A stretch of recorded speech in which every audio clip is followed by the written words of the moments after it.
Chapter 256. 100 Longbow Men, whose overall strength was comparable to Earth Immortals of nascent Soul Realm, were using the secret ancient formation of Scroll of Stealing, the Heavenly 100 Spirit Warring Formation. Caught unprepared, Xianxia was slapped down by Long Yuan. Like a bug being swatted by a fly, he coughed up blood and fell into the formation. White clouds rose from the ground in all directions, enveloping an area of 100 miles in circumference. Tiny thunderbolts darted amidst the clouds like countless shooting stars. They were soundless, yet brought with them a very strong aura of destruction. Within the formation, the enormous energies of 100 Longbow Men, which were a few times stronger than those of ordinary Earth Immortals of nascent Soul Realm, were linked together. Strengthened by the formation, their energy and spirit had fused into one, and their divine will had left behind a peculiar spiritual body. When the souls of 100 Longbow Men fused into one, their divine will immediately surpassed that of ordinary nascent divinity cultivators. Like 100 small rivers converging together, the divine will of Longbow Men turned into a great river in just a blink of an eye. Accompanied by a mighty whistling sound, it pressed down toward Xianxia on the spiritual level. Xianxia was an intelligent man, and his divine will had reached the realm of early-stage nascent divinity warrior. However, his cultivation of energy had yet to break through the realm of nascent divinity.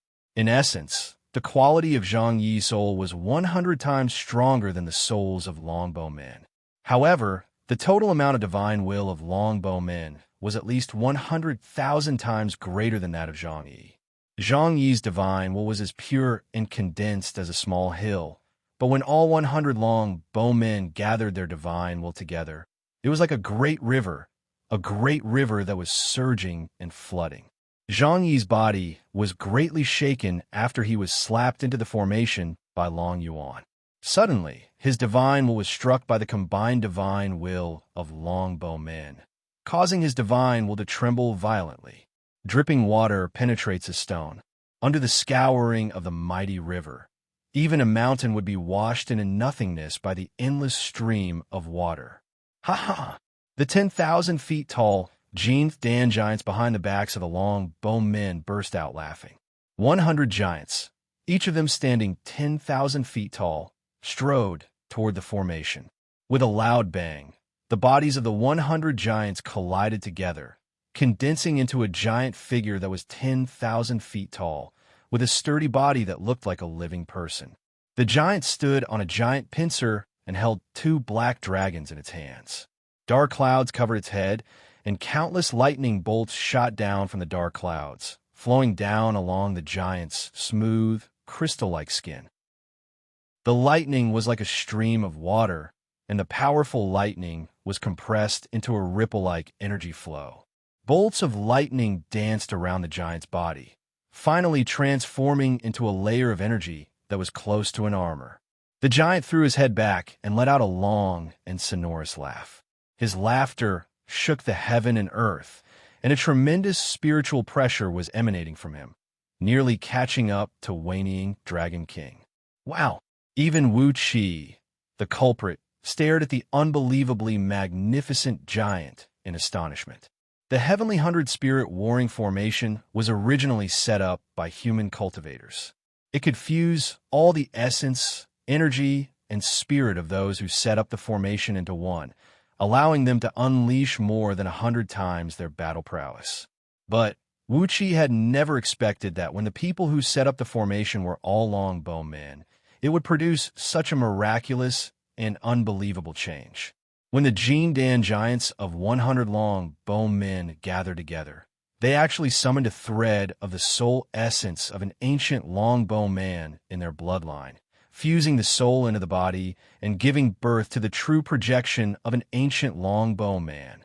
Led by Long Yuan, the 100 Longbow Men began to recite the ancient divine mantra that was passed down in the Longbow Kingdom, dancing and performing the Great Witch Dance. The Witch Dance was inherited from the prehistoric era, a battle dance performed by the ancestors of the Longbow Men when they fought against all living beings in the world and fought for resources to survive. As the battle dance began, the spirit, energy, and fleshly bodies of the longbow men began to boil, while all their essence, energy, and spirit were injected into the huge projection of the true projection above their heads without reservation. Oh my God, if I can gather 10,000 longbowmen. I'm afraid this heavenly 100-spirit warring formation will be able to slaughter heaven immortals. Wuxi's eyes were wide open. He swore that no matter what happened, no matter what the consequences were, he would hold a great power in his hands. After that, he would deploy an army that could overturn the entire country, cross the Eastern Ocean, and launch an attack on the Longbow Kingdom, then abduct 10,000 longbowmen. Purple Leaf City seems to be located on the shore of the Eastern Ocean. I have to make Purple Leaf City grow stronger as soon as possible. Grow stronger. Grow stronger. I have to use all the resources and authority in my hands to help Yi Zifeng strengthen Purple Leaf City. Instead of letting an outsider take advantage of my fellow disciples, I might as well let him take advantage of it. Build a kingdom. I have to make Purple Leaf City a kingdom as soon as possible. Use all kinds of tricks and tricks. I have to make him build a kingdom as soon as possible. A strong green gleam shone from Wuxi's eyes. He wished he could rush into the Longbow Kingdom right now and devour all of them. According to the legend, there were a few extremely old patriarchs in the Longbow Kingdom who had the cultivation base of peak-stage nascent divinity realm and were quietly guarding the Longbow Kingdom. Wuxi really wished he could rush into the Longbow Kingdom right now and abduct as many longbow men as he could. Strategic resources. These were real strategic resources. While Wuxi was still cursing, Xianxia had already activated the 1,000-mountain seal in a flustered and exasperated manner. The surrounding natural energies kept being injected into the seal, producing a large number of shadowy mountains that smashed heavily into the sky. The mountains were thrown upside down into the sky, and the heavy pressure crushed all the surrounding mountains. Hovering in the sky, the projection of the ancient ancestor of Longbow Kingdom just cast a cold and merciless glance down. With just a glance, the shadowy mountains created by Zhang Yi's 1,000-mountain seal were shattered into pieces, and countless natural energies were torn into pieces by an invisible and tremendous force, fusing into the body of the projection of the ancient ancestor, transforming into fifth earth vibrating thunders and shooting out from the body of the projection.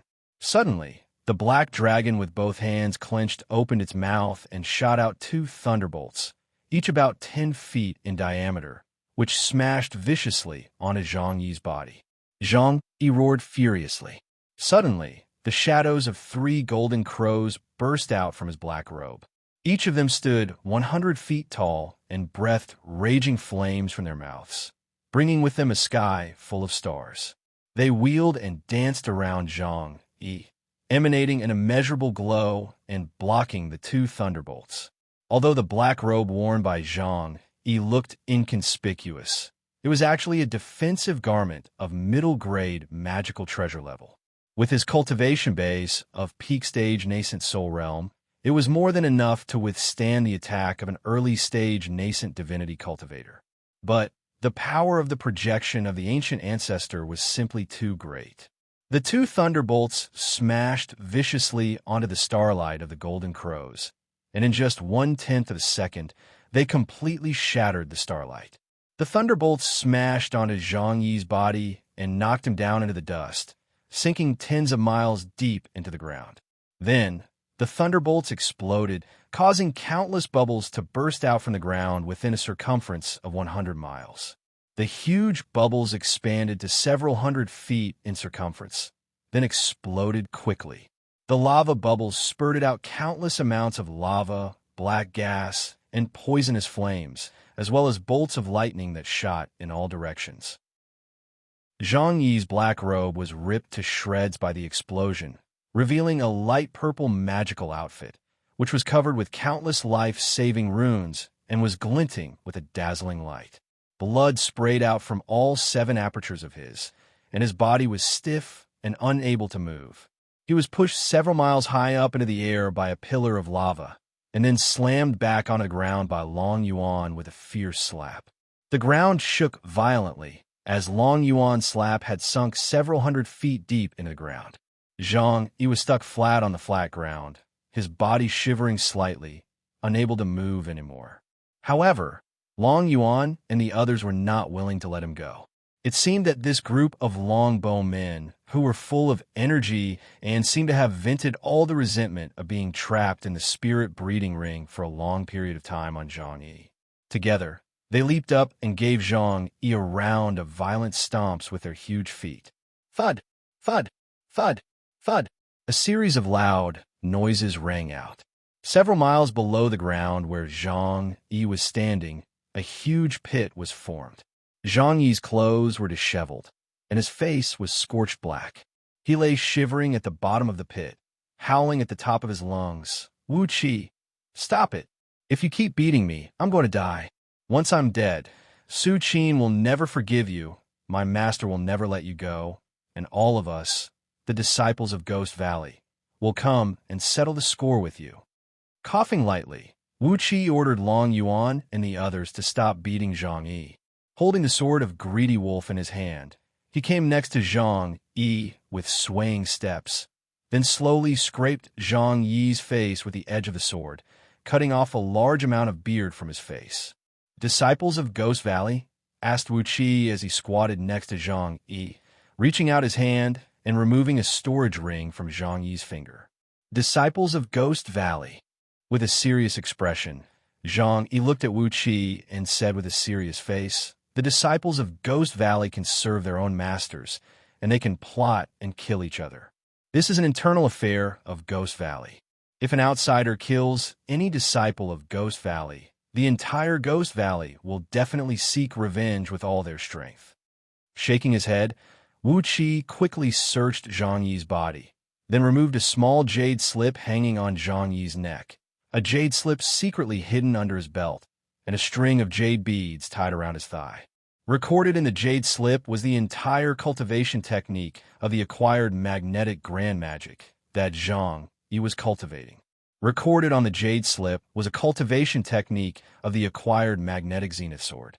Inside the 18 jade beads were 18 escape arts and magical arts of earth element, as well as a few methods to refine earth element magical treasures. When all these things were put together, they formed a complete set of the acquired magnetic grand magic. From the cultivation technique, to the methods to attack and defend against enemies, to the methods to refine suitable magical treasures, this set of cultivation technique was the most complete set that Wuxia had ever seen since he came to this world. Even a few chapters of the Supreme White Sun Shocking Dragon incantation that Jingku was cultivating were still missing. Without hesitation, Wuxia engraved all the cultivation techniques into his spiritual ocean, then threw all the jade slips, and jade beads back to Zhang Yi. Under the hopeful gaze of Zhang Yi, Wuxia strung the storage ring with a natural worm silk and hung it around his neck without the slightest hesitation. Over 30 storage rings were hung around Wuxia's neck like a necklace, glittering brightly and producing tinkling noises when they collided with each other. It was truly a magnificent sight. Despairingly, Zhang Yi stared at the ring, which had a pale purple hue, was of excellent quality, and had a storage space of 1 square mile. He said furiously, "It contains all the wealth that I've accumulated over 2,000 years. Are you going to take it away, just like that?" The extremely sharp tip of the sword of Greedy Wolf casually drew a line across Zhang Yi's face, leaving a bloody mark on his face. Zhang Yi immediately nodded his head and said with a smile, "You are indeed a promising young man. These are just some worldly possessions, and they are not that important. As the saying goes, a treasured sword should be given to a valiant warrior. My young friend Wuxia, you are the first talented young man that I've met in all these years. I'm sure you will have a bright and limitless future. I'm willing to give up these trivial wealth and form a good relationship with you, my young friend. It will be better in the future." Wuxia interrupted Zhang Yi. He narrowed his eyes and said with a smile on his face, "I'm not afraid of the revenge from Ghost Valley, but I'm afraid of the soul-devouring blood curse in your body. All the civil and military officials of Daqin are too vicious. How could they hide something like this in their bodies? If my cultivation base was strong enough today, I would definitely kill you with a single sword strike. Too bad, this blood curse is too vicious. Xianxia turned to look at Wuxia in shock, then cried out with a stern voice, "How could you discover the deadly blood curse that Master and Su Fu had planted in my body?" Wuxia threw his head back and let out 3 loud laughs. With a thought in his mind, he circulated the earth element energies in his body according to the magical technique of magnetic force found in the magnetic grand magic for a minor cycle. After that, he casually stretched his hand out and grabbed into the air. Immediately, a mountain rock weighing several tens of thousands of kilograms was uprooted by an invisible force along with a loud rumble. Xianxia's face fell instantly. He cried out in a low voice, "The acquired magnetic force, how could you learn it so quickly?" Wuxia shook his head and gave Xianxia a deep look, then spun, transformed into a beam of dark light, and sped away. Obviously, the dark beam was the sword escape technique found in the acquired magnetic sword.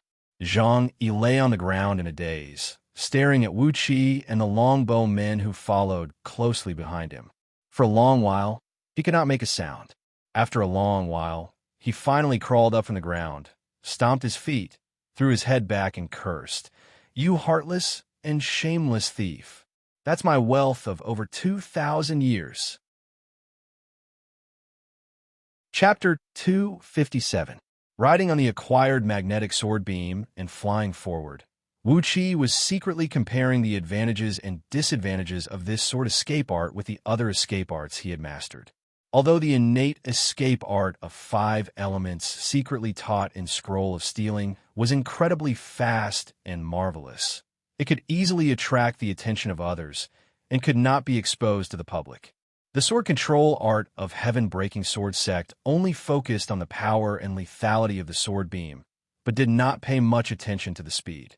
Therefore, the sword escape art of Heaven-Breaking Sword Sect was a little embarrassing. Therefore, Wuxia would rather step on a cloud and drift around leisurely than let the people from other sects in Great Yin Dynasty laugh at him. However, the acquired magnetic extreme light sword that he had plundered from Xianxia's hands contained the sword escape art. His speed was frighteningly fast. It wrapped the sword beam, transformed from the sword of Greedy Wolf with magnetic force, drawing the natural magnetic force to accelerate the sword beam. The front was pulled by the magnetic force, and the back was pushed by the magnetic force. The longer the distance Wuxia flew, the faster the sword beam traveled. When he was flying on the sword just now, the speed was only 5 times faster than the speed of Heaven-Breaking Sword Sect sword. But when he had flown over 2,000 miles, the speed had increased to 3 times faster than the speed of Heaven-Breaking Sword Sect sword. Like a wisp of dark shadow, the dark beam streaked across the sky soundlessly. As the surrounding air was repelled by the magnetic force, Wuxia was like a fish swimming in the water, not making any noise. As expected of Xianxia's special skill, this magnetic extreme light sword escape is too amazing for words. He carefully calculated the entire set of magnetic sword beam in his mind. If this sword technique was used together with the magnetic force, its power would be indescribable. Furthermore, it was the best way to restrain flying swords and magical treasures made from metals. As long as the flying swords and magical treasures were made from metals, once they touched the acquired magnetic sword beam, they would be like sending themselves to the front door and would be easily crushed by the sword beam. In the world of cultivators, how many flying swords and magical treasures were not made from metals? Through calculation and comparison, Wuxia was shocked to find that when he cultivated this sword technique to perfection, the speed of his sword light would be more than 100 times faster than when he performed the innate 5 elements escape art. This was a sword escape technique that relied purely on speed to win. If he could transform the acquired magnetic aurora sword into an innate magnetic aurora sword by absorbing the earth element energy essence, his flying speed would definitely reach an astonishing level. Wonderful! Wuxia let out a strange laugh, then hurriedly sent all the longbowmen back into the spirit breeding ring. He retracted his sword beam, exercised the escape art of Earth, and snuck stealthily and carefully toward the territory controlled by Great Yan's army. This place was still under the control of the Qin army. If they were to fly in the air while riding the sword light, once they were targeted by the experts of the Qin army, it would be a huge problem. Although they were relying on the Heavenly Hundred Spirit warring formation deployed by the longbowmen, it had consumed too much of their energy. When they defeated Zhang Yi, they had depleted all the energies of Long Yuan and his men. With the current cultivation base of Long Yuan and his men, this formation could only be used as their last trump card and could not be used as a daily method to fight the enemy. After traveling for over 1,000 miles, avoiding several hundred squads of Qin scouts, Wuxia suddenly sensed a strange aura coming from a mountain peak in the south. The aura was ancient, obscure, and profound, and when it rippled, it vaguely matched with the Tao of heaven and earth. If not because a thread of Wuxia's nascent divinity was nourished by the innate five elements energy and had a level that was infinitely compatible with the Tao of heaven and earth, he would never be able to discover this thread of aura. An extraordinary treasure has been born, or someone is driving a rare and extraordinary treasure. Immediately, Wuxia felt an itch in his heart. He hesitated for a brief moment, but eventually his desire for the extraordinary treasure had surpassed the caution for his own safety. He changed the acquired Earth Escape art to the innate Earth Escape art, transforming his body into a faintly discernible yellow beam that connected with the entire Earth. Then, he carefully flew toward the direction where the aura came from. This was the difference between the acquired Earth Escape art and the innate Earth Escape art.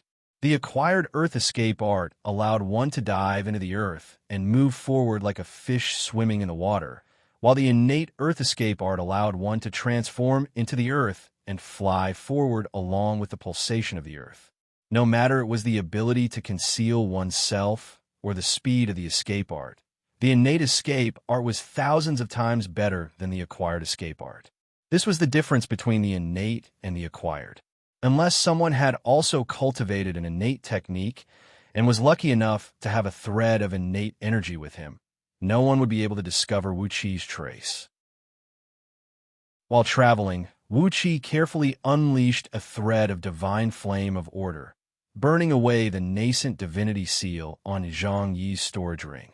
Then he absorbed all the soul particles that drifted away in the air, turning them into another small tonic for his soul.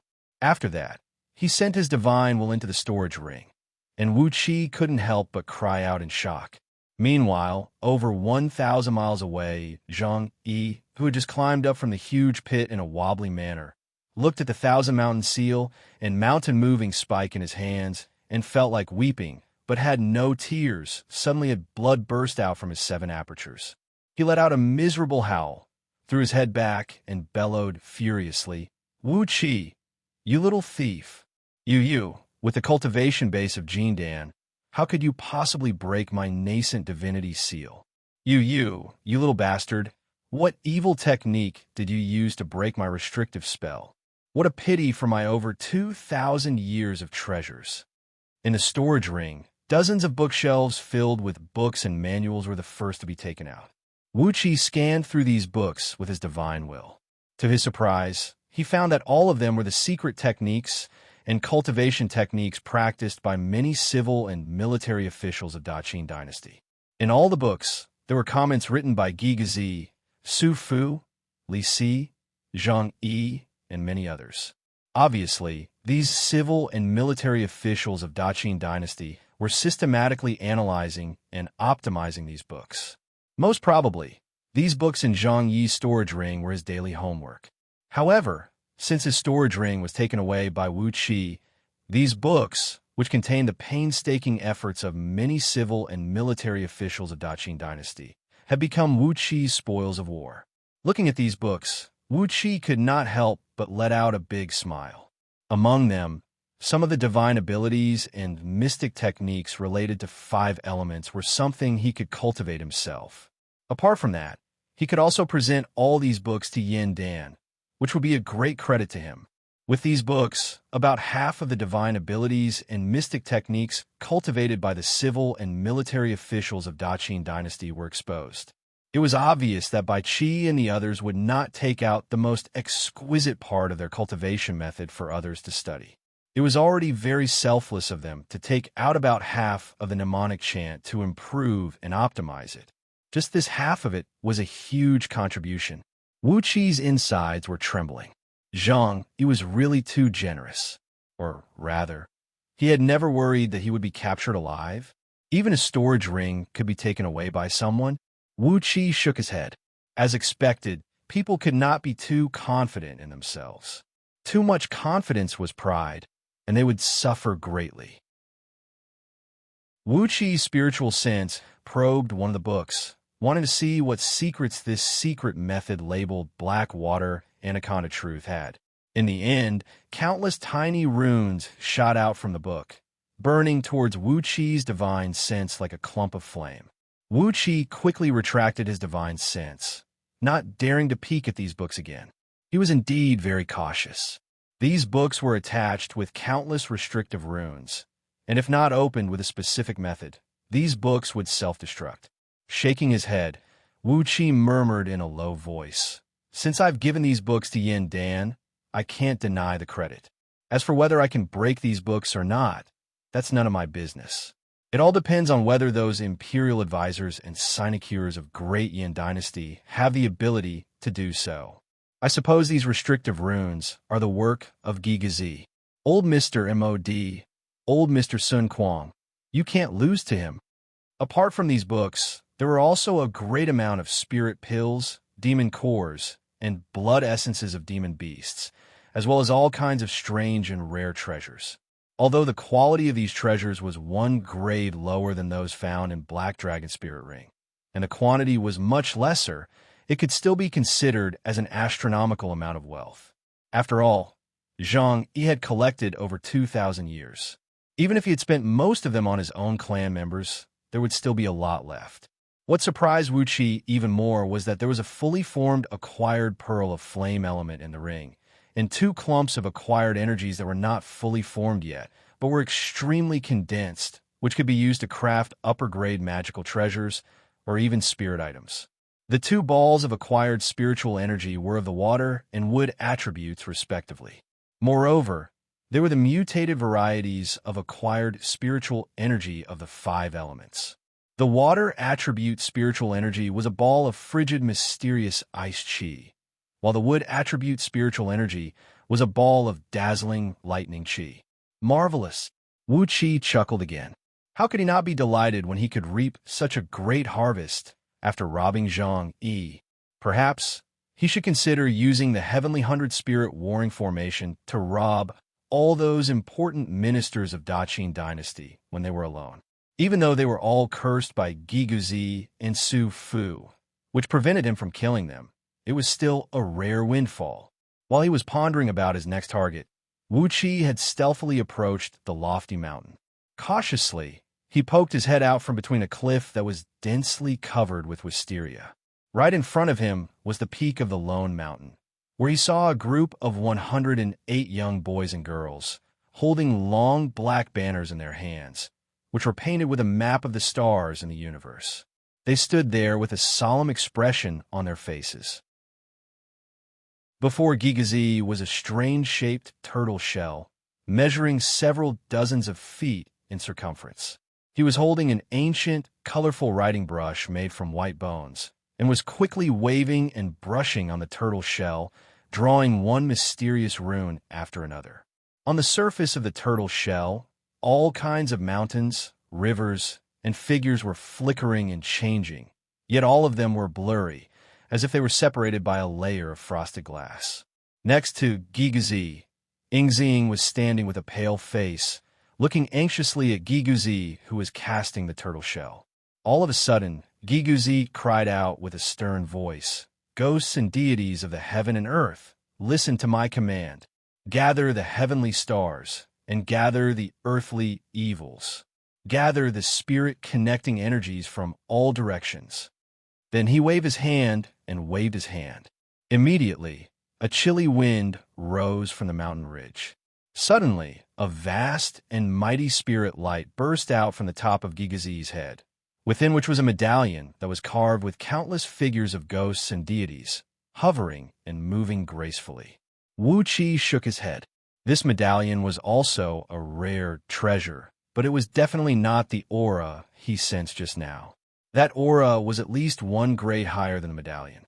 When the medallion appeared, the strong light that burst out from the turtle shell became stronger and stronger, but the figures of mountains, rivers, and human figures were still blurry and indistinct. Gigazi frowned. He cried out in a low voice and pointed his finger out. A dim white light shot out from his fingertip. Immediately, the ancient and obscure aura reappeared. Gigazi frowned and gave the white light a look. He clenched his jaws and seemed to have made up his mind. He bit the tip of his tongue and sprayed a mouthful of blood onto the white light. Chapter 258. What is this? Wuxia gave the white light a glance, and immediately his heart began to pound violently. Fortunately, he had gotten used to cultivating the mystic technique found in Scroll of Stealing. Right after his heart beat, he immediately concealed his aura with a mystic technique, and the sound of his heart beating was also confined within a 10-feet circumference area with a secret spell. Before the sound and aura could spread out, it was strangled in the bud by Wuxia. Giguzi and Ingzing, who were standing on the opposite mountaintop, had no idea that Wuxia had been drenched in cold sweat because of the scare. With a solemn expression, Giguzi walked slowly around the turtle shell, while Ingzing looked worriedly at Gigazi, who kept coughing out blood onto the white light. Amidst the white light was a simple and small piece of turtle shell. On its surface, it was drawn with a handwriting that looked like a child's scribble, depicting the 9 palaces, 8 trigrams, and some other messy patterns. At first glance, it looked like a trick made by a child.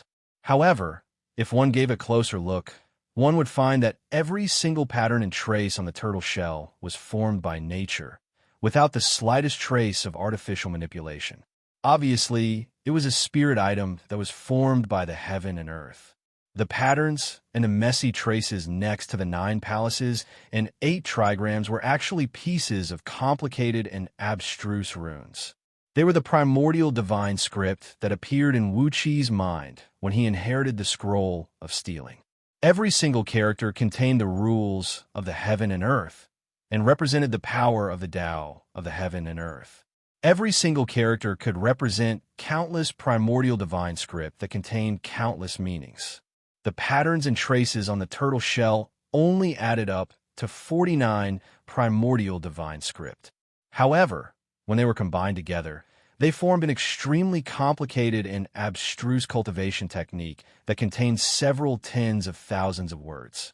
Carefully, Wuxia gave the turtle shell a glance. He recognized that most of the words in this cultivation technique were words like heaven and earth stars, heavenly dipper, and earthly evilness, ghost deity spell, destiny, and human destiny. Wuxia recalled the description of various spirit items found in the Scroll of Stealing.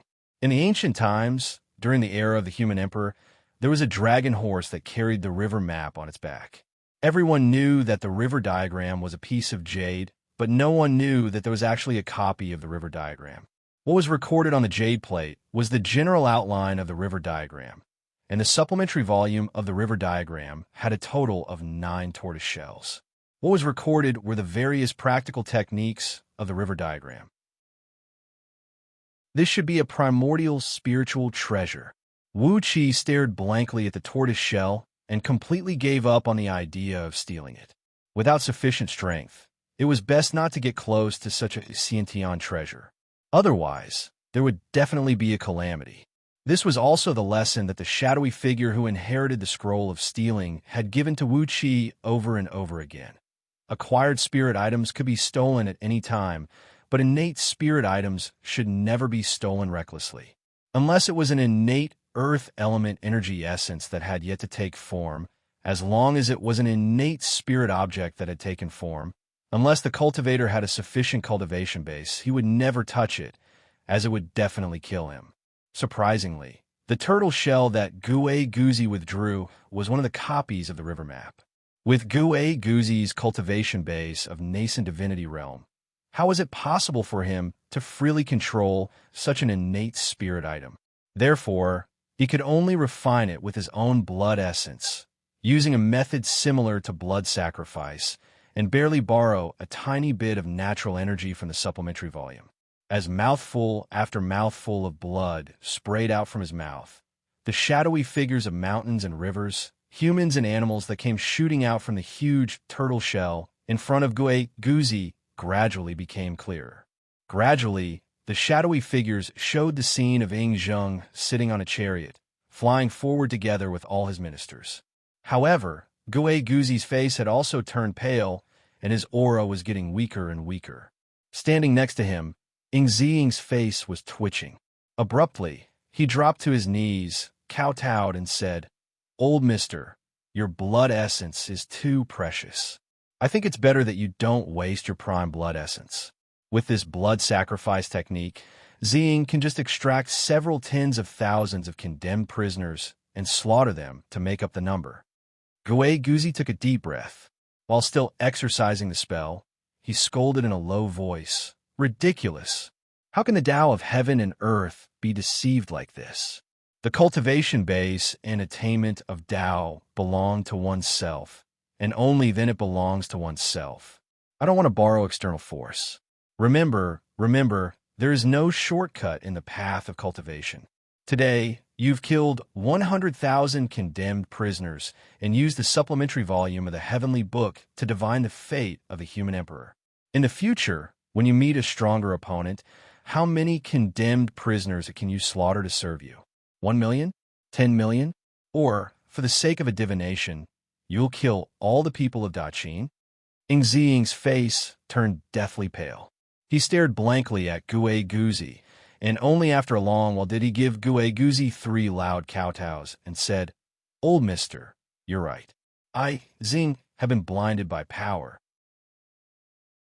For a spirit item like this, it's better for me to slowly refine and master it with my own cultivation base." Gue Guzi's eyes were fixed on the 2 turtle shells, one big and one small, and from time to time, he coughed out mouthfuls of blood at the supplementary volume of the river map. Then he said coolly, "Although it seems to be strenuous for me now, when I'm using this supplementary volume of the Heavenly Book, I'm also constantly using my own blood essence to refine it. If I were to use the blood essence of the condemned prisoners, I would be able to temporarily unleash its power to the limit. But if the blood essence of those condemned prisoners contaminates this Heavenly Book, and in the future, I'll have to spend 100 or even 1,000 times more effort to slowly refine it. Doesn't that mean the loss outweighs the gain?" While he was speaking, the supplementary volume of the river map gradually emitted wisps of white light, shooting into the huge turtle shell underneath. Countless shadows of ghosts and deities emerged from the surrounding void. They stood reverently beside Gue Guzi, receiving the nourishment from the dark mist that shot out from the medallion hovering above his head. Nourished by the dark mist, these shadows of ghosts and deities gradually became clearer. Abruptly, they transformed into chilly gusts of wind, wheeling and wheeling around the huge turtle shell. A bright light burst out from the turtle shell, and a clear image appeared on it. Zheng sat complacently in the chariot, bringing with him many civilian and military officials, and escorted by a large number of soldiers as they flew forward in a mighty formation. Very soon, they arrived at a beautiful place with green hills and green waters and blooming flowers. Not far away from the green waters, there was a group of 17 hot springs that were connected together. Vaguely, one could see some naked and beautiful girls soaking in the hot springs, laughing and playing merrily. Zheng said with a deep voice, "Old mister, His Majesty is bringing people to find these girls. It is said that one of the girls is cultivating some strange cultivation technique, the heaven-breeding script of Goddess Su, which has nourished a thread of innate dark Yin-Chi in her body. If His Majesty were to take her body by force, with His Majesty's current cultivation base, he would be able to break through to the cultivation base of Heaven Immortal. His Majesty's plan is to break through to the cultivation base of Xianxia realm, then find that waning demon dragon and settle the score with him, seizing his original dragon blood essence and forming the first stage of the 9 Dragons Cauldron Grand Magic. Gue Guzi's face was gloomy as he kept running quickly around the turtle shell without saying a word. The young boys and girls standing next to him were gently waving the long streamers around him. Then, stars began to appear in the sky, and specks of starlight began to fall down like raindrops, sprinkling onto the streamers. Then, the young boys and girls began to recite some incantations in a low voice. Countless silver threads shot out from the streamers, fusing into the bodies of those ghosts and deities who had transformed into chilly winds and were wheeling restlessly in the surroundings. Suddenly, the aura of these ghosts and deities became a few times stronger. They let out joyful laughter, while wave after wave of abstruse energies kept spreading in all directions. Vaguely, Yingzheng and Yuyao's laughter could be heard coming from the light and shadow shot out from the turtle shell. After that, the chariot suddenly flew forward, rushing towards the group of 17 hot springs. Then, they saw Baichi bringing a large group of soldiers and charging towards the several thousand soldiers of Great Chu with a murderous aura. They formed a battle formation and charged towards those soldiers. Then they saw Su Fu and Li Si bringing a large group of practitioners, rolling up runes and flames that blotted the sky, pressing down towards the several tens of thousands of mountain spirits and water ghosts who soared up into the sky from the lake. After that, the light and shadow shattered abruptly, leaving only a large sheet of white mist wheeling and wheeling around the turtle shell, and nothing could be seen clearly. Yingzing cried out sternly, "Old mister, what's wrong?" Giguzi was shocked as he said, "Someone has an exceedingly mighty technique of ghosts and deities, which has covered the heavenly secrets and destiny within an area of 1,000,000 miles in circumference. My divination of His Majesty's aura has been completely twisted by someone, and I can no longer predict His Majesty's current situation. The soul seals I left on His Majesty, Su Fu, and Li Si have also been covered by someone with a great force. I can't even find out where they are right now." Yingzing cried out in panic, "Who else can compare with you, old mister, in this technique of yin and yang ghost?" Giguzi spun a few rounds around the turtle shell at high speed, then cried out sternly, "Chu Ping, only Chu Ping. Great Chu and barbarians lived together, and in those years, the Magisprius of Great Chu were the experts in the art of divination of ghosts and deities, while the barbarians were the experts in the divine abilities of ghosts and deities. With both of them combined, if there is someone who can deceive my Ghost Valley divination, it is only Chu Ping. Furthermore, the manpower and material resources he used are not something to be underestimated." Clenching his teeth, Giguzi cried out sternly, "Yingzing!" Yingzing sprung to his feet and cried out loudly, "Here!" Giguzi cried out in a deep voice, "Even without divination, I can still predict what they are trying to do. His Majesty is in danger, and Da Qin is in danger. Quickly activate all teleportation formations and mobilize all the armies and practitioners that can be dispatched from Xianyang City at all costs. Bring them to Meng Mountains to rescue His Majesty. Great Chu and Great Yin have joined hands." Before his words could fade away, a stream of dark mist burst out from the top of Giguzi and Yingzing's heads. 36 undead men, each standing 10,000 feet tall and surrounded by countless ghosts and deities, shot out from the dark mist in a mighty manner. The leader of these ghosts and deities was Yin Deity, clad in a marquee robe and holding a jade seal in his hand. He had a dignified appearance and looked like an emperor of the mortal world. With a large seal in his hand, he was controlling all the undead men and ghosts and deities, summoning countless dark winds and dark clouds to surround the lone peak. The Yin deity stared at Giguzi and cried out sternly, "Are you Mr. Gigu? His Majesty of Great Chu has ordered us to mobilize all 36,000 ghosts and deities, just to ask old Mr. to meditate here for 6 hours. Stealthily, Wuxia exercised the mystic eyes of universe, and he saw a tremendous energy ripple emanating from the large seal in the Yin deity's hand. It had completely sealed off the space around the lone peak, and the flow of time on the peak had been slowed down a few times as well. Roughly a day had passed in the outside world, but only less than 2 hours had passed on the peak. Gigazi looked at the sky, full of ghosts and deities, shook his head and said, "What a powerful divine ability! What a powerful dermic power! You can actually accurately locate the location of my true form through the changes of the natural forces brought about by my divination. Chu Ping's Tao of ghosts and deities has indeed reached an unfathomable realm. But too bad. If you want to deal with me, this is far from enough." Under the pressure exerted by the joint forces of all the ghosts and deities, Giguzi suddenly pointed his finger out. Immediately, the streamers held in the hands of those boys and girls burst out with a blinding golden light. Like a melted golden glass, a large sheet of golden flame shot out in all directions, bringing with it a frighteningly high temperature and blinding light. The true flame of the sun, the one that can incinerate everything. Giguzi cried out, "Chu Ping, the true flame of the sun is the thing that all ghosts and deities fear the most. How could these wild ghosts and deities of yours defeat me?" Wuxia could not help but suck in a cold breath. Gigazi truly lived up to his reputation as Gigazi.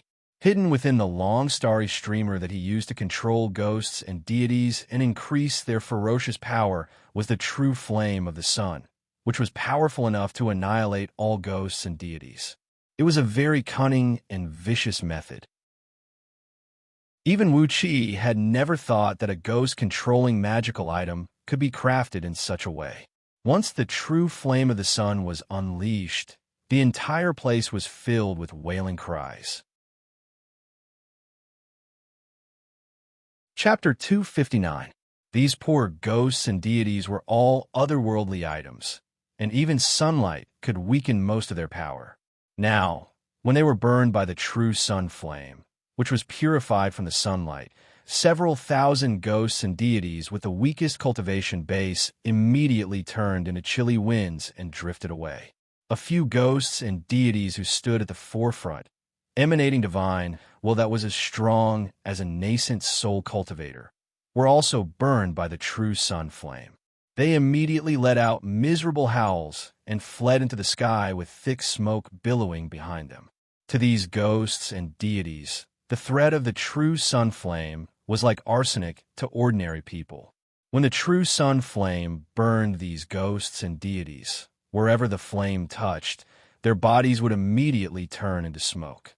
They did not have fleshly bodies to rely on, and their bodies were formed by their souls and nascent divinities.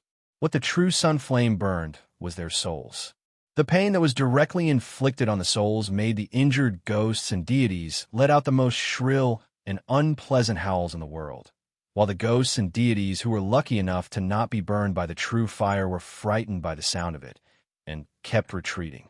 When Wuxia saw those ghosts and deities who were thrown into confusion by the true sun flame, he could not help but let out a loud laugh. He pulled out a piece of black cloth and covered his face, then twisted his body and shrunk a little. Wrapping himself with a green cloak, Wuxia leaped out from the cliff with a strange smile on his face. "Old Mr. Gigazi, don't be afraid. I've long heard of Old Mister's great reputation, and I've come to help you today." He opened his mouth and spat out the acquired pearl of fire element, which came whistling through the air and smashed onto two ghosts and deities whose aura was similar to that of a nascent divinity cultivator, and 7 ghosts and deities whose cultivation base was comparable to that of a nascent soul cultivator. The acquired pearl of fire element was condensed with the essence of acquired fire element and possessed a high temperature of pure yang. It was also the nemesis of all ghosts and deities. 9 powerful Yin deities howled miserably at the same time. Dark smoke billowed from their bodies as they were burned by the crimson acquired pearl of fire element. An enormous flame of pure yang rushed into their bodies like an icy cold aura, making them unable to move. Laughing wildly, the spirit breeding ring on Wuxi's finger suddenly burst out with a large sheet of white light, forcibly pulling all the severely wounded ghosts and deities into it. There were longbow men who were full of vigor waiting for these severely wounded ghosts and deities in the ring, and it was definitely not a pleasant experience. Riding on the acquired magnetic sword beam, Wuxia transformed into a black beam of light and streaked across the void at top speed. Everywhere he went, the acquired spirit fire pearls would be smashed and thrown randomly, filling the entire sky with raging red flames. Caught unprepared, several hundred ghosts and deities were severely wounded by him, howling miserably as they were devoured by the spirit breeding ring. After forcefully abducting hundreds of ghosts and deities, Wuxia let out a loud cry and left on his sword. Among the countless ghosts and deities behind him, 3 of the 36 10,000 feet tall zombies had already fixed their attention on Wuxia. Seeing that Wuxia had killed a large number of ghosts and deities that came with him, these zombie Chi-Chi let out a muffled snort, opened their mouths, and spat out a scarlet flame. The flame was hot enough to melt gold and iron, and contained a poisonous miasma unique to zombies, and turned the entire heaven and earth into a fiery red color. Together with a monstrous, murderous aura, it came roaring towards Wuxia. However, Wuxia was not willing to risk his life to fight these undead creatures. He had already obtained enough benefits. With just a blink of an eye, he was already several tens of miles away. Impatiently, he transformed into a faint yellow beam and plunged into the ground. In just a blink of an eye, he had gone several miles deep into the ground. 3 undead zombies followed closely behind Wuxia, and in just a blink of an eye, they had arrived above the mountain ridge. When they saw Wuxia plunging into the ground, all 3 undead zombies opened their mouths at the same time and sprayed out a large sheet of raging flame. Amidst a series of sizzling noises, a few lofty mountains were melted into lava by the raging flame, and the crimson flame burned all the way to the rock stratum 1 mile deep into the ground. Only then did the 3 undead zombies stop attacking. They leaped up and flew towards the lone peak where Giguzi was, joining the siege. But first, the true flame of sun had forced away all the ghosts and deities, and now, Wuxia had come to disrupt the situation. As a result, a few gaps had been opened up in the formation formed by the ghosts and deities and 36 undead zombies. Giguzi pointed his finger at the medallion of ghosts and deities hovering above his head, uttered a faint incantation, grabbed Ingzing, and threw him out. With a blink of his body, Ingzing abruptly transformed into a ghost, and with a few blinks, he disappeared without a trace in the void. Not long after that, the sound of drums and bugles suddenly rang out from the Qin army's campsite. Countless practitioners and soldiers of Qin army soared into the sky like a swarm of crazy hornets, forming a tight defensive line in the void. In the woods surrounding the Qin army's campsite, numerous large teleportation formations, each measuring over 10 miles in diameter, burst out with blinding lights, while faint spatial ripples shook the surrounding woods and trees. The Qin army had spent a huge amount of energy stones to activate the teleportation formation that connected to Xianxia City. A faint smile emerged on Giguzi's face as he looked at the ghosts and deities hovering above his head and the 36 giant undead zombies, then said, "I'm proud of my meticulous planning. It was I who sensed the danger your majesty was in a few years in advance when your majesty was in danger. Therefore, I brought my men and countless energy stones and formation discs to rescue your majesty.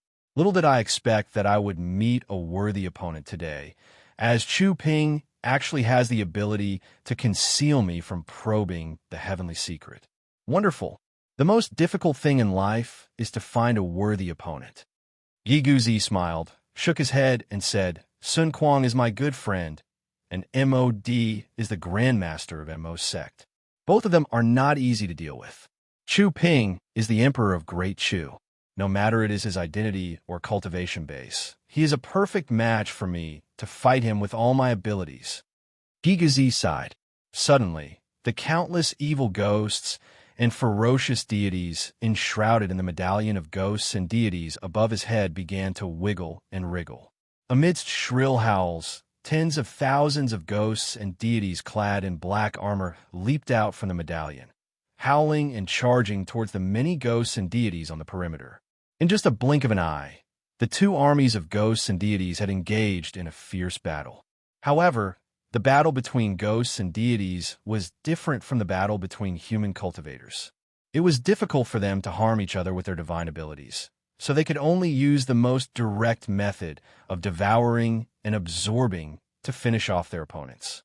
They were like two packs of wild beasts that had gone berserk, tangling together and devouring the bodies of their enemies, digesting them and transforming them into their own strength. The 36 giant undead Chi-Chi let out a furious roar. Shrouded in a layer of dark, poisonous miasma, he swung his huge fists and smashed them down towards Gigazi's head. Gigazi shook his head and pointed the writing brush in his hand. Abruptly, a large sheet of strong light burst out from the giant turtle shell before him, transforming into a thick layer of light that shielded his entire body. He kept chanting an incantation and circulating his energy, while the writing brush kept pointing on the supplementary volume of the river map. As the tip of the brush kept pointing, specks of starlight lit up on the surface of the turtle shell, which happened to correspond to some stars in the sky. Accompanied by a light, buzzing noise, silver starlight the size of a water tank kept falling down from the sky. Each starlight was as heavy as a mountain and as sharp as a blade. When the starlight fell on the bodies of these giant undead, it would easily pierce through their bodies and leave large, transparent holes. The silver starlight was still lingering on the wounds of these undead, constantly corroding their fleshly bodies and burning them to the point that plumes of dark smoke kept rising from their bodies. The giant undead opened their mouths at the same time and sprayed out their most powerful crimson flame.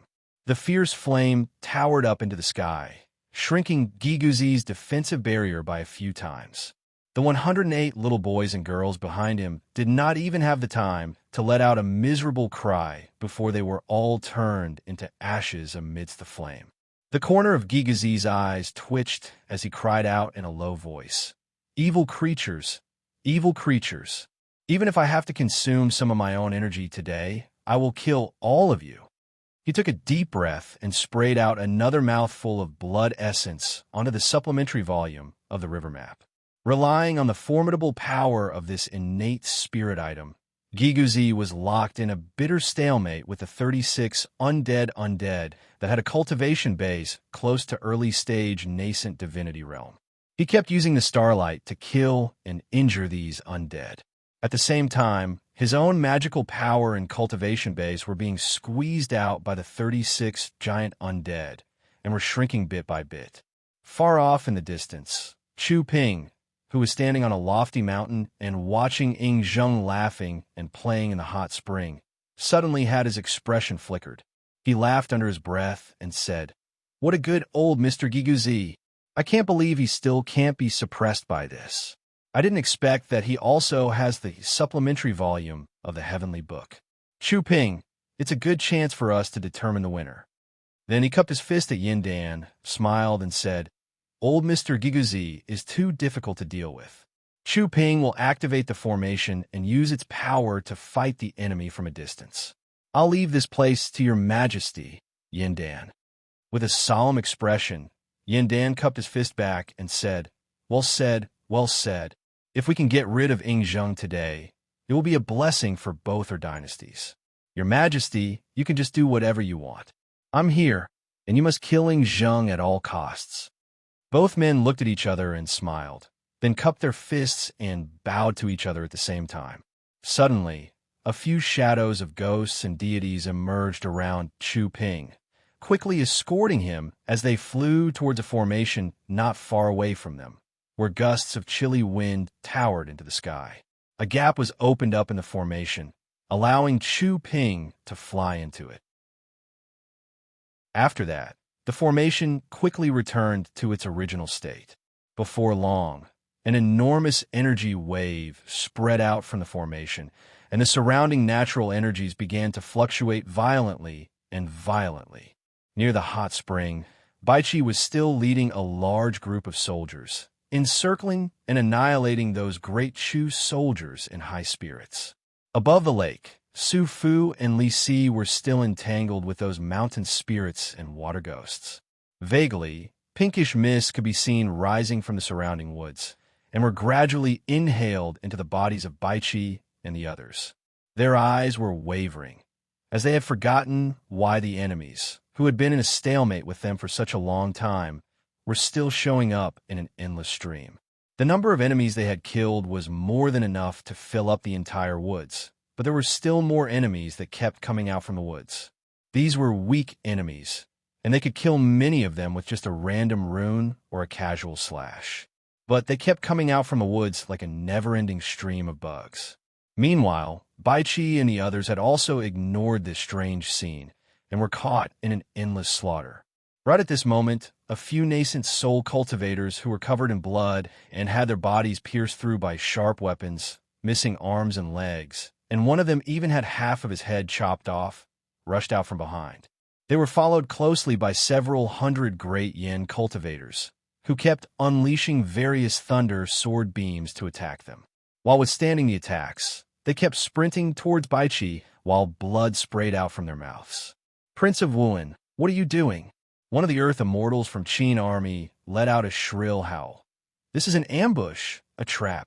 This place has been set up with the enchanting Heavenly Fox formation and Great Chu's art of ghosts and deities. Our king is being attacked by someone, and why are you still entangled with those illusions?" When these Earth Immortals arrived next to Baichi and the others, a few of them suddenly exploded their nascent souls. The huge explosion destroyed the surrounding mountainous terrain, and the pink mist was swept away by the explosion, leaving not a trace behind. Countless shadows of ghosts and deities could be seen flashing and disappearing in the surrounding air, while the shrill ghost howls shook the eardrums of those who heard them. The last remaining Earth Immortal threw an arrow to Baichi, who had just woken up at the start, and said, "Prince of Wuhan, this is the formation map of the ambush in the vicinity. Do not get close to those red areas. All the war machines from Mo sect are lying in ambush over there. Only by going through those red areas will you have a slim chance of survival." Baichi was struck with terror. Suddenly, a stream of white mist shot up into the sky from the top of his head, and he threw his head back and let out a deafening tiger roar. Chapter 260. Underneath the 17 hot springs, several thousand beautiful and enchanting fox girls with 1 to 5 long white tails were seen sitting cross-legged in a large cave, chanting incantations soundlessly and performing hand incantation gestures. Behind each fox girl, there were hundreds to thousands of ghostly figures floating in the air. These female ghosts were also sitting cross-legged, their bodies shrunk to the limit of their ability, and were injecting their pure yin energy essence into the bodies of these fox girls, transforming them into the enchanting scent of Heavenly Fox and spreading it out. The enchanting scent of Heavenly Fox was the natural body fragrance of the fox girls from the 9-tailed Heavenly Fox clan, and it could bewitch all sentient beings under the heaven. When faced with the enchanting scent of Heavenly Fox, even a divine gold immortal dared not say that he could guard against its strange power, unless one's cultivation base was one realm higher than the Heavenly Fox, or one had a powerful treasure to protect one's mind. The power of the enchanting scent of Heavenly Fox was unstoppable. Several thousand fox girls of different cultivation bases were using mystic arts to stimulate their own blood essence, emitting a very strong, enchanting scent of Heavenly Fox. On top of that, they were also replenished by the energy essence of countless female ghosts, which made the yin energy in their bodies stronger, their magic power and energy essence stronger, and made the power of the enchanting scent of Heavenly Fox even more irresistible. The enchanting scent of Heavenly Fox, which was powerful enough to make even heaven immortals tumble, slowly poked out of the ground through a formation that had been set up beforehand, spreading out and suffusing an area of 100 miles in circumference. Bai Qi, Su Fu, Li Si, and many others were bewitched by the formation that Su Mayer's enchanting palace had set up beforehand with the help of wisterias, flowers, forests, and topography, and their minds were shaken by the enchanting scent of heavenly fox. That was why they were bewitched by the countless illusions in the formation. They did not realize that their enemies were no longer the real soldiers of Great Chu, nor were they the mountain spirits and water ghosts. Those enemies had long retreated, and they were just wasting their energy in vain. 30% of the enchanting scent produced by these fox girls had bewitched Bai Qi and his company with the help of the enchanting formation, while the remaining 70% of the enchanting scent of heavenly fox went through an underground fire vein and into the 17 hot springs above, exploding out with the hot springs as the core. The strong, enchanting scent of heavenly fox was mixed with the naked bodies of the beautiful girls in the hot springs, as well as the faint fragrance emanating from their bodies. Not only Ying Zheng, even Yao, who was sitting in the chariot and looking around vigilantly, was secretly controlled by the enchanting scent. Yu Yao sat cross-legged in the chariot, looking down at Ying Zheng, Yu Tan, and Yu Ji with a smile on her face. She seemed to be in a trance, and no one knew what was on her mind. The surroundings were beautiful, and the atmosphere, Ling's spirits. The surrounding flowers and trees, even the shape of the smallest blade of grass, and the position of a stone by the hot spring had all been meticulously arranged by the six-tailed heavenly fox, Su Mei. If there was even the slightest killing intent directed at Yu Yao right now, she would immediately wake up from this dreamlike, charming atmosphere. Seal, and Ing's spirit too, and tails and came.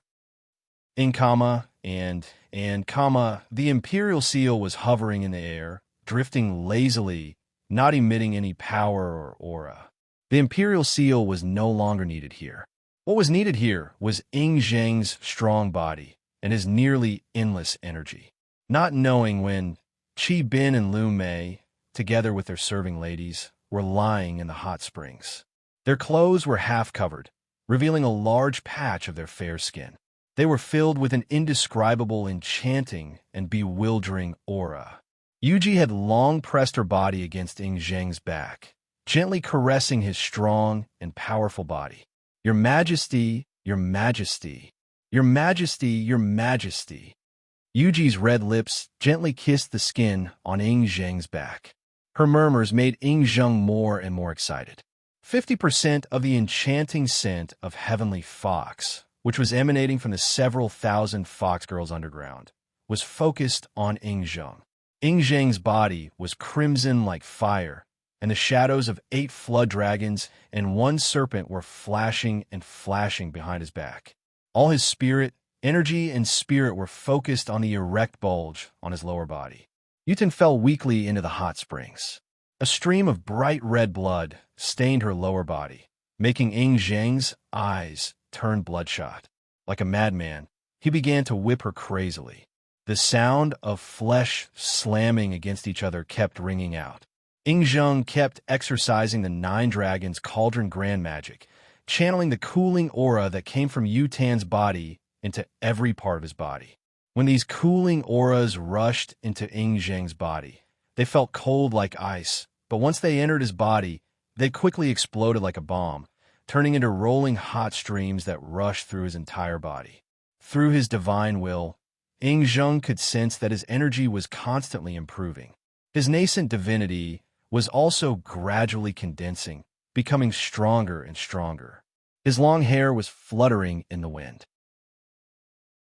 This kind of pleasure caused by the continuous increase in his cultivation levels stimulated him to whip the beauty under him even more forcefully, squeezing her body even more forcefully, wishing that he could squeeze out every trace of essence in her body.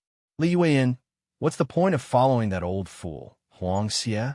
If you follow me, you will only get benefits. Glory, splendor, wealth, and rank, and you will enjoy endless benefits." While doing his best to violate the beautiful girl beneath him, Ying Zheng exercised the 9 dragons' cauldron grand magic and at the same time, he did not forget to promise all kinds of benefits to the beautiful girl beneath him. All the girls in the hot springs were wearing strange smiles on their faces, looking at Zhang shyly. A great amount of fragrance kept spreading out from their bodies, turning into an aphrodisiac scent that kept rushing into Zhang's body. When the scent entered Zhang's body, it felt as cold as Xianbing. But when it entered his body, it quickly turned into boiling molten iron, flowing everywhere in his body. Stimulated by these hot streams, Zhang's energy essence became more and more restless, like a pack of black bears in a spring night, eager to do something. His body trembled, and Zhang let out a deep, deep roar. He hugged the beautiful girl beneath him tightly, and his body began to tremble violently. The muscles on his body tightened, revealing the distinct contours of his muscles. The trembling lasted for the time it took to finish a pot of tea.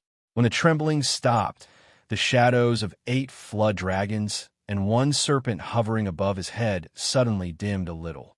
A small part of the enormous true essence qi that he had painstakingly cultivated had already been injected into the body of the woman beneath him.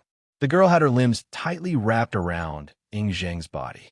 Her skin had taken on a pinkish hue, and her eyes were narrowed, giving her a delicate and tender look. In fact, the energy in her body was rushing and surging.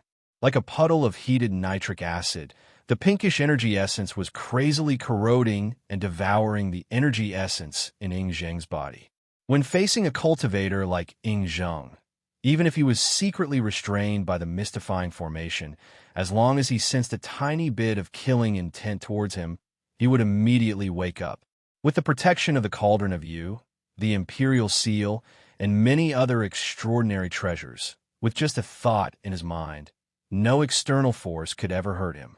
Only by using such a romantic tactic, using such a method of killing without spilling blood, could Zhang's formidable cultivation base be slowly whittled away. When his energy essence was completely depleted, no matter how strong he was, how could he, a dragon without muscles and bones, be a match for a mangy dog? Only such a dissolute trick could deceive a peerless hero like Zhang. Any other traps or ambushes would be the same as what happened to Xianxia. As long as there was even a tiny bit of killing intent, they would not be able to hide from their senses.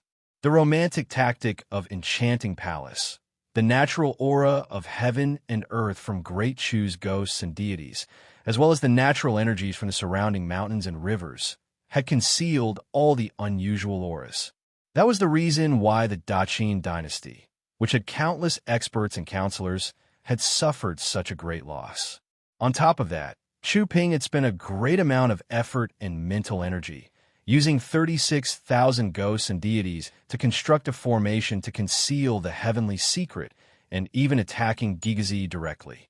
If it were some other deadly trap, and if Chu Ping had not used his great divine ability to conceal the heavenly secret, once Zhang set out, Gigazi would have triggered a thread of the power of destiny, and would have given a warning in advance. It would not be so easy to make Zhang fall into the current predicament. The lady who was having sex with Zhang, Yu Ji, was the transformation of a 5-tailed heavenly fox with the strongest cultivation base in Enchanting Palace. And the one who had transformed into Yu Tan was the 6-tailed heavenly fox, one of the 5 demon kings of Meng Mountains, Su Mei'er. She had used all her power and even used some of the ancestral spirit items of Enchanting Palace to keeping Zhang and Yu Yao pinned down here, putting Zhang into a very awkward situation where he could run out of energy at any time. Su Mei'er was hugging Zhang tightly, her body constantly welcoming his thrusts. As a 6-tailed heavenly fox, Su Mei'er had experienced at least 98,000, if not 100,000, members of the opposite sex. She had mastered all kinds of enchanting techniques to the acme of perfection. The bloodline of the 9-tailed heavenly fox was, after all, the evildoers under the heaven were the most skilled in enchanting the opposite sex. Even if you were a supreme human emperor, you could not keep the last thread of clarity in your heart before a 9-tailed heavenly fox. Many years ago, King Zhou of Shang was bewitched by a demon fox, and now, It was the same for Yingzheng. Su Meier's prime enchanting fragrance kept rushing into Yingzheng's body, like pouring oil onto a raging fire. It stimulated Yingzheng's innate energy and made his nascent divinity to unleash its full potential. All these were illusions, like the illusions produced when one's spirit was stimulated after consuming some specific drugs. Amidst the amorous trap created by Su Meier, several thousand fox girls, and several 100,000 female ghosts, Yingzheng's enormous innate energy was constantly being sucked into Su Meier's body, turning into her own cultivation base. High up in the sky, on top of the white clouds, a vague shadow of a six-tailed white fox could be vaguely seen. It was the manifestation of Su Meier's nascent divinity, as she could no longer control the demon energy that was growing rapidly in her body. On the white fox's buttocks, a new white tail was about to grow. Once the seventh tail grew out, Su Meier would immediately step into the ranks of heaven immortals. With her original cultivation base, together with Yingzheng's enormous and pure dragon energy essence, it was more than enough to push Su Meier's cultivation base to the realm of heaven immortal. Sensing the magical transformation that was happening in her body, Su Meier clenched her jaws tightly. While letting out moans that could shake one's soul, she exercised the grand magic of Heavenly Fox and kept plundering Yingzheng's enormous energy essence. The many girls who stood around Yingzheng had their fingers gently pointed at the vital acupoints on his body. Using an evil technique that could stimulate one's potential and stimulate one's blood essence, they had stimulated the flow of Yingzheng's blood and energies by several dozens of times, causing the energies in his body to rush out at an even faster speed. Yingzheng's body was shivering, and his face had begun to turn pale like a dead man. Chapter 261. The explosion did not hurt Wuxia at all, but the shockwave nearly made him cough out a mouthful of blood. His body was even thrown high up into the sky by the shockwave, and was thrown into the battlefield where Baiqi and his men were fighting fiercely. Baiqi, who was fighting with Fan Yuqi in midair, trembled. Looking down at the Qin soldiers who had suffered a great loss, he roared furiously, "MOD! How dare you help Great Yin to kill my soldiers? In the future, I, Da Qin, will definitely wipe out your Taoist sect." He could only watch helplessly as he slammed into Baiqi. Meanwhile, behind him, those men of sacrifice who had pledged allegiance to some unknown person were still exploding themselves again and again.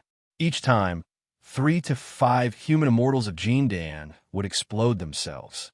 The shockwave made it impossible for him to adjust his direction, and all he could do was to slam into Baiqi like a cannonball. "You bastard!" Wuqi roared furiously. While Baiqi was roaring furiously, Wuqi suddenly sensed an extremely sharp arrow coming from his back, piercing straight towards the vital spot on his back. Bringing with him a great harvest, Wuqi fled back to Meng Fortress.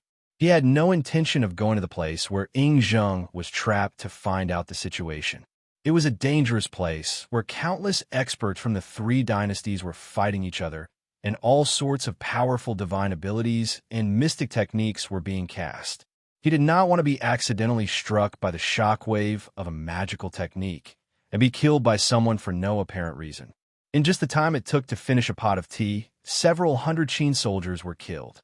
Xianxia and Xianxia threw their heads back and let out a long cry, then brought their soldiers and charged towards another group of Qin soldiers in the distance. Bringing with him a stream of green mist, they came near the battlefield where Li Xian was fighting another group of Qin soldiers. Wu Qi stretched out his hand and pulled out 3 powerful talismans made by Earth Immortals of Heavenly Spirit Sect, using them to lock onto Li Xian's body. While Xianxia was thrusting his sword towards Li Xian was dodging the attack by leaping up into the air, drawing his bow, and releasing an arrow to counterattack. Wu Qi flicked his finger and burned all 3 talismans into ashes in an instant. In the void, a red cloud that looked like a burning flame rapidly gathered from all directions. 9 consecutive deafening claps of thunder rang out. 9 balls of lightning that were so bright that it was hard to open one's eyes exploded on Li Xian's body. The explosion shattered all the armor on his body, and his body suddenly stiffened. Just as Wuxia was about to counterattack, 4 blurry figures suddenly rushed to his side and self-destructed without hesitation. A huge explosion reverberated throughout the entire battlefield. A bright light shot up into the sky. The 4 figures who self-destructed were all human immortals of middle-grade Jindan realm. Baiqi and the other mighty generals and civil officials of Daqin dynasty were awakened by the few Earth immortals who risked their lives to deliver the message. Right now, they were crazily attacking the direction of the hot spring. Without any delay, Wuqi leaned his body forward, curled up into a meatball, and rolled down from the mountainside. A blue sword about 6 feet long and about the width of a finger, so thin that it was nearly transparent, sliced through Wuqi's back without making a sound. It was only a tiny space the size of a sesame seed, and Wuqi's skin would have been cut open. The long sword was glinting with a colorful gleam and vaguely dipped in some liquid. Obviously, it contained some strange poison. Fan Yuqi and Baiqi were tangled in a fierce battle. Tianguang was fighting against Wang Jian smilingly, and Yui was fighting against a skinny general who stood side by side with Baiqi and Wang Jian, a man with a high nose and sunken eyes. At the moment, 3 pairs of generals were fighting in the sky, while Yui was laughing and yelling. Meng Ao, you're also a famous general. Come, let's have a good fight. The speed at which Wuqi rolled down the mountainside was getting slower and slower, and there were a few times when the long swords nearly sliced through his body. Loud booms echoed out, and a large sheet of flame had blanketed the ground 10 miles in circumference. The power of each round ball was at least 20 times stronger than the most lethal heavy bomb Wuqi had ever seen on Earth. The destructive force produced by the explosion of just 1 round ball had blanketed the ground 1 mile in circumference. Hundreds of round balls exploded at the same time in a small area, and the tremendous shockwave sent several dozens of steel mammoths flying back into Great Yan's camp, crushing several thousand soldiers of Great Yan army to death. There were even some figures who were performing incantation gestures and scolding at Wuqi in a low voice. Strange ripples of energy came assaulting like a tidal wave, trying to freeze Wuqi's body in the air, making him unable to move. These strange machines should be the weapons of mass destruction created by the Jet Black sect. Sure enough, these weapons, which were created by combining the power of machines and Taoist puppets, possessed a mighty power. The power of those round balls was nearly equal to a full-force strike unleashed by a peak Jindan cultivator. Although several hundred round balls exploded at the same time, the captains of Qin army did not suffer any loss, but those elite soldiers of Qin army were either killed or wounded.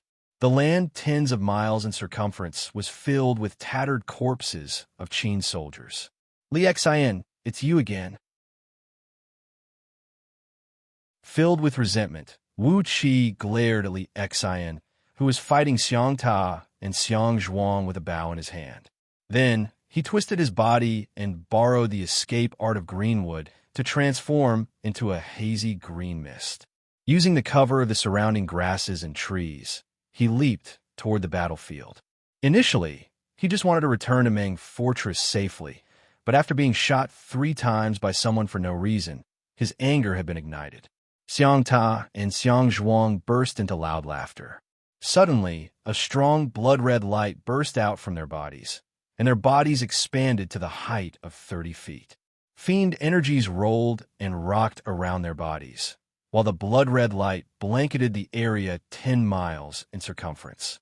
Together with nearly 1,000 Xiang clan soldiers with bloodshot eyes, they leaped forward and killed those captains and soldiers around Li Xian. Both Xianxia and Xianxia were experts comparable to nascent divinity cultivators. So how could those Qin captains and soldiers be a match for them?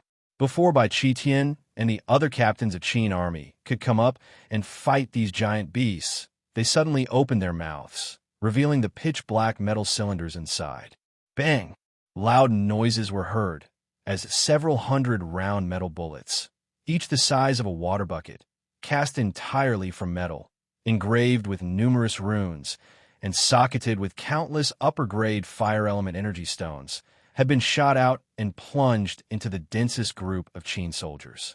Lights and shadows twisted and turned in the air as several dozens of vague and indistinct figures dashed out from the air, each holding a blue longsword of the same color. Soundlessly, they chased after Wuxia. It seemed they were practicing some kind of strange escape art, as their bodies would disappear and reappear in the air, blinking and darting forward at top speed. In just a blink of an eye, they had caught up with Wuxia, with several dozens of longswords raining down from all directions. While Wuxia was looking around, several dozens of gigantic steel beasts, each roughly 100 feet tall and shaped like mammoths, roared furiously and charged out from the camp of Yan army. These steel beasts had huge mammoth tusks that were as sharp as blades, measuring 100 feet long. Whenever they swung their gigantic bodies, several hundred long mammoth tusks would slash through the air, cutting large groups of Qin soldiers down to the ground like blades in a paddy field. Wuxia felt a tremendous force coming at him from all directions. Even though he had been cultivating the dragon transformation script for a few months, he could not withstand such a strong pressure. Hastily, he waved his left hand, transforming the earth element dragon scale shield into a sheet of yellow light that wrapped around his body.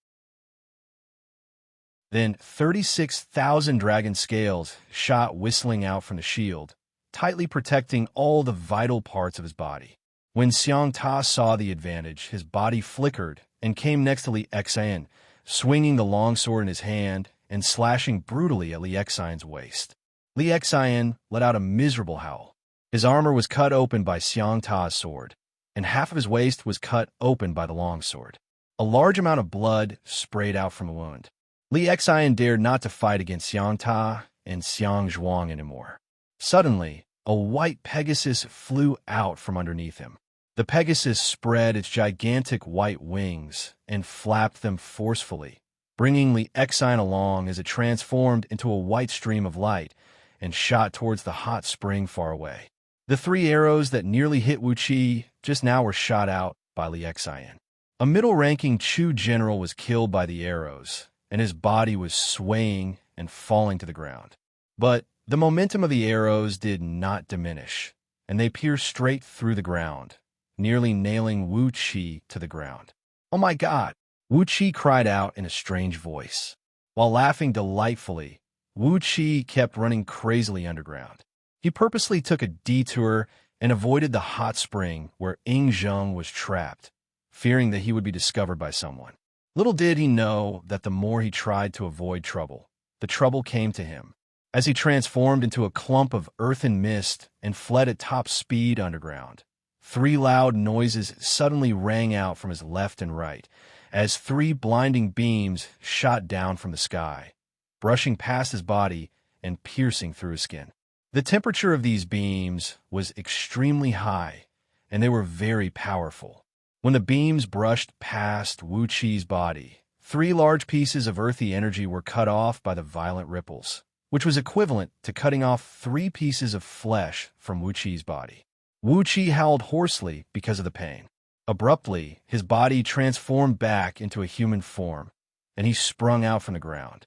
Shockingly, there were 3 bottomless pits on the ground, each about 10 feet in diameter. A great amount of lava was constantly bursting out from the pits. The viscous, crimson lava was boiling and churning, while scorching bubbles kept popping and popping, slowly filling up the 3 pits. After unleashing the 3 talismans, Wuxia had already fled several tens of miles away. Halfway up a mountain, he carefully raised his head and looked towards the direction of the hot spring. In that direction, the area near the 17 springs where Yingzheng was trapped was still shrouded with a pinkish scent of ecstasy mixed with white steam. It was so hazy that he could not see anything clearly. Led by Bai Qitian and a group of captains, the several 100,000 soldiers led by Bai Qi and his men had formed a great formation and were charging towards the hot spring. However, near the hot spring, several tens of thousands of soldiers of Great Yin were operating several thousand strange and bizarre machines, forming into a camp and holding off the fierce attack of several 100,000 Qin soldiers. The sky was filled with raging flames and lightning bolts, and countless arrows were shooting out. No matter how fierce the attacks of the Qin army was, the camp formed by the powerful machines remained unaffected. However, with the elite soldiers of Great Chu led by Xianxia and Xianxia harassing them on the perimeter, and suddenly, the elite soldiers of Great Yin led by Fan Yuqi, Tianguang, and Yu Yi had formed a battle formation and tightly surrounded the hot spring where Ying Zheng was trapped. How could Bai Qi and his men break into the hot spring in a short period of time? The reason why Jin Dan self-detonated was to kill and injure Wuxia. These men were all loyal men of sacrifice. When he lifted his head up, he immediately saw Li Xian leading several hundred captains with bows in their hands, fighting with nearly 1,000 soldiers of Xiang clan, led by Xiang Ta and Xiang Zhuang. Together with nearly 1,000 soldiers, Xiang Ta and Xiang Zhuang roared and roared as they charged fiercely towards Li Xian. Meanwhile, Li Xian and the captains around him were stepping on flying machines that could travel at an extremely fast speed, flying back and forth in the sky, while constantly increasing the distance between them and Xiang Ta and the others. At the same time, they kept shooting dazzling arrows that looked like lightning bolts, killing one soldier after another. There were several hundred ghosts and deities imprisoned in the spirit breeding ring, and they were being crazily trampled and ravaged by 100 burly men from the Longbow Kingdom. As long as these unlucky ghosts and deities were refined by the divine flame of order, they would be turned into the purest source of soul energy, nourishing Wu Qi's soul and nascent divinity. With the power of these several hundred ghosts and deities, perhaps Wu Qi could possess a nascent divinity that could fight evenly against a nascent divinity cultivator while still in the Jindan realm. It was not impossible. Chapter 262. Wu Qi turned his head and gave the three ladies a look, then gave a deep look at Yu Ji, who acted as if nothing had happened. Hastily, he transformed into a stream of yellow mist and plunged into the ground. Lu Buwei had sent someone to assassinate Wu Qi, and he had made it very clear. No one could find fault with him. So, as the left prime minister of Great Yin Dynasty, Lu Buwei should not kill the ministers of Great Yin Dynasty. Furthermore, Wu Qi had killed his own granddaughter. So, how could that be considered? Yin Dan did not say a word. There was no such national law in Great Yin Dynasty that restricted the usage of assassins. No matter it was Jing Ku, Tianguang, or even Qin Wuyang, they were all assassins. Unknowingly and imperceptibly, Great Yin Dynasty had developed a trend of raising assassins, a killing tool known as assassins. When there was a conflict between two clans, using assassins was the most direct way to resolve the conflict. While letting out a long and furious howl, Wu Qi slammed his head into Bai Qi from behind, who was fighting fiercely with Fan Yuqi. Dozens of human immortals of Jin Dan had self-detonated behind him, and the tremendous force of impact had made his speed incredibly fast. In just a blink of an eye, Wu Qi had crossed over 100 miles of distance, and was now less than 1,000 feet away from Bai Qi's back. Wu Qi cried out helplessly. He looked at the dozens of vague figures behind him, then flicked his left wrist and shot out several hundred golden beams shaped like dragon scales, transforming into a stream of light and thrusting straight into Bai Qi's back. Clang, clang, clang, clang, clang, clang, clang, clang, clang, clang, clang, clang, clang. Bai Qi flicked his wrist. Each piece of the golden dragon scales weighed tens of thousands of kilograms, and each piece was terrifyingly fast. After hundreds of collisions, Bai Qi could no longer hold his sword. A long rainbow flew out from his hand, and the sword was sent flying far away. Yu Yao had no other choice. The yellow light unleashed by the formation above her head instantly wrapped around her, transforming into tens of thousands of blades, spears, swords, halberds, and countless armors, blocking the attacks from Yutan and Yuji. Several loud explosions rang out, and Yu Yao was forced to retreat repeatedly. However, the two women did not show any mercy, and continued to launch attacks that were like a storm. Yu Yao was different from Yuji. She, who was better at scheming, did not have such a strong fleshly body. When she was hit by Wuxia, who was like a small hill, she immediately coughed out a mouthful of blood, and more than half of her bones were broken. Along with the speed at which Wuxia was flying, the shield struck out with a force of over 2 million kilograms, turning it into a frightening force and smashing right into Baichi. Baichi's breastplate was shattered, and a stream of blood burst out from his mouth. He was thrown several tens of miles away in a sorry state, and was finally embedded into the cliff of a lofty mountain. Wuxia could not resist Yu Yao's attack at all.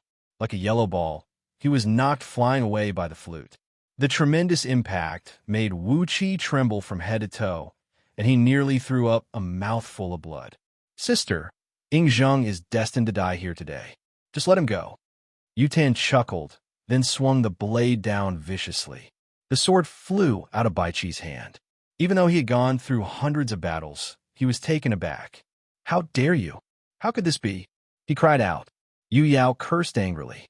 Just as she was about to aim the yellow beam unleashed by the formation above her head at Yingzheng, a long crescent blade with coiling dragon emerged gracefully from behind her back, thrusting straight towards Yu Yao's slender neck.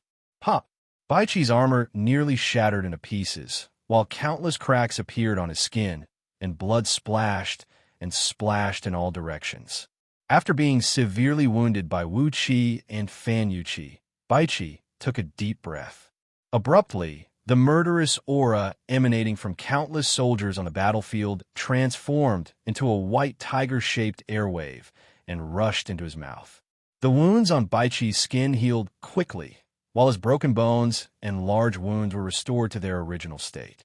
The murderous aura of Baichi's white tiger soul-slaughtering technique could almost be compared with that of Xianxia. But when it came to the strength and recovery of his fleshly body, it was far weaker than the body of a mortal fiend which Xianxia had inherited. On top of that, Fan Yuqi's brute force was terrifyingly strong, and the two tiger-headed crescent halberds were both weapons of magical treasure level. With that, he had severely wounded Baichi with ease. Holding the two tiger-headed crescent halberds in his hands, Fan Yuqi's entire body was shrouded in a yellow glow, and his face was twisted as he fought fiercely with Baichi. Although Baichi's speed was at least 50% faster than Fan Yuqi's, his strength was much weaker than Fan Yuqi's. However, Baichi's fleshly body was definitely not as strong as Fan Yuqi's. He had adopted guerrilla tactics, as he dared not to fight head-on with Fan Yuqi, who was as tough as an iron block.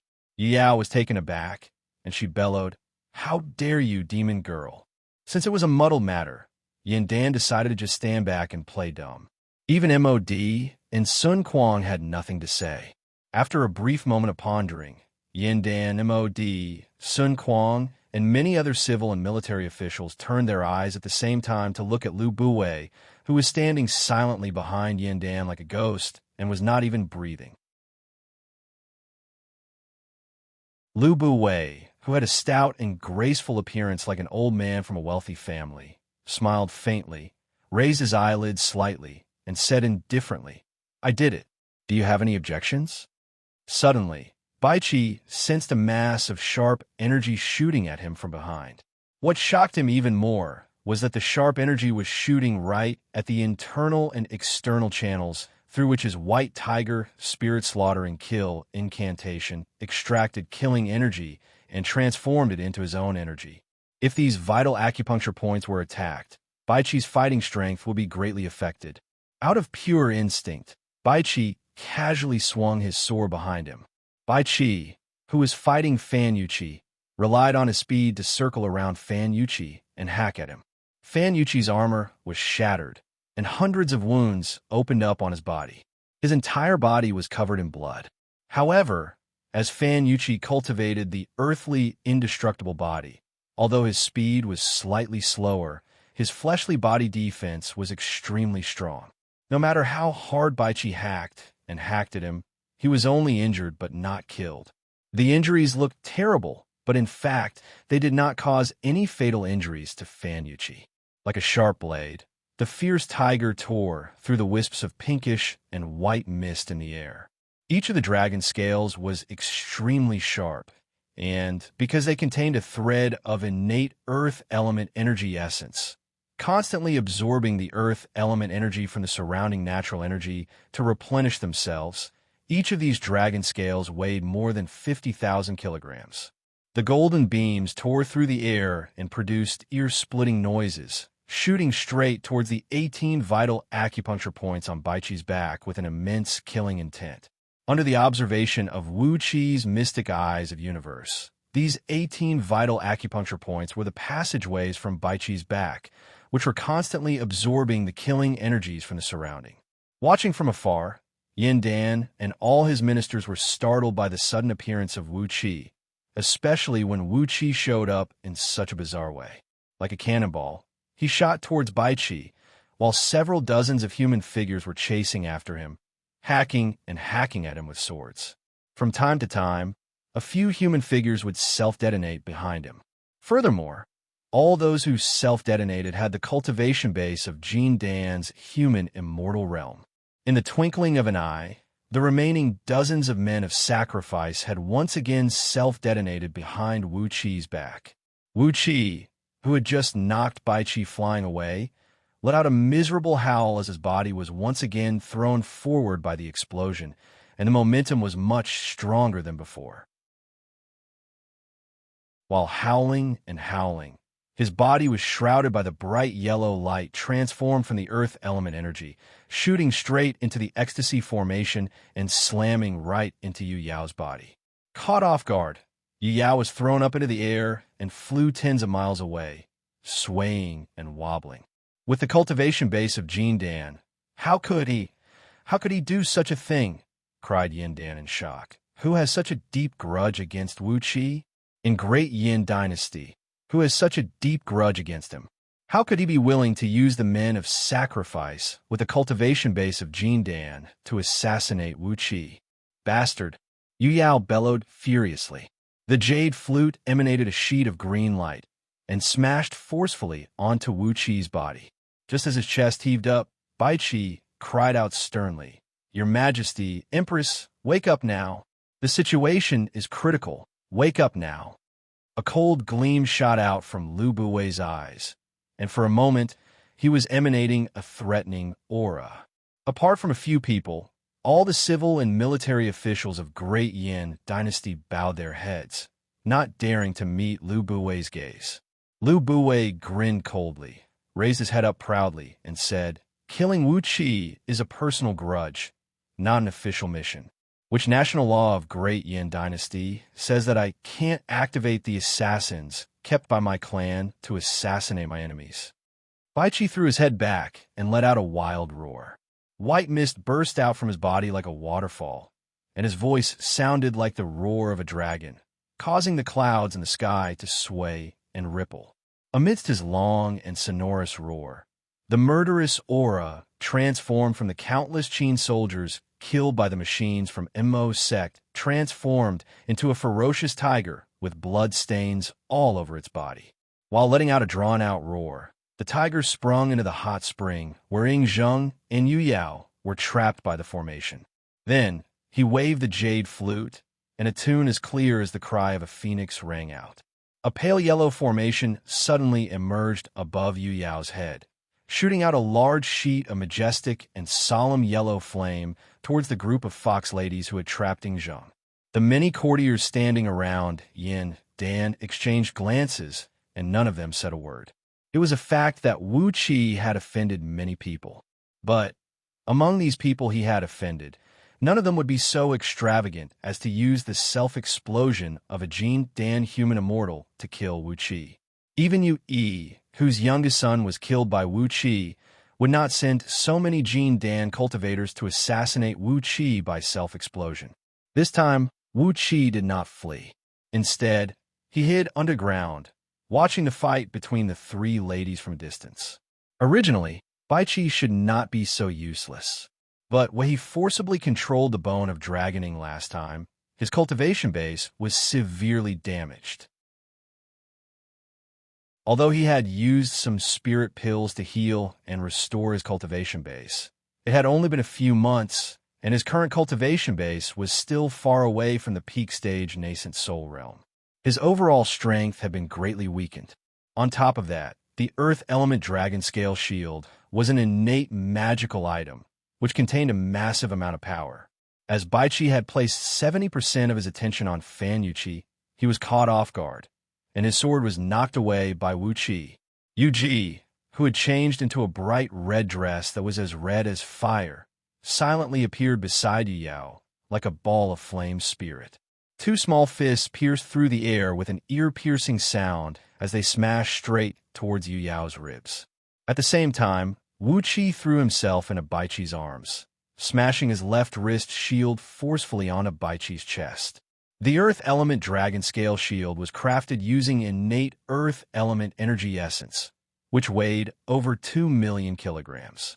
Although it was refined into a magical treasure by Wuqia, to Wuqia, it was as light as a feather, as if it weighed nothing. But to the others, it was as heavy as a huge mountain. Sitting in the chariot, Yu Yao's body trembled as if she had sensed something, and she abruptly rose to her feet. She glanced around in astonishment, then suddenly tightened her grip on the jade flute. A large sheet of bright light burst out from the feathers of the Luan Phoenix, dispersing some of the enchanting pink scent in the surroundings. She calmed her mind and looked down, and she saw Yingzheng being entangled by a group of beautiful girls. More or less, there were white foxtails poking out from the back of these girls, wrapping around Yingzheng like a huge white cocoon.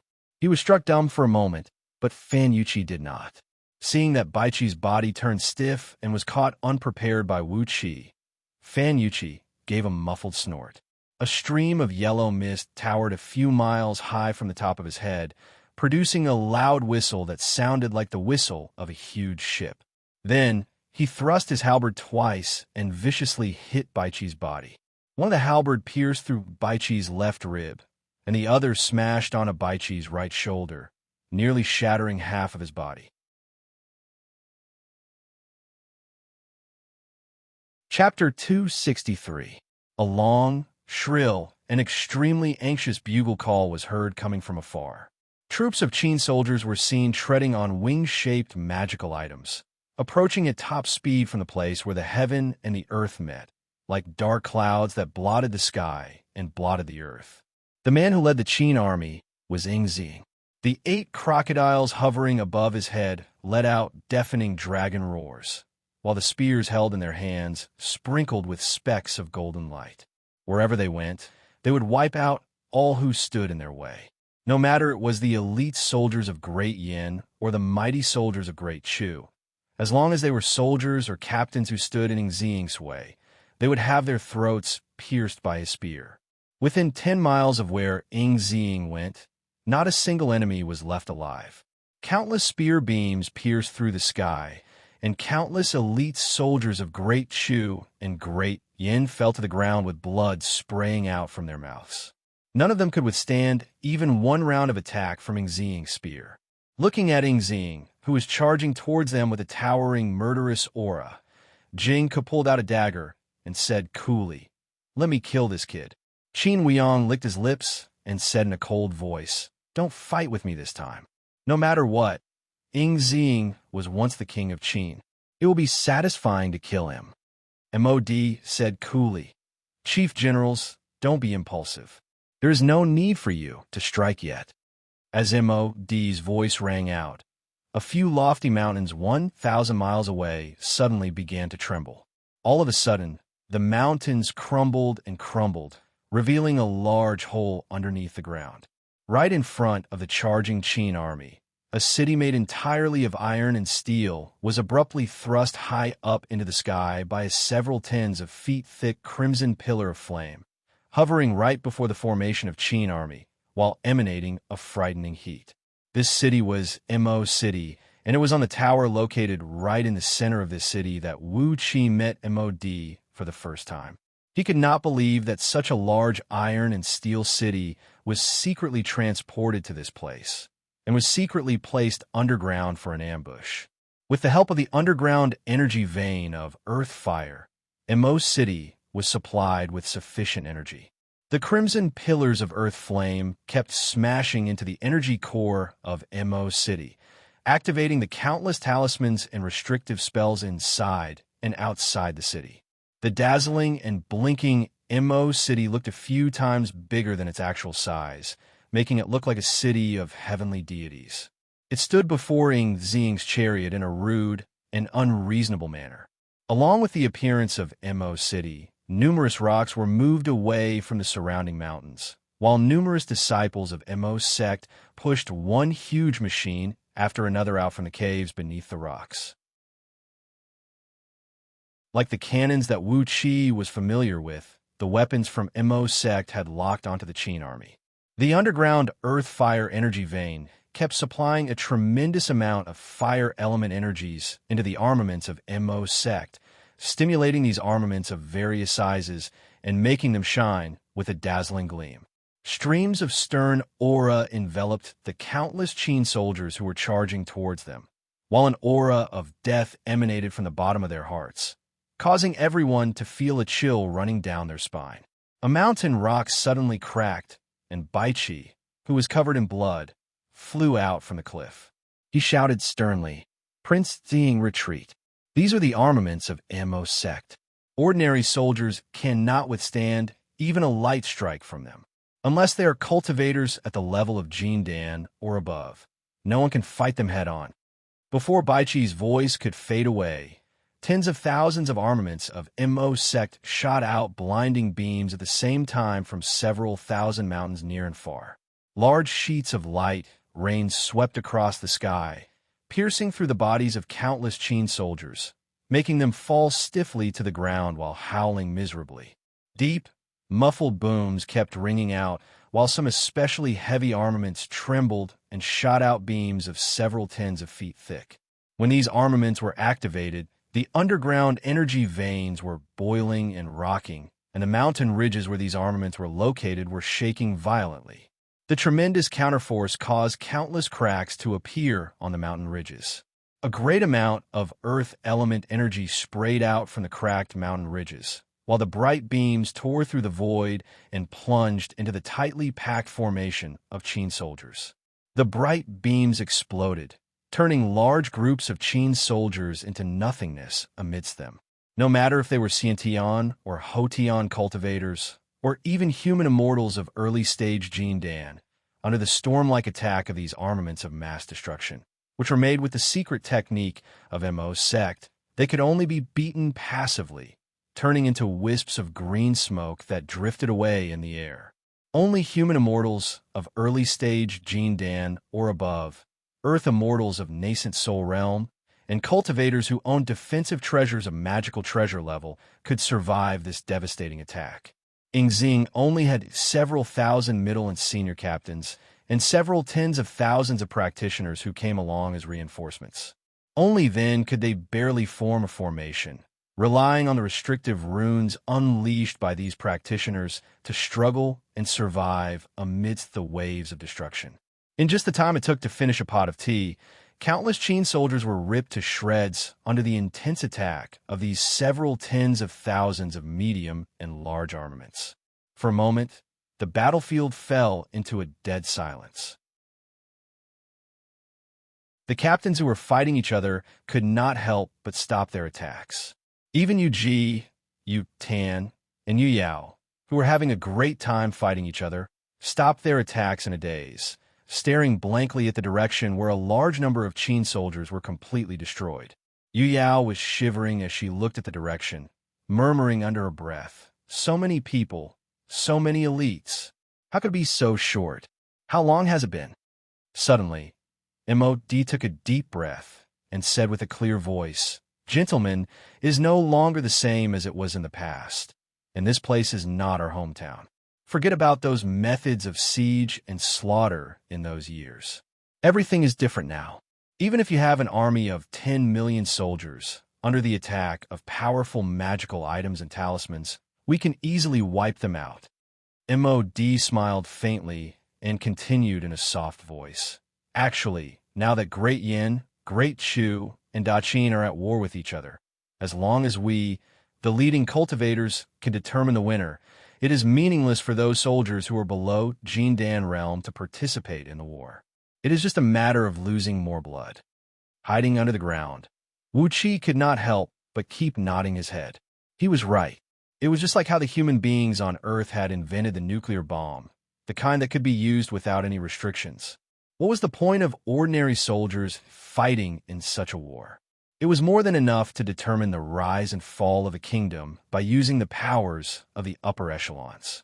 Under such circumstances, it was meaningless for Daqin to dispatch millions of soldiers to wage war against other kingdoms. It was nothing more than giving Mo's sect more military credit and making Qin army shed more blood. Suddenly, Mo's city began to tremble violently, with countless runes blinking and blinking on its surface.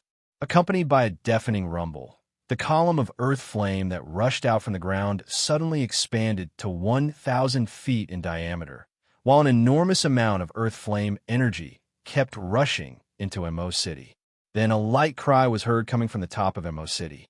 A section of a city wall, facing Ingzing and his men, slowly slid to two sides, revealing a pitch-black metal cylinder that glinted with a dazzling light. The energy equivalent to all the energies possessed by 100 peak stage, nascent soul Earth immortals was gathered in the cylinder. After that, it transformed into a violent thunderbolt, whistling out from the cannon and smashing right into the center of the defensive formation deployed by Ingzing and his men. The thunderbolt was less than 10 feet in diameter, yet it contained all the energies possessed by 100 peak stage, nascent soul Earth immortals. It tore through the defensive formation effortlessly, pierced through the bodies of several hundred Qin generals and practitioners, and burned them into wisps of ashes in just a blink of an eye. The thunderbolt did not lose its momentum. It went straight through the formation, traveled over 1,000 miles, and plunged into a mountain range off in the distance. A blinding light shot out from the horizon, and amidst the blinding light, a large patch of the mountain range turned into nothingness in just a blink of an eye. Ingzing was careless, and the thunderbolt brushed past his body. He gave a muffled snort as a large piece of muscle on his shoulder was charred, and his body was knocked flying far away by the tremendous force contained in the thunderbolt. Suddenly, he coughed out a mouthful of blood, which was filled with blinking electric arcs. Ingzing stared blankly at the Mo city before him, as well as the countless war machines of Mo sect in the surroundings. He could not say a word for a long while. The timing, the geographical location, and the combination of manpower, Great Yin and Great Chu, had occupied all the advantages. On the other hand, because of Ing Zheng's reckless advance, Daqin had fallen into the most embarrassing situation. When the ferocious claws of Mo's sect were completely exposed, the mighty army of Daqin, who had once unified the world over 2,000 years ago, was so weak that it could not even withstand a single blow. Just as MOD had said, the times had changed, and so had the people. Even if there were several 100 million ordinary soldiers, they were just cannon fodder. Nowadays, in the struggle for hegemony among all the kingdoms, the winner would be determined through cultivators with profound cultivation base. Not to mention those ordinary soldiers below the realm of Jindan. Even cultivators of Jindan realm did not have the qualification to join the struggle that would decide the fate of a kingdom. MOD had used a bloody fact to give Yin Dan and Chu Ping, who were present at the scene, a most realistic lesson. The war now was completely different from the war in the past. Yin Dan took a deep breath, gave MOD a look of utmost reverence, and said, Ingzing, bring the rest of the men and retreat. Today, we will claim Ing Zheng's life. Without the Emperor of Qin, without the Imperial Seal, without the Cauldron of Yu, Daqin, hiding underground, Wuxia could not help but shake his head. Without the Emperor of Qin, Ing Zheng, without the Imperial Seal, and without the Cauldron of Yu, would Daqin still be the Daqin? All of a sudden, a wild and long laugh rang out. Cut the bullshit. Release my father, or else I'll drag Great Yin and Great Chu down with me. Obediently send my father and all the other generals and ministers out, or else we'll all perish together." An ear-splitting clanking of iron chains rang out as a prisoner cart wrapped in a dark cloud came flying towards them at top speed. Hiding underground, Wuxia could not help but poke half of his head out from the ground. Sure enough, it was a prisoner cart amidst the dark cloud. It measured 80 feet in both width and length, and stood about 30 feet tall, and was surrounded by a thick iron fence. There was an iron table and an iron bookshelf in the cart, and a man with disheveled hair and messy clothes, with both his wrists and ankles chained up by iron chains, was sitting behind the iron table and laughing loudly. The man's face was covered by his long hair, and through the gaps between his hair, a pair of ferocious and crazy eyes that looked like those of a mad dog could be seen. Within those eyes, which were blinking with a blinding green gleam, there was no emotion that a normal human should have, only countless crazy and negative emotions. While laughing evilly, he cried out sternly, "Yin Dan Shu Ping, get the hell out here right now, you two poor wretches. Hee, are you the ones who have trapped my father? Not bad. You're much stronger than those years. TSK, I really want to chop off your heads and use them as urinals." Chu Ping, his face pale and body drenched in sweat, suddenly appeared right next to Yin Dan. He said in a low voice, "Giguzi possesses an unfathomable cultivation base, and he has broken free from Chu Ping's restraint. I don't know where he is now." Yin Dan gave Chu Ping a startled look, then said in a low voice, "Don't worry, the outcome has been decided. In just a moment, all the energies in Ying Zheng's body will be devoured by the master of Enchantment Palace, and his soul is destined to perish today. No one can save him." Taking a deep breath, Yin Dan asked in a loud and clear voice, "Who are you? How dare you speak such arrogant words?"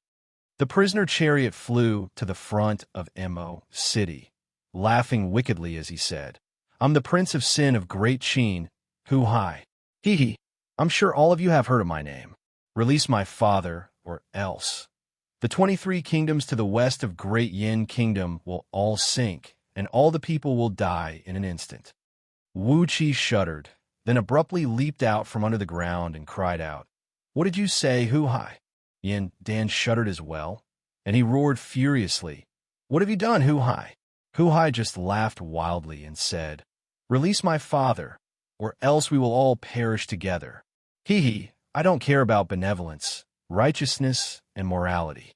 If you don't obey my will, even if I'm struck by lightning and have my bones crushed to pieces, my soul destroyed, and I'll never be able to reincarnate, I'll never be afraid. I'll count to 3, and if I don't see my father by then, all the people in the 23 kingdoms to the west of Great Yin Kingdom will be buried together with my father." Hu Hai raised both hands up in the air, laughed wildly, and said, "Heaven, fuck your birth mother. Ha one." A dead silence fell over the place, and no one dared to say a word.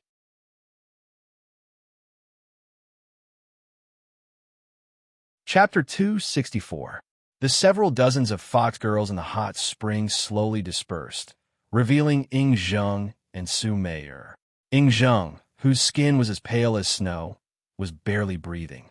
He was lying on the back of a huge six-tailed fox, and his body was twitching unnaturally. After hearing Yin Dan's order, Su Meier, who had transformed into her true form of a white fox, coiled up Ying Zheng with her 2 long tails and slowly threw him into the hot spring nearby.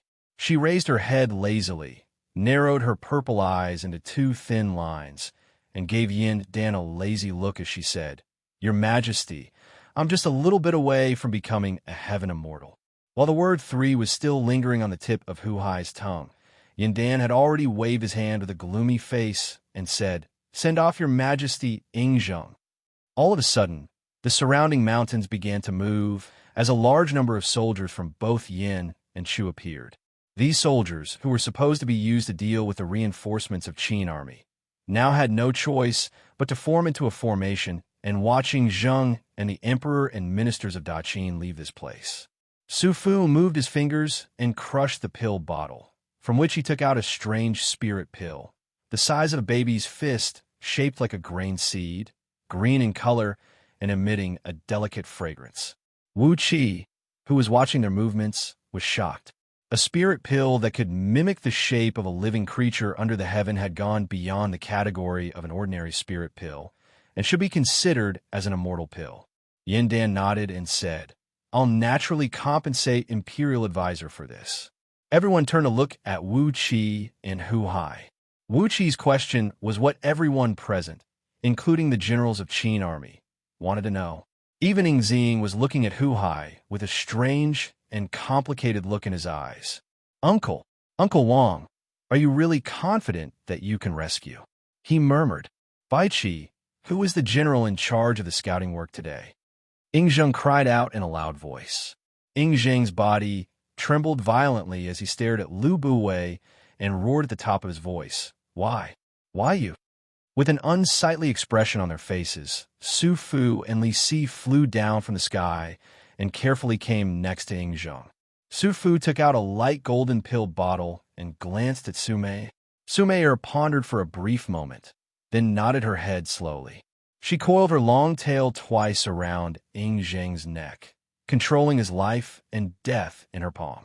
Only then did she nod her head and said, "Feed him some spirit pills, but don't try to buy time." This empress almost sucked all of his cultivation. Just a little bit more time, really. He cared about the life and death of Yingzheng, and he cared about the outcome of the 3 kingdoms. Even if the people of the Yin kingdom died, it would have nothing to do with him. However, the Meng village in the past, the current Meng fortress, was within the range of Hu Hai's threat. Could the 23 western kingdoms of Great Yin possibly sink? How was this possible? How could this be done? Hu Hai was a madman. He was the culprit who had disrupted the politics of the Qin state and caused the death of Daqin. How could he do such a crazy thing? After talking for a while, Hu Hai became a little impatient. Release my father, or just let those 23 kingdoms be buried with my father? Brother Hu Hai is still in Xianxia. Even if the emperor is changed, Daqin will not collapse. Release him or not, I'll count to 3. As Hu Hai roared, a mountainous area tens of thousands of miles in circumference behind Yindan and others suddenly collapsed. A huge mountain ridge, together with several outposts of Great Yin, sank into the ground at the same time. A tremendous tremor came, and the collapsed mountain ridge formed a pit that was about 100 miles deep. A great amount of underground water spewed out of the ground and slowly poured into the pit. The sun was shining high up in the sky, and the sunlight shone straight into the pit. The bottom of the pit was sparkling, and it was a beautiful scene of lakes and mountains. Hu Hai took a deep breath and said slowly, "Tell those foxes to stop and release my father, or else." 2. Bai Qi turned around abruptly. A few beams of light had already flown up from the Qin army's camp and quickly joined Great Yan's army. With great reverence, the few Qin generals knelt to Lu Buwei, who stood behind Yindan, and said in a booming voice, "We offer greeting, Patriarch." Hu Hai laughed in a deep voice. Suddenly, a thick layer of black mist spread out of his body like waves, wheeling rapidly around him. All of a sudden, the shrill howls of demons rang out, and the black mist around Hu Hai turned into a black ocean that measured about 100 miles in circumference. Numerous black lotuses began to grow rapidly from the ocean. The leaves of the black lotuses were swaying in the wind, and the lotuses were blooming slowly. On each black lotus the size of a bowl, there was a small fiend statue sitting cross-legged, with a ferocious-looking face and a wheel of bright black light hovering behind its head. Lu Buwei looked at Yingzheng with a complicated expression. After a long while, he said coolly, 3 of my sons were captured alive by Great Yin. For them I have become a left prime minister of Great Yin, king of one Xan. Hu Hai laughed strangely. As he was about to say something, a water column suddenly shot up into the sky from the dark river in the distance. Waning Dragon King's body was badly burned, and his skin and flesh were still smoking. He roared out with a stern voice. Someone has taken control of Longyuan River, Dark Dragon River, and Coiling Dragon River, the three main water veins in the eastern part of Meng Mountains. The Dragon Kings of Dark Dragon River and Coil Dragon River have sent me a letter through the water channel, saying that the few cores of the earth veins in Great Yan's territory, where their tributaries flow through, are also under someone's control. The strange laughter rang out again, and Hu Hai said in a deep voice, "I don't think I need to say more, do I? What I'm cultivating is the divine ability of Earth Fiend of Great Constellation and Great Constellation. I have the strength of millions of fiend gods and fiends in my body, and I can control all the earth veins and water veins. The underground earth veins of Great Yin are not guarded by any treasure, and I can easily control them. With the earth veins in my hands, isn't it a piece of cake to sink the land tens of millions of miles wide?" Ing Zheng pondered for a while, then smiled and said, "Chu Ping has used the art of ghost deity to prevent old Mr. Gigazi from foreseeing my dangerous situation. Someone among the generals of Daqin has been bribed. Otherwise, I would have sent out a great number of scouts before I came here, and they would have found some clues." Hu Hai gave Ing Zheng a look, who had half of his body soaked in the hot spring, and once again let out a disturbing laugh. "Su Fu, Li Si, give my father a life-saving spirit pill first," he said in a deep voice. "What did you advisors eat when you were growing up? How could you put my father in such a perilous situation? I really should have killed your entire clan, especially the hundreds of millions of common people of the 23 dynasties. If they were killed because of his wrong decision, just the enormous karma alone, as well as the inner demons that Yin Dan had stirred up because of it, would make him doomed eternally, and it would not take long before he was completely devoured by the enormous karma." Yin Dan and Chu Ping's faces darkened. They wanted to ask the same question, but for the sake of the dignity of the emperor, how could they accept Hu Hai's threat? The fact that Wuxia had jumped out and asked the question was exactly what they wanted. They did not say a word, but just fixed their eyes on Hu Hai in the distance. Chu Ping was in a better condition, and his expression was calm. But Yin Dan was so nervous that cold sweat kept breaking out from the nape of his neck, flowing down his back like a stream. Yin Dan's face turned pale in an instant, while all the military officers of Great Yin slowly retreated, breaking away from the contact with the Qin generals. Tian Guang, Fan Yuqi, Yu Yi, and the other generals exchanged glances with each other in panic. It seemed that this Hu Hai was not just trying to scare them, and he was not talking nonsense. "Yes," replied Yin Dan in a low voice. Su Meier nodded. Suddenly, one of her long tails tightened and shrunk to the size of a child's arm. At the end of it was a sharp silver spear, which was pressed tightly against the vital spot between Ing Zheng's brows. She giggled and said, "Hu Hai, if you can't tell me the cause and effect that will satisfy me, I'll just have to do this lightly, and Ing Zheng will become a dead man." Chu Ping's body trembled as well. Using the quickest speed he could mutter, he said in a low voice, "I have no idea what kind of fiend cultivation technique this Hu Hai is cultivating. Chu Ping is able to communicate with ghosts and deities under the heaven and earth, but before he could figure out what exactly happened to the mountain ghosts and deities in the collapsed mountain ridge, the mountain ridge suddenly collapsed. Ing Zheng's body trembled, and he struggled to jump up. But, with a flick of Su Meier's tail, how could Ing Zheng, who had suffered a great loss of energy, move? Cold sweat broke out from Wu Qi's forehead.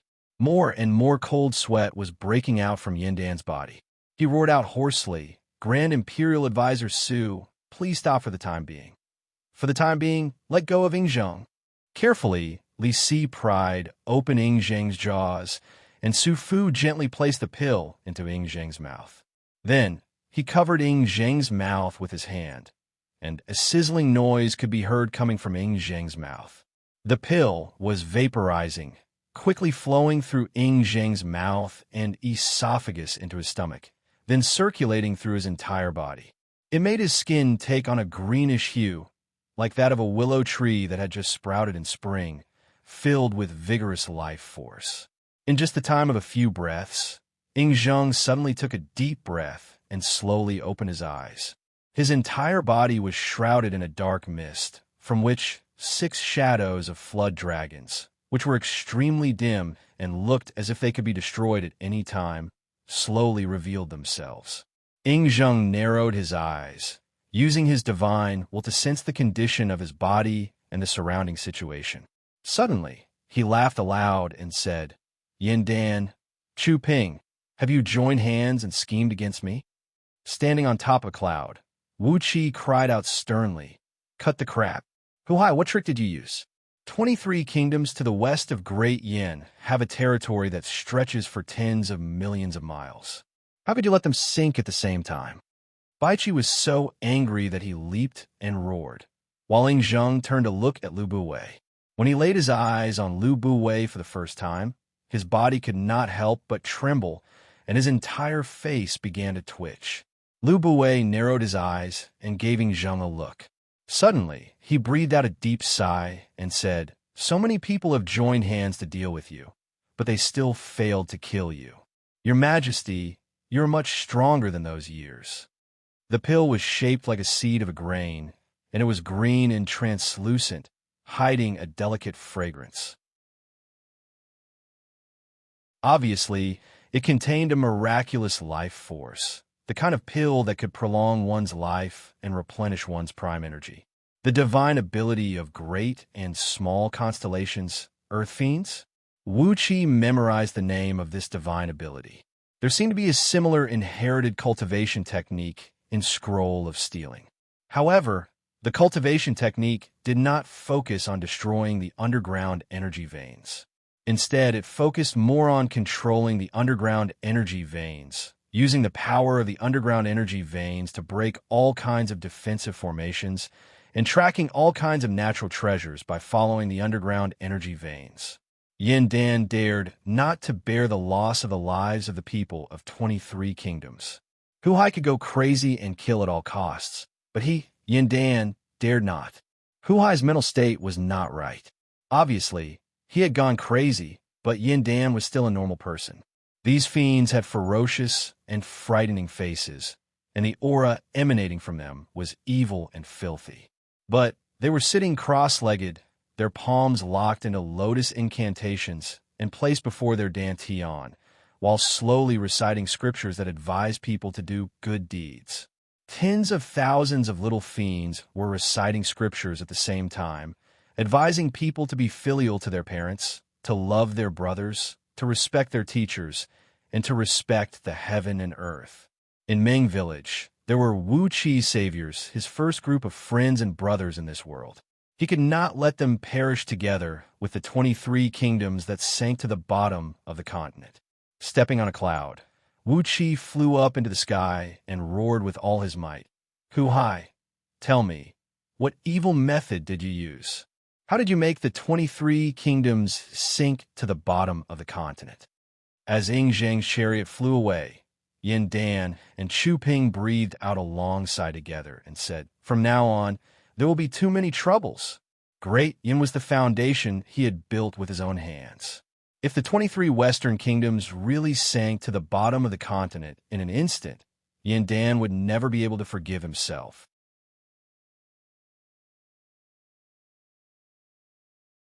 Chapter 265.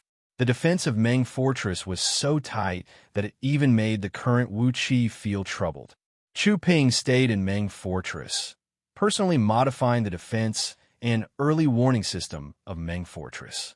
One after another, countless wild mountain ghosts and deities stood side by side, back to back, from the sky all the way to the ground, forming a huge sphere that firmly sealed the entire Meng Fortress. In the face of such a shameless defense, Wuqi could only sigh helplessly. With his current cultivation, no matter how miraculous his innate movement technique was, it was impossible for him to pass through the bodies of these mountain ghosts and deities without being noticed. In the later parts of Scroll of Stealing, there were even more magical escape arts that could achieve this, but it was not something that Wuqi could perform with his current strength. The resentful Wuqi hated the feeling of being trapped in a cage. He simply told Lu Qingfeng about it and moved to the mountain peak outside the city guarded by the heaven-splitting swordsmanship sect. At least, the restriction in the forest that the heaven-splitting swordsmanship sect was responsible for defending could not stop Wu Qi from coming in and out at will. Ever since he failed at the last step during the day and was forced to letting Zheng go. Thus, under the anxious presence of Yin Dan and Chu Ping, all the important ministers of Great Chu and Great Yin had gathered together, discussing how to deal with the problem of Daqin. The two countries were not afraid of Daqin's army and cultivators. However, Huhai's great and great constellation Earth demons were impossible to guard against. Once he succeeded, the lives within a radius of 10 million miles would be plunged into misery and suffering, and the people of both countries would suffer heavy casualties. They had to come up with a complete countermeasure. Therefore, Yin Dan and Chu Ping summoned all the ministers and began to come up with various countermeasures. The officials attending the secret conference were too high in rank. Wu Qi did not qualify to attend. He did not have the time to deliver the books he had taken from Zhang Yi. Nowadays, Wu Qi had become more and more careful for the cultivation techniques of Great Qin's generals. Unless he handed them over to Yin Dan himself and let Yin Dan personally mark his contribution, he would rather keep them in his hands and hand them over to him through some unreliable people. Since Lu Buwei could plant his disciples among the generals of Qin army, what about Great Yin army? Wu Qi was not willing to take the risk. Standing on the peak of the mountain, Wu Qi was looking down at the countless wild ghosts and deities in the sky above Meng Fortress. He could not help but have his lips drawn together. Activating the mystic eyes of universe, he could see countless ghosts and deities densely covering the ground, forming a dense line of defense.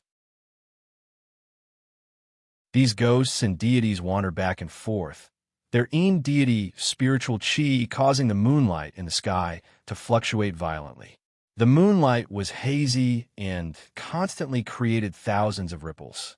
It illuminated the surrounding forest and made it seem like a dream or an illusion. The disciples of Heaven-Breaking Sword sect who were on night duty were talking and laughing in low voices. During the last few days of war, Heaven-Breaking Sword sect was not sent to the front line. Now that Zheng was severely wounded and Qin army would not launch an attack for a long time, the situation of the war had suddenly become relaxed. Therefore, the disciples of Heaven-Breaking Sword sect were in the mood to talk and laugh. While Wu Qi was looking around, he suddenly saw the city gate of Meng Fortress open tens of miles away. Yu Ji, clad in a red robe and looking like a ball of raging flame, was seen drifting out of the fortress, escorted by a troop of armored soldiers. After that, she summoned a cloud and flew towards the southern forest. Wu Qi pondered for a brief moment, then abruptly transformed into a clump of green mist and blended into the surrounding forest, chasing after her at lightning speed. She was his first woman. Wu Qi could not accept the way she treated him. Since the war had stopped and he had some free time, Wu Qi decided to have a good talk with her and find out the reason why she did that. The cultivation technique, she was cultivating the innate energy essence she had condensed in her body. Was she going to give it up just like that? Xianxia was her lover, and she did not want to leave this innate energy essence to him. What was the reason behind this? With the nourishment of this innate energy essence, perhaps Xianxia could escape the calamity of demonization, and perhaps he could step into the realm of heaven immortal. However, she chose to have a one-night stand with Wu Qi and gave up this innate energy essence for nothing.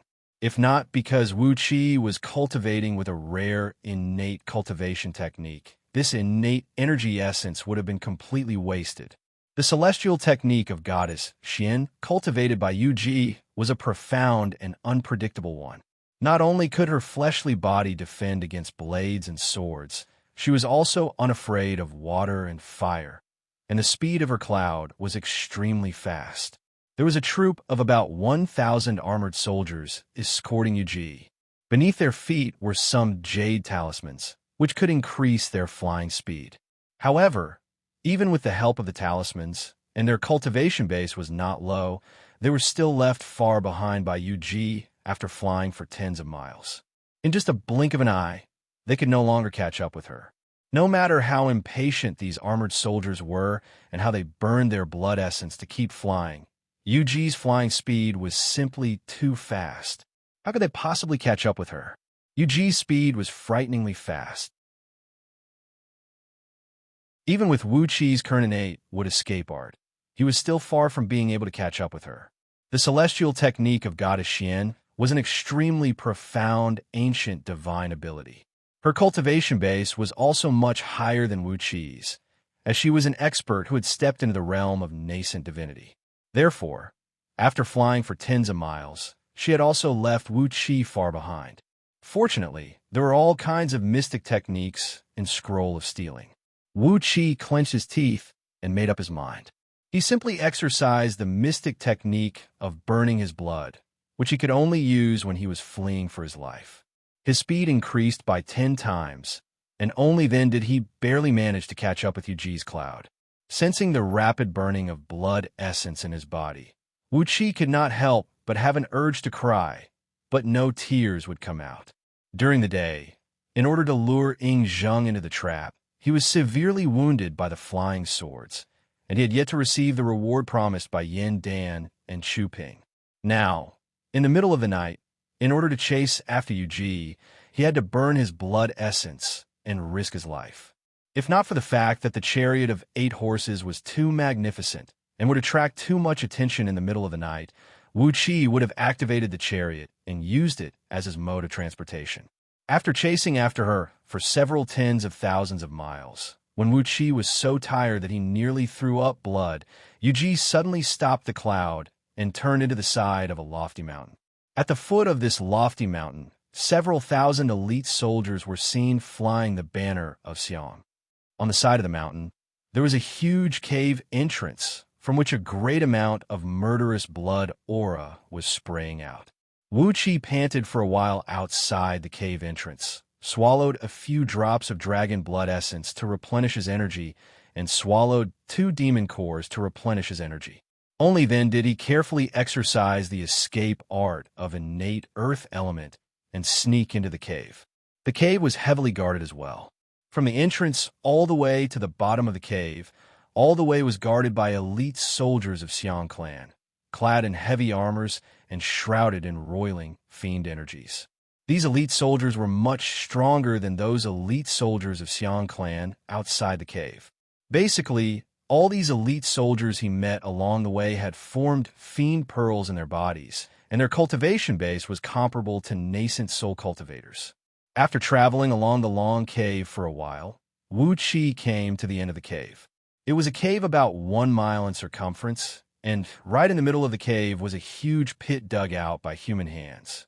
A great amount of blood essence of demon beasts was poured into the pit, filling the air with a pungent smell of blood. Xiangyu's fleshly body had recovered, and he was now standing in the pool of blood, with only his eyes showing. Vaguely, countless tiny vortexes were formed in the blood pool, and the natural energies in the surroundings were constantly being sucked into these vortexes, slowly injecting into Xiangyu's body. The banner of Qiyu was hovering above his head. On the banner, countless ferocious celestial fiends were waving their weapons and letting out soundless cries. Xiang Ta, Xiang Zhuang, and several dozens of burly men were standing right next to the blood pool. An old man, who looked to be in his 50s, had a delicate face and a graceful bearing, was sitting on a stone stool next to the blood pool, staring coldly at Yuji, who just walked into the cave. Obviously, this old man was the leader of Xiang Ta and his men. When they saw Yuji, although their eyes were about to burst into flames, and the hot-tempered Xiang Zhuang even had his palm pressed on the hilt of his sword, the old man did not say a word, and neither did any of them make a move. The old man did not move, the people of Xiang clan did not move, and even Xiangyu, who was soaking in the blood pool, remained motionless. Clad in a blood-red long dress, Yuji walked slowly to the edge of the blood pool. She looked at Xiangyu, who was soaking in the thick blood pool with only his eyes exposed. Suddenly, she laughed coldly and said, "Do you hate me, resent me, or want to kill me?" The old man cleared his throat and was about to say something, but suddenly Xiangyu's deep and powerful voice rang out. Second father, bring them out. I want to talk to you, Ji. The old man, the second father whom Xiangyu respected, frowned. But before he could say anything, Xiangyu had already continued. Get out. I'm not as impulsive as I used to be. After pondering for a brief moment, Fanzing slowly rose to his feet and walked out without saying a word. Xiangta and Xiangzhuang glared angrily at Yuji, snorted coldly a few times, and followed closely behind Fanzeng. Yuji gave Fanzeng and the people of Xiang clan a glance with a smile, then slowly sat down on the stone stool where Fanzeng was sitting just now. It has been a long time since we last met, she said softly. The people of Xiang clan have grown stronger. I don't even know many of them. Are they the people who came from Great Shu after hearing that you were severely wounded by someone? Xiangyu stared coldly at Yuji and said in a deep voice, Yes. They are all new members of the Xiang clan. They're my younger brothers and nephews. Yuji chuckled and said, I thought they were your children and grandchildren. After a moment of silence, Xiangyu said coolly, I have no children. I don't have any concubines or wives. Years ago, when you committed suicide at the foot of Gaishai, Xiangyu did not say another word, and neither did Yuji. Wuxia, who was hiding under the ground, frowned. Over and over again, he kept telling himself that the enmity between him and Xiangyu was too deep. But he always felt that he was innocent. He was really innocent. After a full quarter of an hour, Yuji finally giggled. With a flip of her palm, a small bronze bottle about 1 foot tall appeared in her palm, filled with pale purple blood. The blood was emitting a strange fragrance, and there was an unimaginably huge fiend energy rolling and rocking out from it. Looking at Xiangyu in the blood pool, she said coolly, I heard that I was raped, and then I told you that I was the one who seduced that little boy Wuxia. You were so angry and heartbroken, and then you were beaten half to death. After going through all these trials, your Chiyu Undying Fiend technique should have condensed into a fiend core, right? And your nascent divinity should have transformed into an innate fiend soul, right? And your body should have been forcibly transformed into an immortal fiend body by the Chiyu flag. Did you succeed? Yes, said Xiangyu in a low, muffled voice. Yuji gently pointed her finger at the bottle and said softly, Then fuse this blood essence into your body. This is the only drop of Chiyu true fiend blood in the world. After fusing with it, you will be able to truly start cultivating the Chiyu Undying Fiend technique. Xiangyu did not move at all. You purposely provoked me, causing my temperament to change so that I could fuse with my fiend nature, he asked in a deep voice. Yuji casually threw the bronze bottle into the blood pool. She sighed faintly and said, Maybe, maybe not. I don't know either. She gave Xiangyu a deep look, sighed, and said, We haven't seen each other for over 2,000 years. Xiangyu's roar that sounded like a muffled thunder rang out from the cave. You are my woman.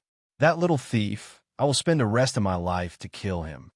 A great amount of blood boiled and rose up, pulling Yuji into the blood pool. Under the ground, Wuqi's eyes turned cold. Soundlessly, he took out the innate gold and silver lotus.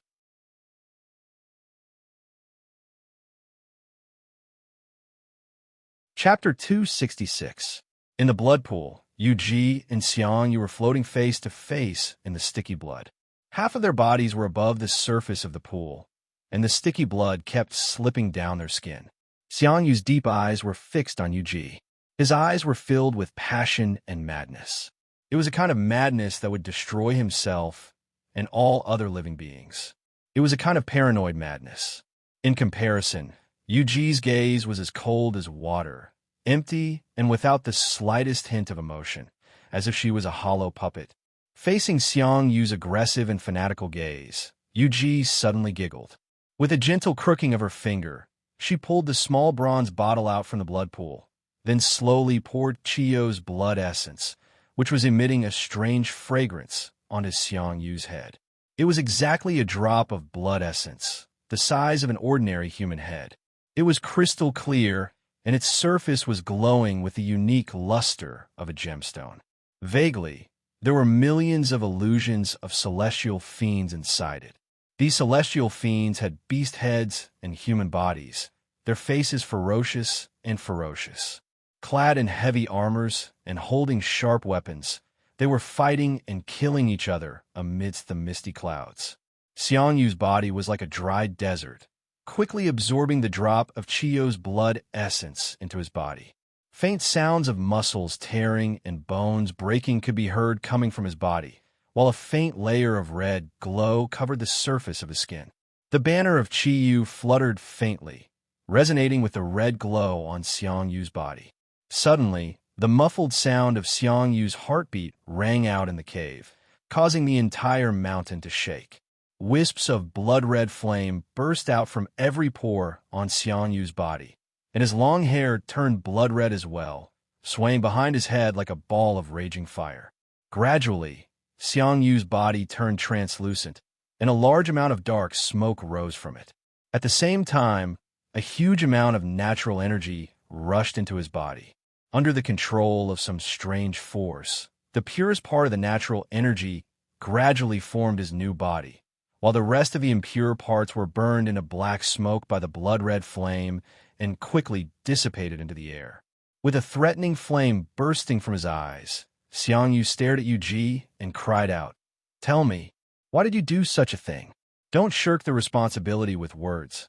I want to hear your real reason. Say, why did you do such a thing? Even if you want to do it, you can look for Ingzheng, Yindan, or Chu Ping. Why do you want to look for a kid who hasn't even grown his hair yet?" Yuji slowly raised her hands and slowly untied the high bun on her head. Her long dress was swayed by her hands, and the bodice was tightly wrapped around her chest, drawing out a breathtakingly steep arc. Xiangyu stared at her chest and suddenly began to pant heavily. His body trembled, and his joints made a series of crackling sounds, like beans being fried. She slowly untied her hair bun and let her long hair flow behind her back. Then, she said in a soft voice, "There's no reason for that. I just want to find someone that my Majesty can crush to death with just one finger. If His Majesty is not willing to spare Yuji, then I will announce to the world that Yuji will be banished. Yuji is just a pitiful little girl, while His Majesty is an overlord who has the whole world in his heart. His Majesty should not take a mere girl to heart." With a charming smile, Yuji reached out both hands and gently stroked Xiangyu's cheek. "Before I banish her, there's one more thing I want to tell my Majesty. Li Weiyan is cultivating the heaven-breeding script of Goddess Su, while Yu Yao is cultivating the mystic technique of Jade Girls, which is inherited from the Yellow Emperor Xinyuan. Both of them have a thread of innate energy in their bodies, which can help my Majesty break through the barrier between human and immortal. My Majesty, you need to act quickly and seize their bodies." Yuji pursed her red lips, narrowed her eyes, and smiled in an extremely charming manner. Her smile was extremely evil, like a black poppy growing in the dark night, filled with a deadly charm. Xiangyu stared blankly at Yuji. Suddenly, his body trembled and said, "Yuji, why have you become like this?" "You." Vaguely, there was a dark jade gleam shooting out from Yuji's eyes, and hidden within it was a faint purple-red, evil gleam. Xiangyu stared into Yuji's eyes, and for a moment, he could not control his body. He roared out in a low voice, grabbed Yuji's slender and beautiful neck, and tore off all her clothes. Roaring furiously, he leaped forward, courageously plunging into Yuji's body amidst the pool of blood. "After so many years, the first thing you do after coming back is to purposely make me sad?" Xiangyu was like a wild beast that had gone berserk, lunging and fighting on Yuji's body in a nearly hysterical manner. The banner of Chiyu was dancing happily, unleashing a great amount of blood-red mist that kept fusing into Xiangyu's body. Xiangyu's body became stronger and stronger as he kept slamming and slamming, and the wild and ancient aura emanating from him was getting stronger and stronger. Xiangyu's chiseled face gradually turned cold, and the last trace of human emotion disappeared from his face. A coldness that could make one shudder was emanating from his body, making him look like a mechanical puppet. Everything was cold and merciless that originated from some kind of consciousness, and no other mixed emotions existed in him anymore. The coldness was so direct, like a peerless divine weapon hidden deep in an armory, born purely for the purpose of killing, without any unnecessary emotions. Yuji wrapped her arms around Xiangyu's neck and murmured under her breath, "This is good. This is good. A king like this will never make a mistake again, and he will never fail again. A king like this will never be defeated again. My king, let all your future enemies tremble under the sharp edge of your weapon. Xiangyu, the hegemon king of Western Shu, is supposed to be like this. This is how it should be. There will never be a mistake. There will never be a failure." A bloody fiend slowly emerged from behind Xiangyu's back. It was taller and more muscular than the bloody fiend shadow that stood in front of Meng Fortress, standing nearly 1,000 feet tall. The fiend shadow kept absorbing the natural energies in the surroundings, transforming them into a very strong and domineering fiend aura, which was then injected into Xiangyu's body from a distance. Xiangyu's aura continued to go through a rapid transformation, becoming even colder, more merciless, and more unapproachable. "Wuxia, I swear I'll kill you." Hee ha ha. Xiangyu clutched Yuji's neck tightly with both hands, trying his best to twitch his body while letting out a heartless laugh. The strength of his palms was so great that when his palms rubbed against Yuji's soft and beautiful neck, it actually produced a jarring sound of metal clashing and produced a large amount of sparks. Yuji's celestial technique of Goddess Xian had made her fleshly body extremely strong, and only she could withstand the current Xiangyu. Apart from the last obsession in his heart, the obsession of killing Wuxia, Xiangyu no longer had any emotions that a human should have. He had become so pure, so monotonous, and his fiend soul was filled with a pure will to fight. Even if the heaven and the earth were standing in his way, he would use his fists, his weapons, and crush the heaven and earth to pieces. Apart from fighting, there was nothing else. The bloody fiend shadow behind his back was getting clearer and clearer, and the aura emanating from it was getting stronger and stronger. The banner of Qiyu was draped over the back of the bloody fiend shadow, like a cloak on a battle armor. More and more natural energies were being absorbed into the banner of Qiyu, transformed into a very strong fiend aura, and then injected into Xiangyu's body. Underneath the ground, Wuqi used a black cloth to wrap his face layer after layer, and at last, only his 2 eyeballs were exposed. He tried his best to change his appearance, then exercised the innate wood element Jin Dan in his 7 stealing heaven meridians, unleashing a thread of Jin Dan aura, changing the strange sign of Jin Dan behind him into a lush green forest shrouded in a green mist. Then, he injected all his energies into the innate gold and silver lotus. The energies of 5 colors shone brilliantly on the petals of the lotus and were gradually absorbed by the lotus. A wisp of purple-green divine flame of order danced and danced on the lotus throne in the middle of the lotus, giving it a very strange look.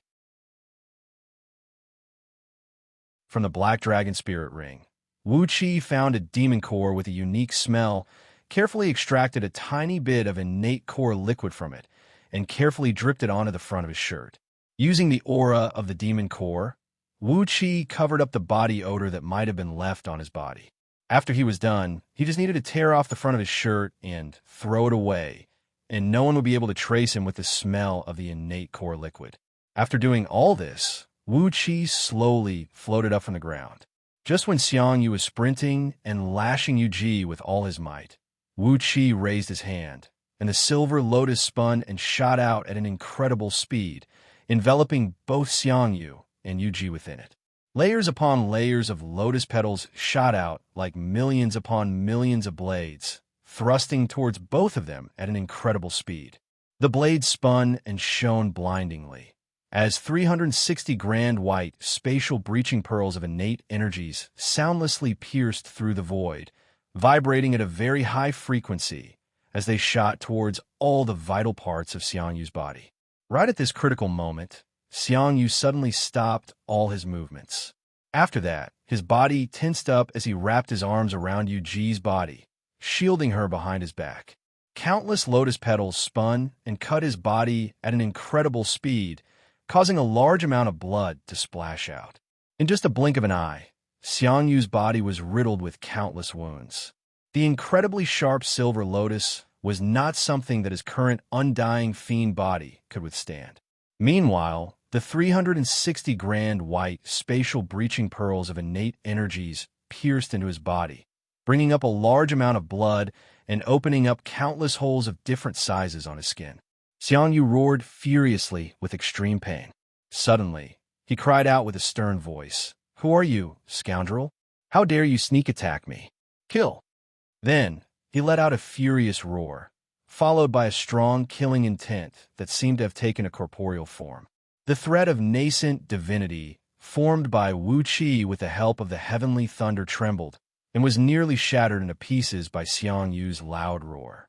His 3 spiritual and 7 physical souls were like little saplings in a hurricane, swaying left and right, and nearly ripped to shreds by the roar. Facing this pure, killing intent, the 7 holy deities and demons formed by Wuxia were like a flock of frightened lambs facing a pack of wolves. None of them dared to step forward to resist, and instead, they all retreated to the deepest part of Wuxia's spiritual ocean. Greatly shocked, Wuxia casually pulled out 3 magical crossbows made by Qin army, pointed them at Xiangyu and Yu Ji, and pulled the trigger. But with a blink of an eye, Yu Ji stood in front of Xiangyu and shielded him. All the arrows landed on Yu Ji's fair and tender body, creating countless sparks, but not even a single mark was left on her body. Yu Ji waved her hands lightly, and the grand white spatial breaching pearls of innate energy hit her arms. Sparks flew everywhere, but none of them could penetrate her body. With the celestial technique of Goddess Xian, unless there was an innate spiritual treasure or a weapon that did not belong to the metal element, it was impossible to damage Yu Ji's body. Although the grand white spatial breaching pearls of innate energy were the embryonic form of an innate spiritual treasure, they were taken out by Wuxia before they could fully mature. Although they could severely injure Xiangyu, they could not do anything to Yu Ji now.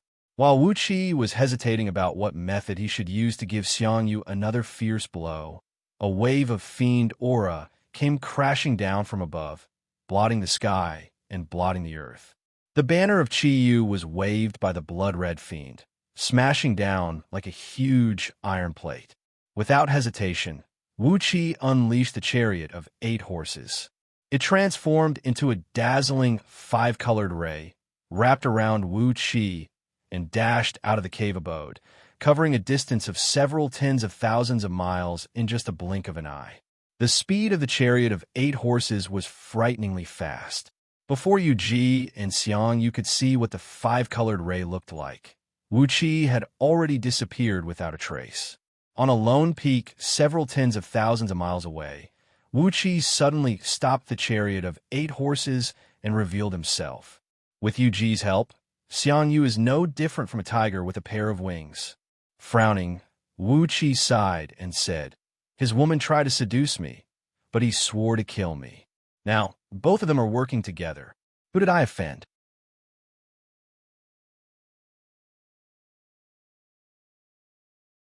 Chapter 267. The Celestial Technique of Goddess Xian. While muttering the name of this divine ability, Wuxia rode on a cloud and returned to Meng Fortress in a leisurely manner. When he arrived at Meng Fortress, the sky was already bright, and the sun was shining brightly on the ground. All the mountain ghosts and Yin deities controlled by Chu Ping had hidden themselves deep underground, and finally, the sky above Meng Fortress was covered with a blue sky and white clouds. When Wuxia walked through the city gate of Meng Fortress, he noticed a few capable captains who he had never seen before. Their hands were placed on the hilt of their swords, and they were sizing him up from afar.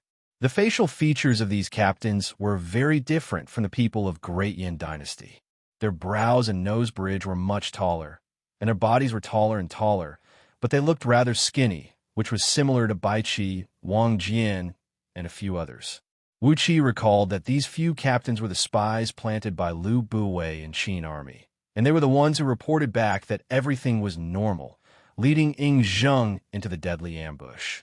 These captains all had the cultivation base of nascent soul realm, and because of Lu Buwei, it was obvious that they could not be friends with him. Wu Qi smiled sheepishly, cupped his fist, and bowed to them from afar. The few captains grinned coldly, gave Wu Qi a deep look, then spun and spoke to a few old men who stood next to them, each clad in a long robe and a tall crown. Wu Qi's pupils constricted to the size of a needle tip. He could clearly recognize these few old men. The one leading them was the ancestral master of Heavenly Spirit sect, Lord Heavenly Spirit, an earth immortal of peak stage nascent soul realm who had the most profound cultivation base in the Tao of Talisman in Great Yin Dynasty. Wu Qi was truly impressed by Lu Buwei's capability in certain aspects. It seemed that he had just arrived at Meng Fortress for a few days, yet he had already formed a relationship with Lord Heavenly Spirit. Now that two of Wu Qi's most direct and deadly enemies had colluded with each other, Wu Qi would definitely not have an easy time in the future. Compared to Lu Buwei's influence and Lord Heavenly Spirit's strength, Wu Qi was still too weak in all aspects. Frowning, Wu Qi shook his head and headed straight for the mayor's mansion. All of a sudden, a few tall and burly generals suddenly rushed over from an alleyway, diagonally. Intentionally or unintentionally, one of them raised his elbow horizontally, thrusting it forcefully towards Wu Qi's right ribs. The general's elbow slashed through the air, creating loud, popping noises. Wu Qi's heart skipped a beat. His feet slipped, and he suddenly flew several hundred feet forward. That elbow almost brushed past his ribs. With a muffled sound, the wind from the elbow pierced through the air and smashed the wall to the left of Wu Qi's body into pieces. Smoke and dust filled the air, while the few burly generals laughed and laughed as if nothing had happened. They gave Wu Qi a glance, did not say a word, and simply spun and left along the main street. Wu Qi was taken aback. Suddenly, he recalled the threat Yu Yi gave him during the palace banquet in the Grand Hall that day. As a soldier, he did not care about right or wrong, but only cared about life and death. He could not help but wail in his mind, "Old man Yu Yi, even if you want to cooperate with Yin Dan and put on a show, can you please not make it so real? Sending a great Yin general to kill someone in the middle of the street. If he did something like this too many times, it would leave a shadow in Wu Qi's heart." As the general was cultivating with the earthly, indestructible body from indestructible sect, he had at least the cultivation base of peak stage Jindan realm. His skin and muscles were extremely tough. Even if it was an ordinary nascent soul cultivator, his body would suffer some damage when he smashed it with such a powerful blow, let alone Wu Qi, who was merely at the early stage of Jindan realm. If an ordinary human immortal at the early stage of Jindan realm was hit by such an elbow strike, he would definitely end up with a severe injury that would never be able to stand up again. In a distance, the few Qin generals who had defected to Wu Qi, together with Lord Heavenly Spirit and a few other cultivators, watched the scene of Wu Qi being attacked and killed in the middle of the street with great surprise. They exchanged a glance with each other in surprise. Wu Qi gave them an indignant look, spun, and walked out of Meng Fortress. He could no longer stay in Meng Fortress. Instead, it was safer to stay in those mountains guarded by Heaven-Breaking Sword sect. Not long after he turned around and took a few steps, a group of imperial eunuchs rushed out from the main entrance of City Lord Mansion. The leader of the group was none other than Yin Dan's trusted aide, the Prime Minister, the chief commander of Great Yin Dynasty's imperial army, Ma Yi. Upon seeing Wu Qi, Ma Yi cried out hastily, "Duke of Tianyin, where have you been? Quick, quick, His Majesty is looking for you. Somebody, bring Duke of Tianyin in and see His Majesty. I still have to go somewhere else to deliver the imperial decree. You bunch of rascals, why don't you hurry up?" A few imperial eunuchs clad in red clothes rushed over and surrounded Wuxia, bowing and nodding as they asked him to hurry into the city lord mansion and see Yindan. Wuxia was taken aback. He gave Ma Yi a look and made sure that it was impossible for Ma Yi to be involved in the scheme against him. Only then did he feel reassured and followed the few imperial eunuchs into the city lord mansion. After passing through a few winding corridors, they finally came to the great hall in the backyard, which was used to discuss official business. Wuqi saw Yindan and Chu Ping sitting high up in the middle of the great hall, while many civil and military officials from Great Yin and Great Chu were standing on their left and right sides, according to their positions. As the chief supervisor of Westfield headquarters of Great Yin, Liu Qingfeng was also standing among the civil officials, tilting his head up and looking at the entrance. After nodding his head slightly at Liu Qingfeng, indicating that he did not make any mistake, Wu Qi strode into the great hall, bowing to Yin Dan and Chu Ping respectively. Chu Ping nodded his head indifferently. A duke of Great Yin dynasty, a man who was like a fish bait, was not worth the attention of the emperor of Great Chu. Casually, he pulled out a black puppet from under his sleeve, smiled, and handed it over to an imperial eunuch standing next to him. "Oh, this is Duke of Tianyun, Wu Qi. Although we failed to kill Ingzheng this time, but Duke of Tianyun has taken the risk of going deep into the enemy's territory to lure the enemy. According to our previous agreement, this ancient celestial fiend statue belongs to Duke of Tianyun." Clad in a green robe, the imperial eunuch carefully held up the puppet and handed it over to Wu Qi. Carefully, Wu Qi took over the puppet. This was the precious treasure that Chu Ping promised to give to Wu Qi. The puppet was extremely heavy, weighing at least 500 kilograms.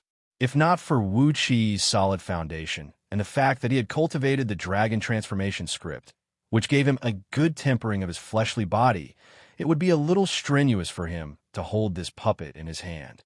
The puppet had a very strange shape, a celestial fiend with the head of an ox and the body of a human.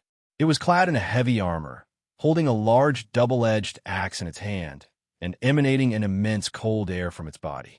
Chu Ping smiled and said, "By refining it with blood essence, you can fuse a thread of your soul into it, forming an incarnation.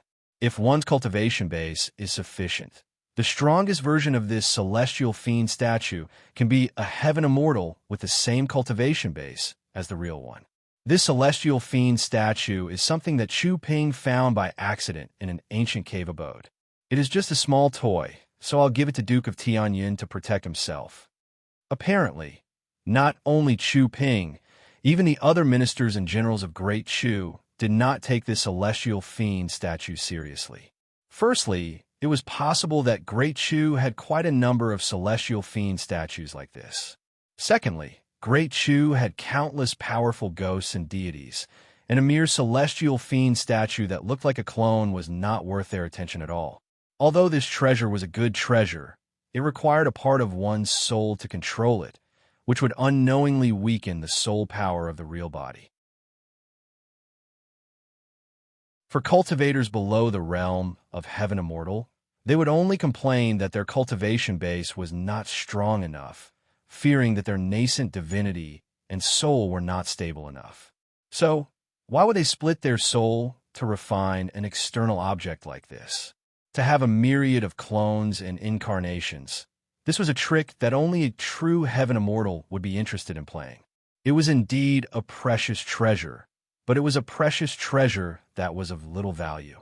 If Wu Qi possessed the cultivation base of nascent divinity realm, this celestial fiend statue could immediately transform into a nascent divinity clone, which would increase his overall strength by more than one-fold.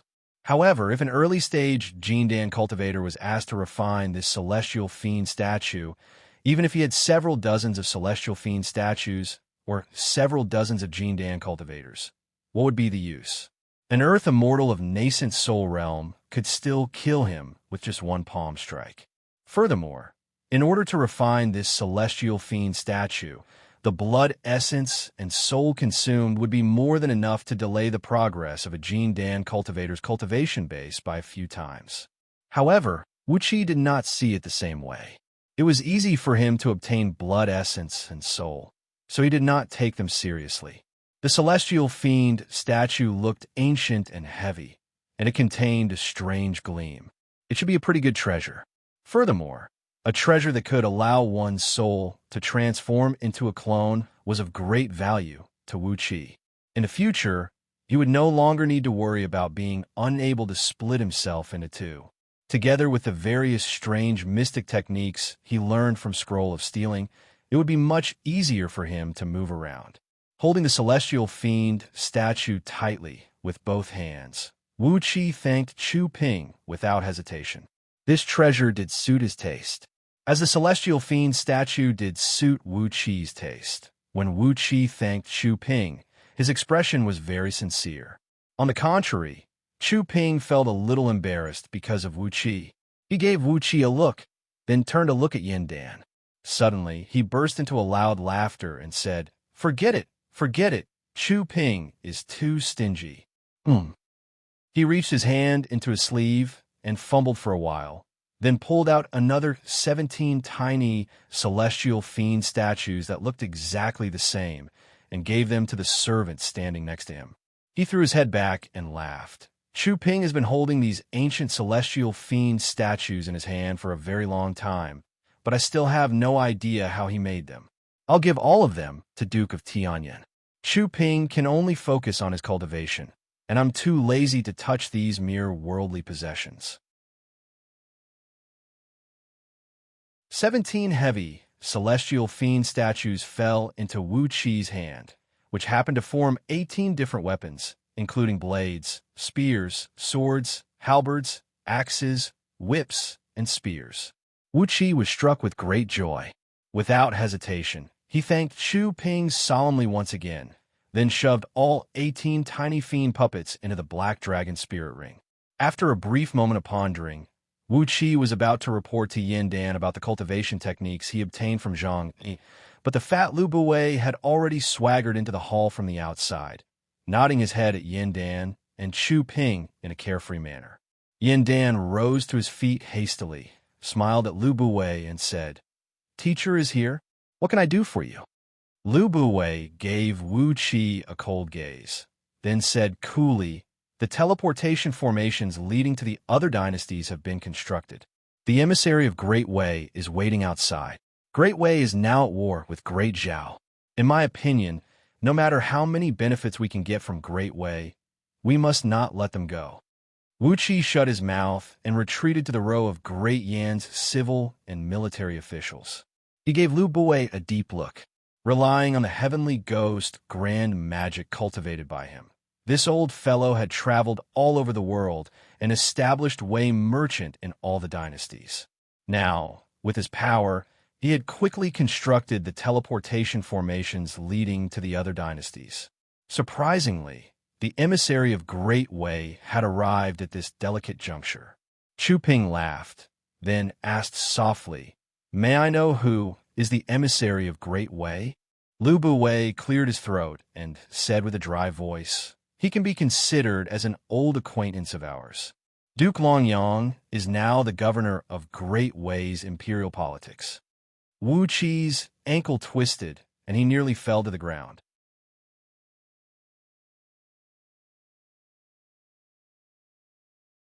Chapter 268. A series of light footsteps rang out as Wuxia blended into the crowd and peered curiously at the door. A faintly discernible aroma wafted into the room as a clump of clouds suddenly emerged in front of the door. A young man, standing about 7 feet tall, clad in a set of lotus-white robe that looked like a long robe or a palace skirt, and draped over his shoulders with a large coat woven from long green feathers, walked slowly into the room. Wuxia could not find any words to describe his appearance. He was a young man who stood about 7 feet tall, clad in a set of lotus-white robe that looked like a palace skirt or a long robe. Wuxia could not tell if it was a long robe or a palace skirt. The man was like a gentle jade sculpture. Every move he made was fair and gentle, in accordance with the laws and logos. Even his hair and the pink rouge between his eyebrows were so natural that there was not the slightest bit of disharmony or glaring to the eye. He walked slowly into the hall, bowed slightly to Yin Dan and Chu Ping, and said, "Long Yang offers greetings, your majesties." He turned his eyes to Yin Dan, smiled, and said, "It has been a long time. Your Highness, the Crown Prince, is now your majesty." Clang! A few palace maids standing behind Yin Dan accidentally broke the jade plates, bowls, and other utensils they were holding in their hands. Immediately, these palace maids, whose faces turned pale with fright, were dragged to the back of the hall by a few imperial eunuchs, who had a strange look in their eyes. Almost at the same time, all the civil and military officials in the hall swallowed a mouthful of saliva at the same time. Apart from Wuxia and a few others who could maintain a clear mind, when the rest of them saw Duke of Longyang, they all experienced a hair-raising transformation. This Duke of Longyang was clad in an attire that looked like that of a man or a woman, yet neither was. Nevertheless, with his visage, his stature, and his demeanor, one could easily regard him as a peerlessly handsome man or a peerlessly enchanting woman. In short, if one thought he was a man, he would be a handsome man like Pan and Songyu. If one thought he was a woman, he would be a beautiful woman who was even more alluring than Yuji and Yutan. Lao Ai, who was mingled in the crowd of Great Yan's civil and military officials, had his eyes fixed on Duke of Longyang. Suddenly, a sound of silk ripping was heard coming from his lower garment. Lao Ai gave a muffled snort, hastily bent down, and coughed a few times. Without any excuse, he spun and transformed into a gust of wind and sped away. On the side of Great Chu, a few military officials who were brimming with energy and blood also bent down awkwardly. Of course, of panic, they did not dare to look at Duke of Longyang again. They knew Duke of Longyang was a man, but a man who looked more feminine than of a woman, was a demon who was even scarier than Lao of Yang. Lao Ai. They knew that he was of a man. Of him, of a. But Lord Longyang was able to make men with unstable minds gradually fall in love with him. Gradually of love. Into their hearts. It, of Qian, in, of Lu Chung and, of Lu. Like he had he, with of. Cautiously, he transmitted his voice to Wu Qi. Why does this Duke of Longyang look like this? Why does he attract more attention than those girls? Wu Qi laughed dryly. He dared not to look at Duke of Longyang for too long. This was indeed a man who was more evildoer than Lao Ai, with a more lethal force. Although Wu Qi's spiritual ocean was guarded by the 7 holy deities and devils, when he laid eyes on Duke of Longyang for the first time, his mind was slightly shaken. With great effort, he managed to stabilize his soul with the power of divine flame of order and maintain a trace of clarity in his divine will. This was a peerless demon who could kill both men and women, a demon who was even more evildoer than Lao Ai. He looked as gentle as jade, as if he did not pose any threat. However, Wu Qi's instinct told him that this was a pearl condensed from arsenic, 10,000 times more poisonous than any poison under the heaven. Yin Dan cleared his throat, breaking the weird atmosphere in the grand hall. He laughed dryly and said, "Duke of Longyang, you must have worked hard to come here from afar. Have a seat, have a seat. I need to prepare a seat for all my ministers and dukes. It is not right to stand like this, not right at all." Looking at those civil and military officials, who were bending down in a sorry state and dared not to straighten their backs, Yin Dan felt that it was better for everyone to sit on their knees. The eunuchs and servants quickly brought over many tables and placed them properly. One after another, everyone took their seats and sat on their knees on the soft seats. When everyone was seated, only then did Duke of Longyang, in a graceful and charming manner that would make all the beauties in the world jealous, slowly picked up a cup of tea, served to him by 2 palace maids, whose faces were blushing. Gently, he pouted his red lips and took a sip of the fragrant tea, which was specially provided by Great Yin Dynasty. After taking a sip, Duke of Longyang put down the cup, smiled, and said, "Good tea, fragrant and fragrant, a rare good tea." Then he swung his hands and dragged the long sleeves of his robe to his side. He tilted his head up, smiled at Yin Dan, and said, "It is not hard at all. Prime Minister Liu had constructed a teleportation formation, and it only took me a few steps to come here from Great Wei's Imperial Palace. How is it hard at all?"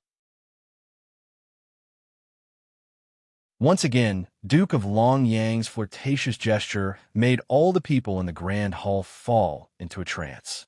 This time, even Wuxia nearly failed to resist Duke of Longyang's gesture. He pinched his own thigh and used the severe pain to wake himself up.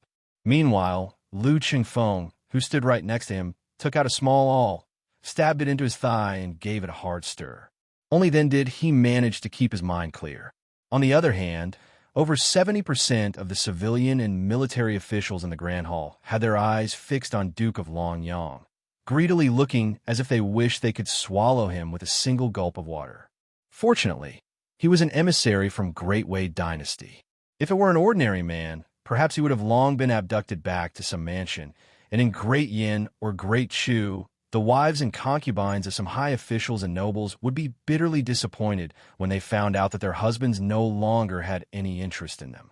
Yin Dan swallowed a mouthful of saliva, laughed dryly, and said, "That's great.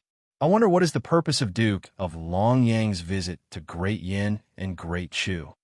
Duke of Longyang nodded his head lightly and said, "I've learned from Prime Minister Liu that Great Yin and Great Chu had plotted against King Zheng and nearly killed him. I believe everyone knows very well what kind of people we are, so there's no need for us to play those old tricks. Let me make a long story short. Great Yin, Great Chu, and Great Wei will join hands and annihilate Great Zhao first to deter Great Qi. After that, we will join hands and conquer Xianxia City, killing all the clan members of Emperor Qin. What do you think?" Duke of Longyang pulled out a scroll from under his sleeve and said in a deep voice, "Our Majesty has authorized Longyang that Great Wei, Great Yin, and Great Chu can be sworn brothers forever, and we can pray to the heaven and earth that the three dynasties will never fight against each other again. However, Daqin is destined to be wiped out. As for this Great Zhao, it is currently at war with Great Wei. We could just wipe it out along the way." Before Yin Dan and Chu Ping could say anything, Duke of Longyang continued, "Both your majesties are wise emperors. You should know that the world is a vast place, and we can totally share it. There's no need for us to fight to the death. The three dynasties are mortal enemies with Daqin. As long as this mortal enemy is wiped out, we can live together in peace." Yin Dan knitted his brows and pondered, while Chu Ping smiled indifferently and said, "What Duke of Longyang said makes perfect sense. We can agree to join forces and attack Daqin. But why did Great Wei want to wage war against Great Zhao? I hope Duke can give us an answer to this question." Wuxia raised his brows, as his interest was immediately piqued. According to what he knew, all the dynasties had only started to have some contact with each other recently. No matter from what perspective, Great Wei and Great Zhao should not fight each other so badly right after they met. There must be some unknown reason behind this. Duke of Longyang smiled faintly. He gave Yin Dan and Chu Ping a glance, chuckled, and said, "Sure enough, I can't hide it from both your majesties." He clapped his palm lightly, and immediately numerous white lotuses flew out from the edge of his palm, bringing with them a faint aroma as they wheeled around him, Yin Dan and Chu Ping. These white lotuses were glinting with a faint spirit light, which was righteous but not evil. The faint aroma lingering in the air was even more refreshing, cleansing one's mind and mind. A hazy white mist swirled around Duke of Longyang, Yin Dan, and Chu Ping, preventing them from seeing their mouths and hearing their words. Soundlessly, Wuxia exercised the mystic eyes of universe. His eyes shone with a bright gleam, and in an instant he saw through the white mist unleashed by Duke of Longyang. Through the art of lip-reading, Wuxia saw Duke of Longyang smiling at Yin Dan and Chu Ping and saying, "It is not a big deal. It is just that the exploration teams from both dynasties had discovered an immortal ruin that occupied a vast land in the depth of a mountain and had gained some benefits from it. The exploration teams from both dynasties had fought each other for the treasures, and both had lost some men. Yin Dan's answer was, just some men lost, and yet both dynasties are willing to fight each other? Duke of Longyang shrugged his shoulders and shook his head lightly, looking extremely elegant and graceful. For a moment, both Yin Dan and Chu Ping were slightly taken aback.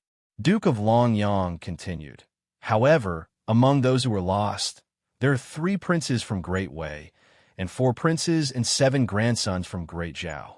Smiling faintly, Duke of Longyang said indifferently, as the ruin is located rather close to Great Wei, the reinforcement from Great Wei arrived at a faster speed and killed more men. Wuxia narrowed his eyes. So this was the reason? The standard of the 2 exploration teams was extremely high, and both teams were led by princes. Therefore, the death of one team would mean the loss of a few princes. Most probably, those who were lost were the core princes with real power and status. Otherwise, why would the 2 dynasties go to war just for them? Chu Ping smiled and said, since it is an immortal ruin, and since it is an alliance of 3 dynasties. Chu Ping and Yin Dan exchanged a glance and smiled. Duke of Longyang's pale lips curved into a thin line as he said, Great Wei will take 60% of the loot. This is the bottom line.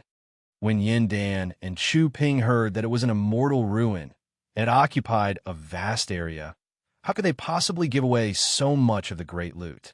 Immediately, both of them joined hands to put pressure on Duke of Longyang, demanding more benefits. In just the time it took to finish a pot of tea, under the tremendous pressure from Great Yin and Great Chu, Duke of Longyang had no choice but to retreat inch by inch. In the end, Duke of Longyang suddenly sighed and said, fine, Great Wei will take 40% of the loot, while Great Yin and Great Chu will each take 30%. But there's another condition. The alliance of the 3 countries must first attack Great Zhao. Great Wei must occupy at least 70% of Great Zhao's territory. Otherwise, Great Wei would rather share the ruins with Great Zhao than let others take advantage of it. Apart from that, there is also a small personal grudge. Yin Dan and Chu Ping exchanged a glance. Then Chu Ping smiled and said, what kind of personal grudge? Duke of Longyang, which one of them has a grudge against Great Chu or Great Yin?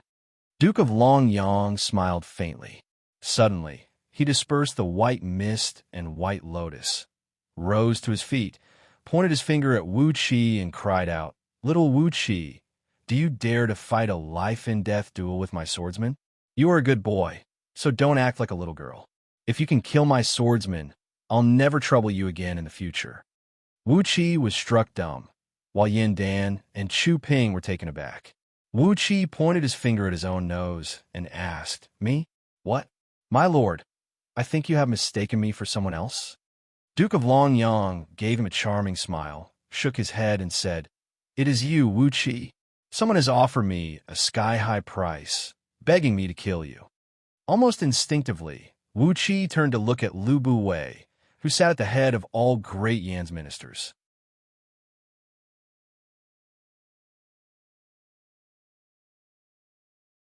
Chapter 269. The entire hall fell into a dead silence. No one could have predicted that Duke of Longyang, as the emissary of Great Wei, would actually bring up such an additional clause when he was discussing the conditions of the alliance with Yin Dan and Chu Ping. Did he have a personal grudge against Wuxia? Everyone knew that was just an excuse. As for the person who had a personal grudge against Wuxia, it could not be Duke of Longyang. It could only be someone in the hall who had a friendly relationship with Duke of Longyang. Everyone turned to look at Lu Buwei at the same time. With a calm expression on his face, Lu Buwei held a teacup in his hand, slowly swaying his head and tasting the tea. He did not look unnatural or uneasy at all. Yin Dan's expression immediately turned extremely unsightly. He looked at Lu Buwei, then turned to look at Wuxia, and did not say a word for a long while. Wuxia breathed out a long sigh in his mind. Lu Buwei, Heavenly Spirit Sect, together with Yu, Yi, and Qin Wuyang, who were both half real and half fake. There was no way he could stay in Ji City any longer. In fact, he could not even stay beside Lu Chengfeng, or else Lu Chengfeng would be implicated by him. Even though Lu Chengfeng now had some foundation in Great Yin Dynasty's imperial court, compared to Lu Buwei, Heavenly Spirit Sect, Yu Yi, and Qin Wuyang. Even if Yu Yi and Qin Wuyang were just putting on a show, when they joined forces, they would still bring disaster to Lu Chengfeng. He rose to his feet and gave Duke of Longyang a sidelong glance. Suddenly, Wuxia felt a sense of disgust in his heart. All of you are old men who are over 2,000 to 3,000 years old. Why are you bothering with a nobody like me? A flame of anger surged up from his heart. With a cold voice, Wuxia said, "You are an old demon who is over several thousand years old, yet you still dress like a popular girl in a brothel. Could it be that you are addicted to selling your buttocks?" Crack! The teacup in Lu Buwei's hand shattered into pieces, and all the tea in it evaporated into steam. He looked at Wuxia in horror, then looked at Duke of Longyang, whose face had turned pale, as if he couldn't understand why Wuxia would say such words. Those words were so vicious that they completely destroyed Lu Buwei's understanding of politics and etiquette. They completely subverted Lu Buwei's worldview and outlook on life. How could such a vile and ignorant person appear in a place where the upper echelons of the three countries were gathered? How could there be such vicious, senseless, and even vulgar words? Even if Lord Longyang was indeed like what Wuxia had said, but these words could not be said in such a way. To be able to spend a night with Lord Longyang was such an elegant and wonderful thing. Why did it become so different in Wuqi's mouth?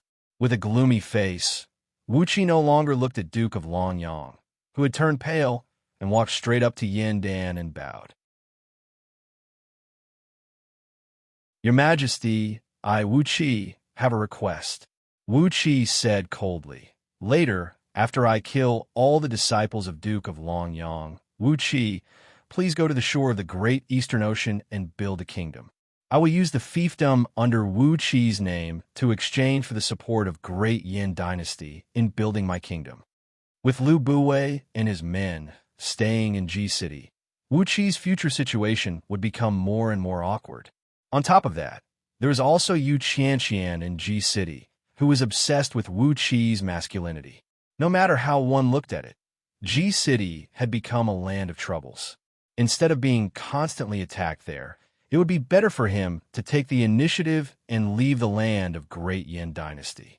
He would go to another place and build a foundation that belonged to Wuxia alone. To the west, there was the Yuanyang Kingdom, Meng Fortress, and Little Meng City.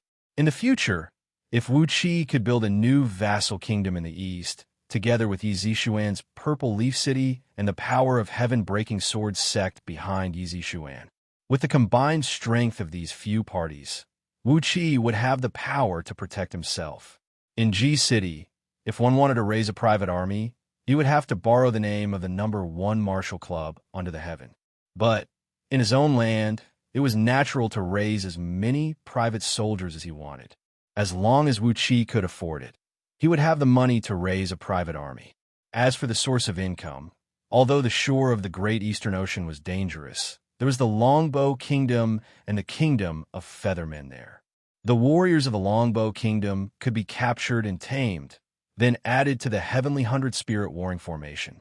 The slaves of the Feathermen Kingdom were very popular when sold to Great Yin Dynasty.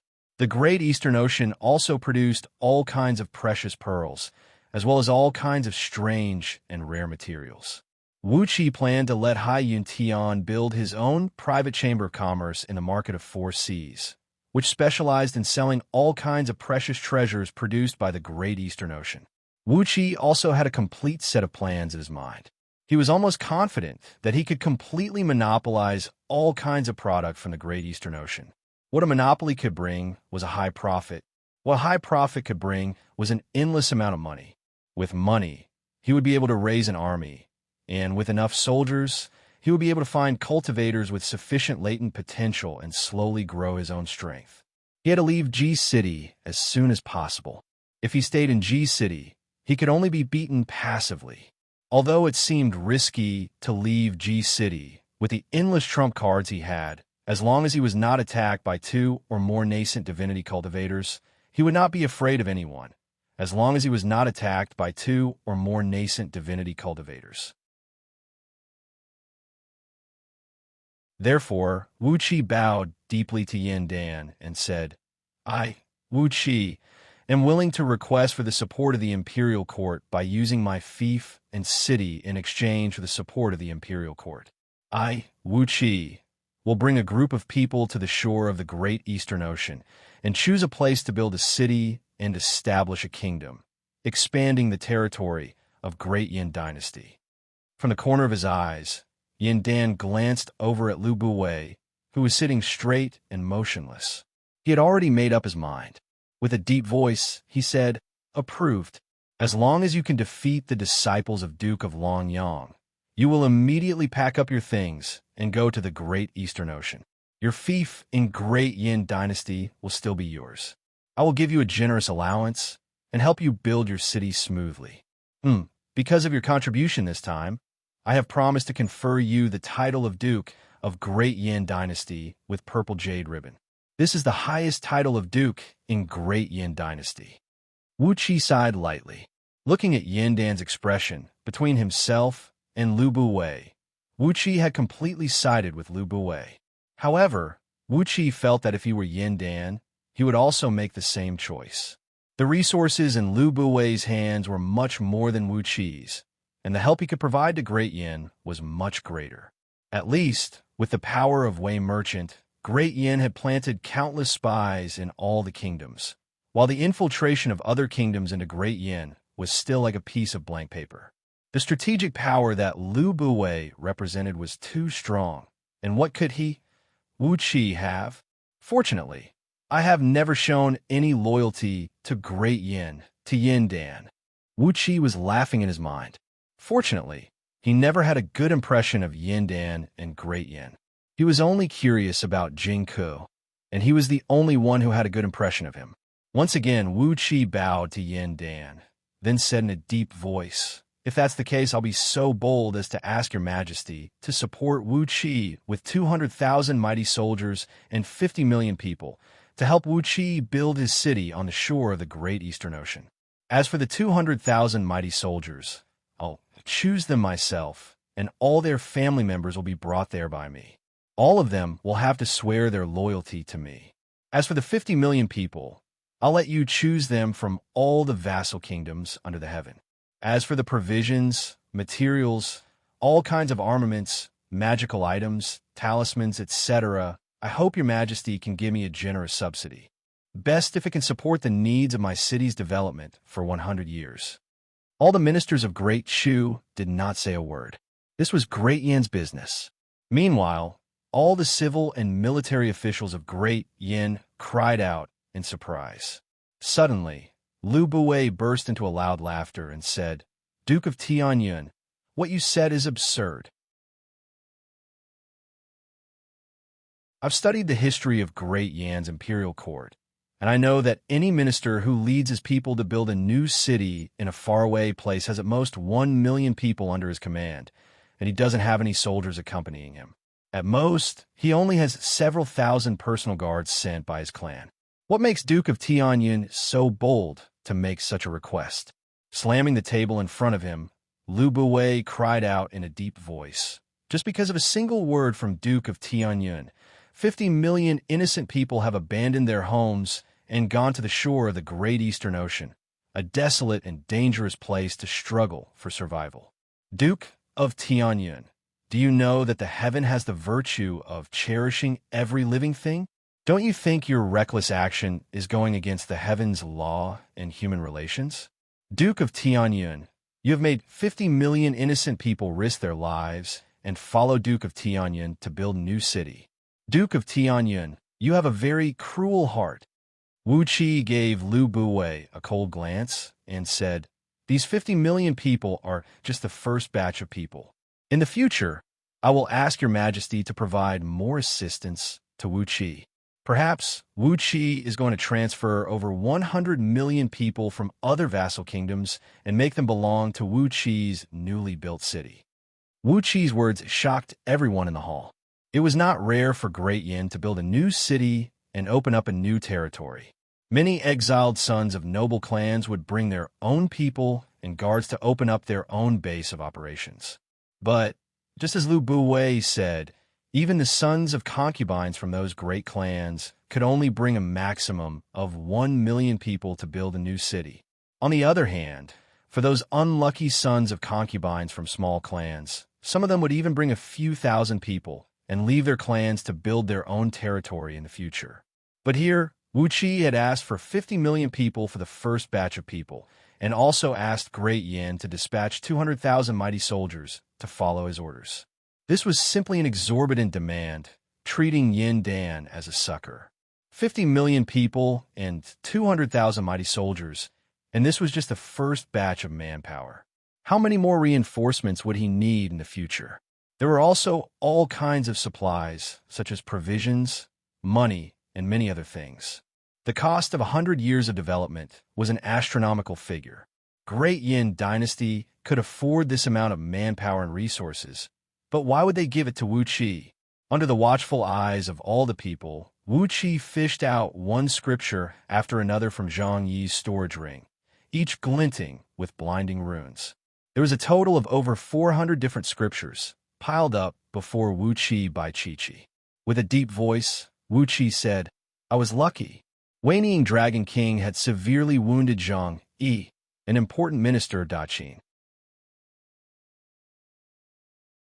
From him, I snatched this storage ring, which contains the cultivation techniques practiced by many of Daqin's captains and mighty clans." Almost at the same time, Yin Dan and Chu Ping leaped to their feet, while Duke of Longyang's face turned pale, giving Lu Buwei a resentful look. Sure enough, Wuxia said, "With these scriptures, I think they can make His Majesty agree to my request. With them, even if we can't completely restrain the divine abilities and mystic techniques practiced by many of Daqin's mighty generals, we can at least learn them beforehand. Perhaps." With a wave of his hand, Yin Dan kept all the scriptures into his sleeve. With a deep voice, he cried out, "Approved. Wuxia is opening the great Eastern Ocean, and whoever dares to stop him, I will not let them off easily. No matter what my dear Wuxia needs, you could just look for Imperial Grandmaster Yuxian." Wuxia laughed.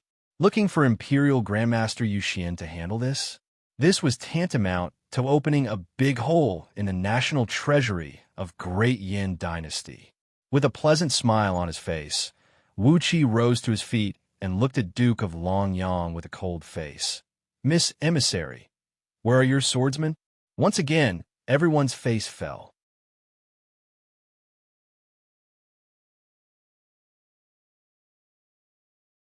Chapter 270. A loud boom rang out. The beautiful sword cultivator sent by Duke of Longyang, a peak-tier sword cultivator from Jin Dan, was instantly killed by Wuxia using the combination of acquired earth pearls and 108 powerful thunder talismans. It was a real instant kill, as the enchanting sword cultivator did not even have a chance to struggle. Before Wuxia could figure out whether the beautiful sword cultivator was a man or a woman, the man had vanished into nothingness amidst the blinding light. Yin Dan and the others were not surprised by the result. During the battle in the drill ground of the Imperial Palace, Wuxia had shown his overall strength, which was enough to kill a peak-tier human immortal from Jin Dan. If the acquired earth pearls were used properly, they could even threaten the life of an earth immortal of nascent soul realm. But the combination of 108 powerful thunder talismans had completely wiped out the possibility of the beautiful sword cultivator escaping, not even leaving a trace of his broken soul behind. Obviously, Lu Buwei was taken aback. As the power of Wei Merchant in Ji City was completely uprooted, he did not get the latest information related to Wuxia. Duke of Longyang's expression remained unchanged, and no one could tell what he was thinking about the death of his accompanying sword cultivator. He was still discussing the alliance between the three dynasties with Yin Dan and Chu Ping with a smile on his face, but from time to time, he would throw a flirtatious glance at Lu Buwei. In the face of Lord Longyang's words and actions, Lu Buwei could only droop his head, like a dying old man with one foot in the grave. He did not have the slightest bit of energy, and no one knew what he was thinking. But all these had nothing to do with Wuxia. After being promoted as the Duke of Purple Jade Seal, Wuxia had become a first-grade Duke of Great Yin, and his status could be considered as one of the nobles. On top of that, the chief supervisor of Westfield headquarters was Lu Changfeng. Therefore, it only took Wuxia a very short amount of time to hand over all the official duties in his hands. In the great hall in front of them, the discussion on the detailed terms of the alliance between the three dynasties was in full swing. Every single condition was discussed carefully. Yin Dan and Xu Ping, together with the most astute ministers of both dynasties, were fighting inch by inch for all kinds of benefits with Duke of Longyang. In the office hall at the side of the hall, Lu Changfeng was holding a large seal and solemnly stamping a crimson seal on the official document signed by Wuxia. After he stamped the seal, Wuxia had officially severed all ties with the Westfield headquarters of Great Yin Dynasty. He was no longer an advisor of the Westfield headquarters, but a free and unrestrained Duke of Great Yin Dynasty. Lu Changfeng grabbed the document and blew at the red seal. After that, he rolled up the document and handed it over to Lu Xian, who stood beside him. Clasping his hands behind his back, he stared at Wuxia and sighed under his breath. Lu Buwei, Heavenly Spirit Sect, and Xianxia. I made a note of them. When I have the chance, I will try to give them some trouble. Especially, Wuxia looked at Lu Changfeng, who looked very serious. He could not help but laugh and said, especially Xianxia. Since I'm going to keep a close watch on them, don't let go of any clues. But do not approach them recklessly. I suspect that Xianxia is the one who wounded Waning Dragon King with a talisman, allowing Zhang Yi and his men to escape, allowing him to send someone to deliver the message to Qin army. He recalled the scene when she killed Yuweni with a crossbow on that snowy night. Xianxia had also used a powerful golden talisman, using it to block off the bolts that could have killed her and Yuweni. Not only did the talisman possess an amazing defensive strength, it also possessed a very strong counterattack.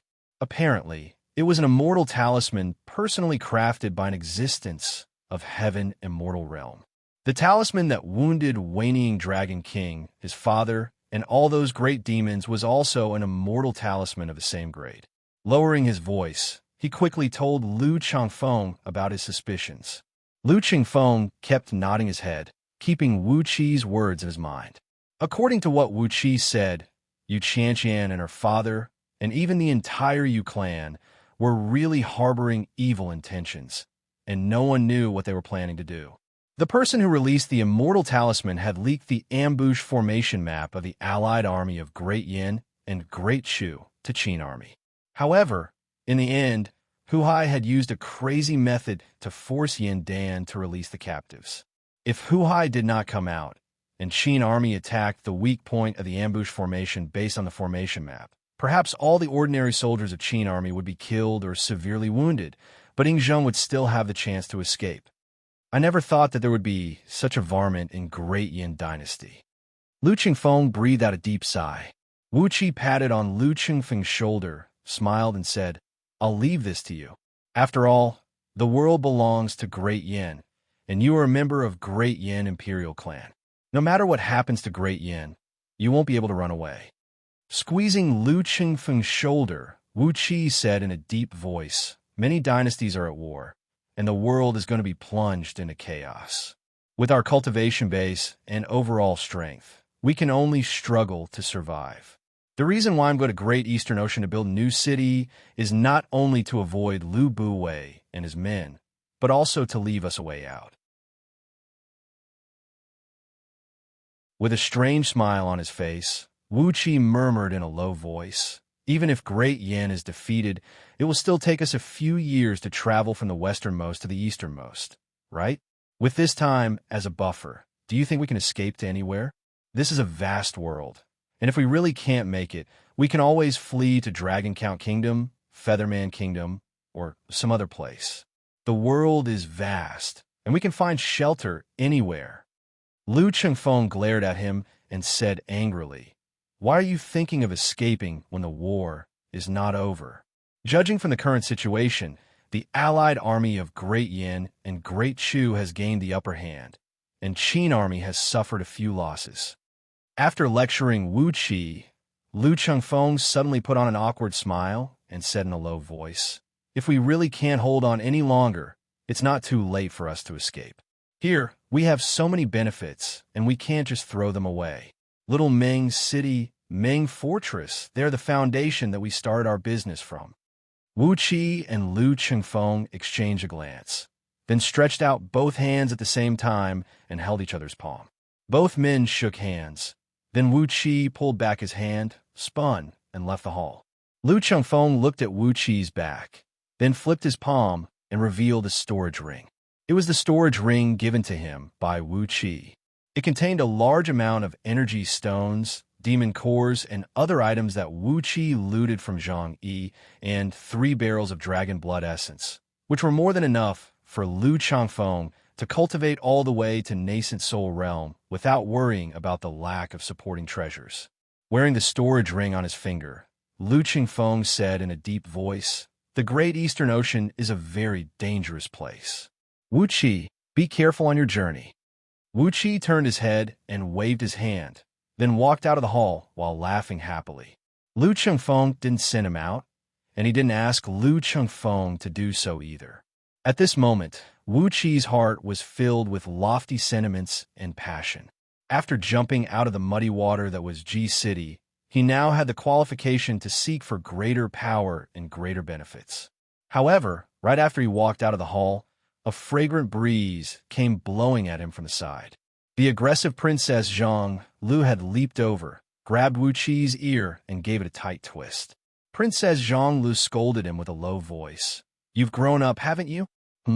Not only did you quit the good job of the Deputy Chief Supervisor of Westfield Headquarters, but you want to go to the shore of the Great Eastern Ocean to open up a new city? You even extorted a huge sum of money from Grandpa? You've really grown up." Gnashing her teeth and twisting Wu Qi's ear for a long while, Princess Zhang Lu finally growled in a low voice. "Why did you go so far? Why did you go so far to the Great Eastern Ocean? When you're not in G City, who will accompany me? Who will talk to me? You've kissed me in front of so many people, and now you're going to place so far away? What's the meaning of this?" After struggling to free himself from Princess Zhang Li's grip, Wu Qi bent his waist and took a few steps forward in a sorry manner. He turned his head and looked at Princess Zhang Lu in surprise, then cried out in a low voice, "Why don't you come with me? I'll open up a new city, and you'll be the Deputy City Lord, or the Chief Supervisor, or the City Lord's wife. You can do whatever you want. Isn't it better if you and I join hands and build our own kingdom?" Princess Zhang Lu was taken aback, and her pretty face suddenly blushed. She stomped her feet fiercely. Then the angry Princess Zhang Lu put on a sweet smile, rolled her eyes, tilted her chin up, and said, Who wants to be your city lord's wife? Unless you can build the strongest vassal kingdom in Great Yin Dynasty, I'll never marry you." Twisting her little finger, Princess Zhang Lu tilted her head and said, "The man who wants to marry me must be the man with the most power in Great Yin Dynasty, besides my grandfather and father. He must be the strongest man, besides my grandfather and father. It would be best if he has the cultivation base of Heaven Immortal, and he must use the most luxurious chariot under the heaven, riding a rainbow cloud to marry me amidst the cheers of countless people." Rolling her eyes, Princess Zhang Lu continued, "For my wedding, the guards of honor will have to be at least 1 million people, right? And the dowry will have to be at least 100,000 maids and maids. All of them must be beauties with unrivaled beauty, or else, wouldn't that be a great disgrace to me? What about all the utensils? If I say all the utensils, including the combs, shoes, and socks, are upper-grade magical treasures, won't that be too extravagant?" Taking a deep breath, Princess Zhang Lu narrowed her eyes, smiled, and said, "Of course, for the wedding chariot, The strength of the beast driving the chariot must not be too weak. If I can use 9 real heaven dragons to pull the chariot, I'll be perfectly satisfied. Looking at Princess Zhonglu, who seemed to be lost in her own thoughts, Wuxia could not help but shake his head. If he allowed her to continue thinking, perhaps she would say that the master of ceremonies for her wedding must be a divine gold immortal as well. 9 real heaven dragons pulling the chariot? Not to mention the real heaven dragons. Even the old Dragon King of Longyuan River would pull the chariot for you. He would definitely raise a great flood and attack Ji City, and he would never say anything to you. Putting his arms around Princess Zhongli's waist, Wuxia breathed out a long sigh and said, "You will have it. Everything will be there. We will have bread, we will have milk, and we will have the wedding chariot pulled by heaven dragons. As long as both of us join hands and work hard to develop our own city, our own kingdom, everything will be there." Amidst Wuqi's deceptive words, Princess Zhonglu had a silly smile on her face. Along the way, she was thinking about the various items she would need for her wedding, then followed Wuqi and stepped into the teleportation formation that led to Ji City. Lu Qingfeng stood in front of the hall, looking at the back of Wuqi and Princess Zhonglu with a smile on his face. "Brother, have a safe journey. I'll be in Ji City, and I won't let them disturb you." Lu Qingfeng smiled, but a cold gleam shone in his eyes. When Wuqi left him for real, Lu Qingfeng felt like he had returned to the time when he was still a teenager, all alone, struggling to survive in the mansion of Lu clan in Lyon. An unprecedented fighting spirit was burning fiercely in Lu Qingfeng's heart. Wuqi had left Meng Mountains, where the war was raging, in this huge whirlpool of troubles. Along the way, he brought Princess Zhonglu with him, and both of them went to the Great Eastern Ocean, building their own city and kingdom.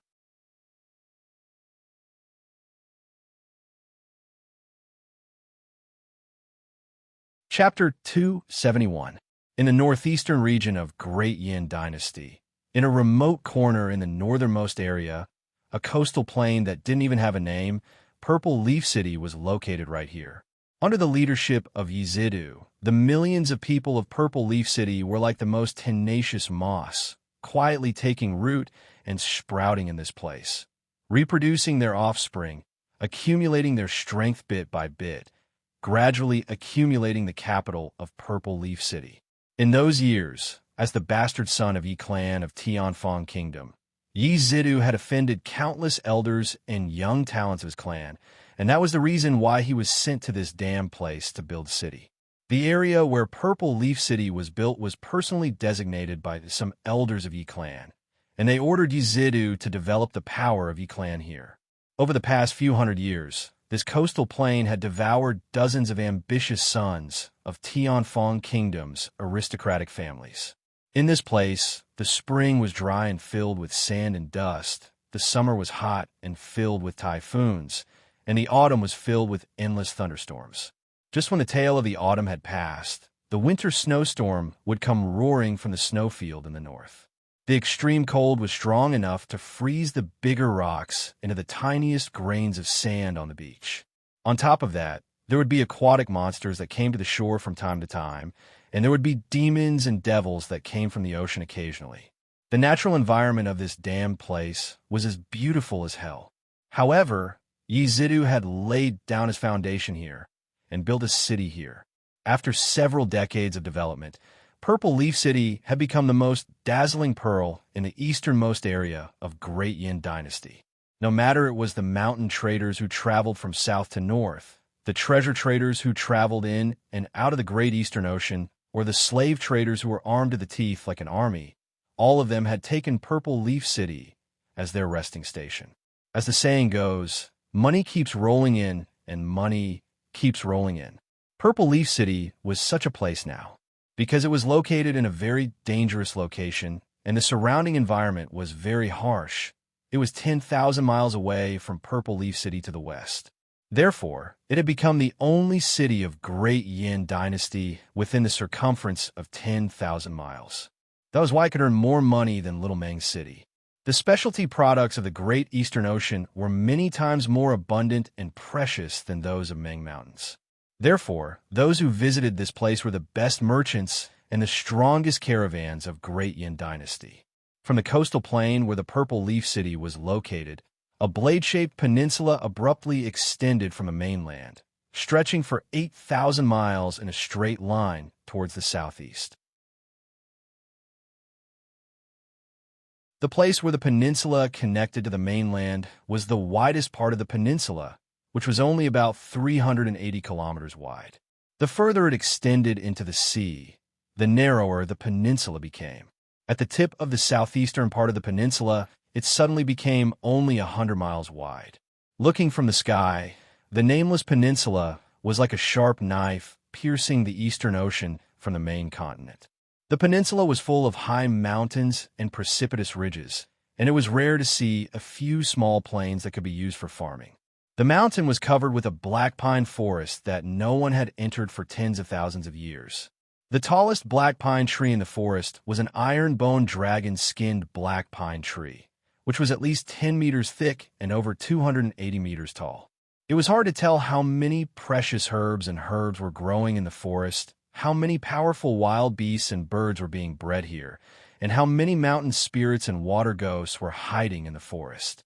Currently, at the tip of the southeastern part of the peninsula, at a place less than 10 miles away from the ocean, 100 tall and burly longbow men, the tallest of whom was 1,500 feet tall, were seen carrying one small hill after another, running back and forth on a spacious flatland.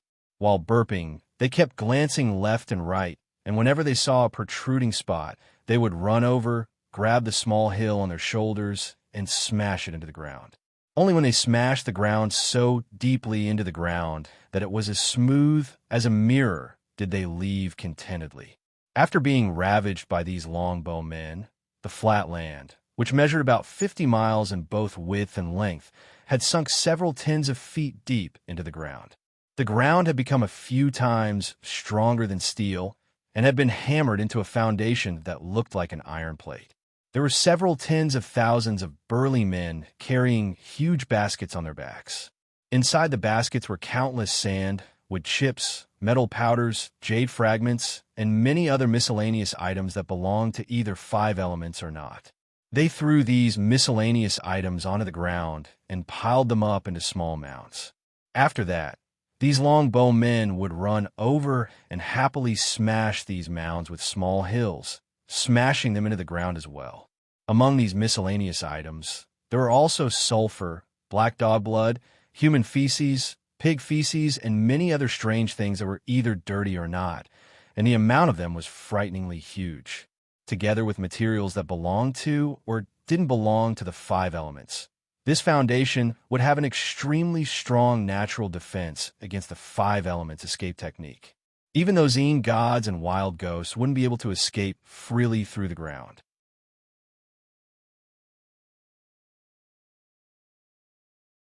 This was an evil technique recorded in Scroll of Stealing, which was specially used to break escape magic of 5 elements or escape magic of Yin ghosts. Unless it was an innate escape magic of 5 elements or a few of the few great divine abilities, escape magic of spirit, when faced with this kind of mixed materials, no matter how hard one tried to perform incantation gestures, recite spells, and change the escape magic, one would never be able to travel through this place freely.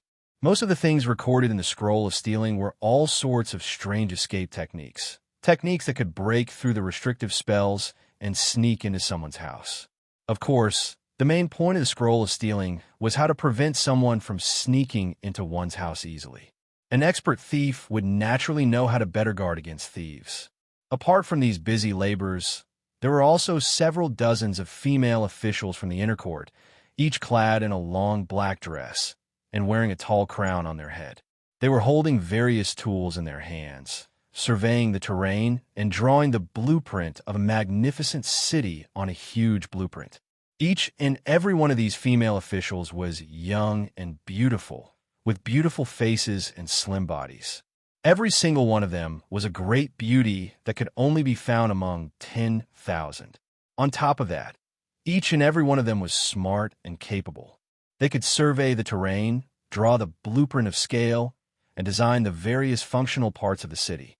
Their attainments in this field were no weaker than the craftsmen who had spent their whole life building a city. Apart from these female officials, there were also many young female officials who were dressed similarly, riding on sword beams and flying back and forth. Holding long whips in their hands, they were supervising the laborers to work hard. Occasionally, someone would slack off, and they would immediately lash out with the whips. Using the whips made from the skin of great serpents, they would leave a foot-deep mark on the ground. It was more than enough to frighten the laborers, and they dared not to slack off even for a moment. In the mountains far away, there were also some female officials, together with a large number of imperial eunuchs, supervising large groups of laborers who were digging rocks and logs, collecting all kinds of building materials. In some valleys further away, there were also female officials supervising the laborers who were digging mines and excavating underground metal ores. Then, they would forge furnaces in the valleys and forge all kinds of metal ingots for future use. There were a total of 3,000 female officials in Xianxia, who were carefully trained by Great Yin Dynasty's imperial court.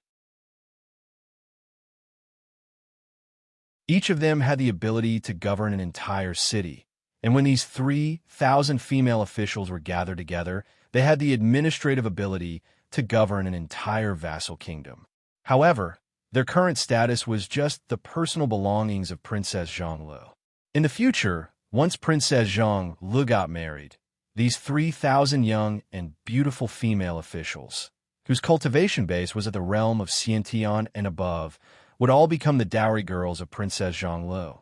Among them, they would be able to select 108 concubines of the future Princess Xianxia's future husband. Looking at these female officials who were working diligently, on the peak of a lofty mountain several tens of miles away, where he could overlook this flat land, Wuxia was frowning and sighing. 3,000 young and beautiful girls, each with a belly full of knowledge and professional knowledge. But now, their fate was tied to Wuxia.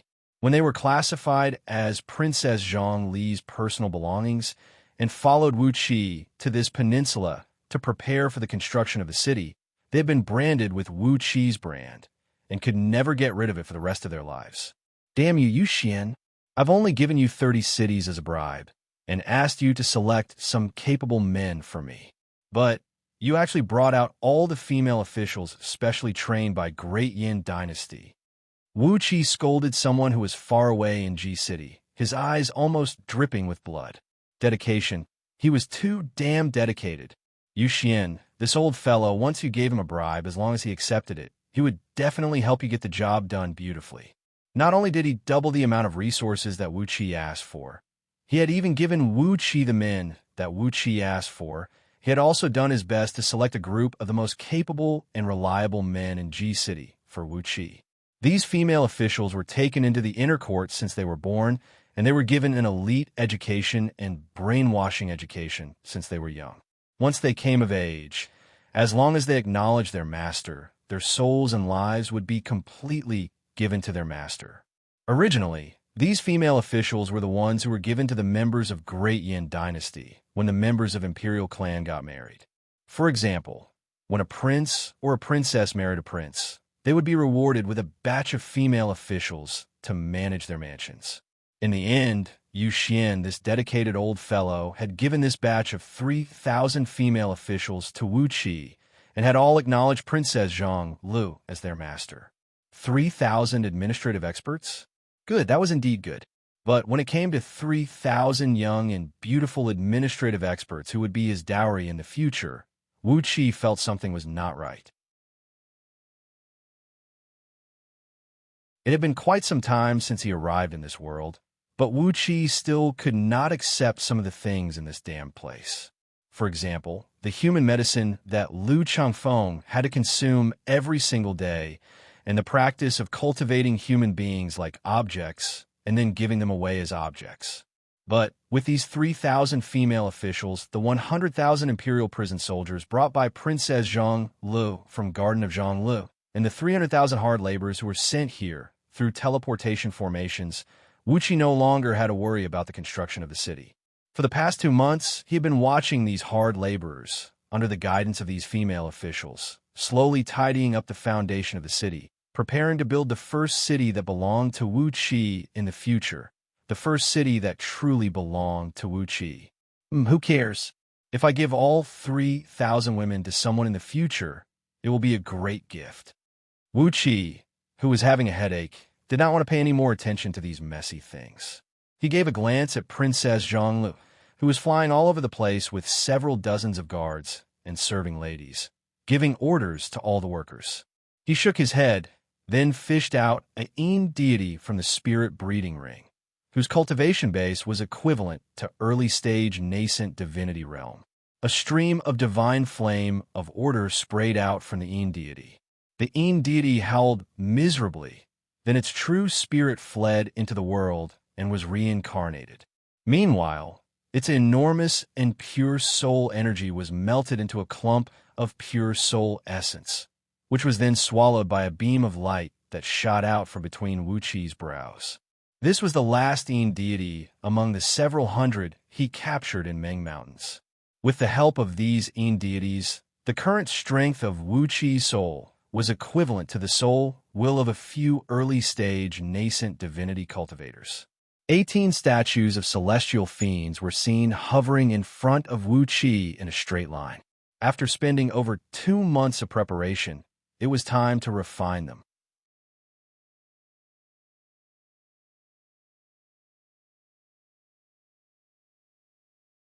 Chapter 272. Among the 18 celestial fiend puppets, the strongest one had the same cultivation base as its master, and could only be controlled by splitting the soul of its master. Wuxia fiddled with the celestial fiend puppet he obtained from Chu Ping, sending a thread of divine will into it. The heavy celestial fiend puppet was easily penetrated by Wuxi's divine will. What he saw was an empty interior, with only a large amount of dark red fiend energy wheeling and twisting around it. Although it was called a fiend energy, it did not have the bloody and murderous aura emanating from Xianxia's body. It was just a pure energy that was filled with the aura of combat. Similar to the natural energies, it did not contain any negative consciousness, but was a pure energy that came from combat. In that empty space, there were countless primordial divine runes of various sizes circling around.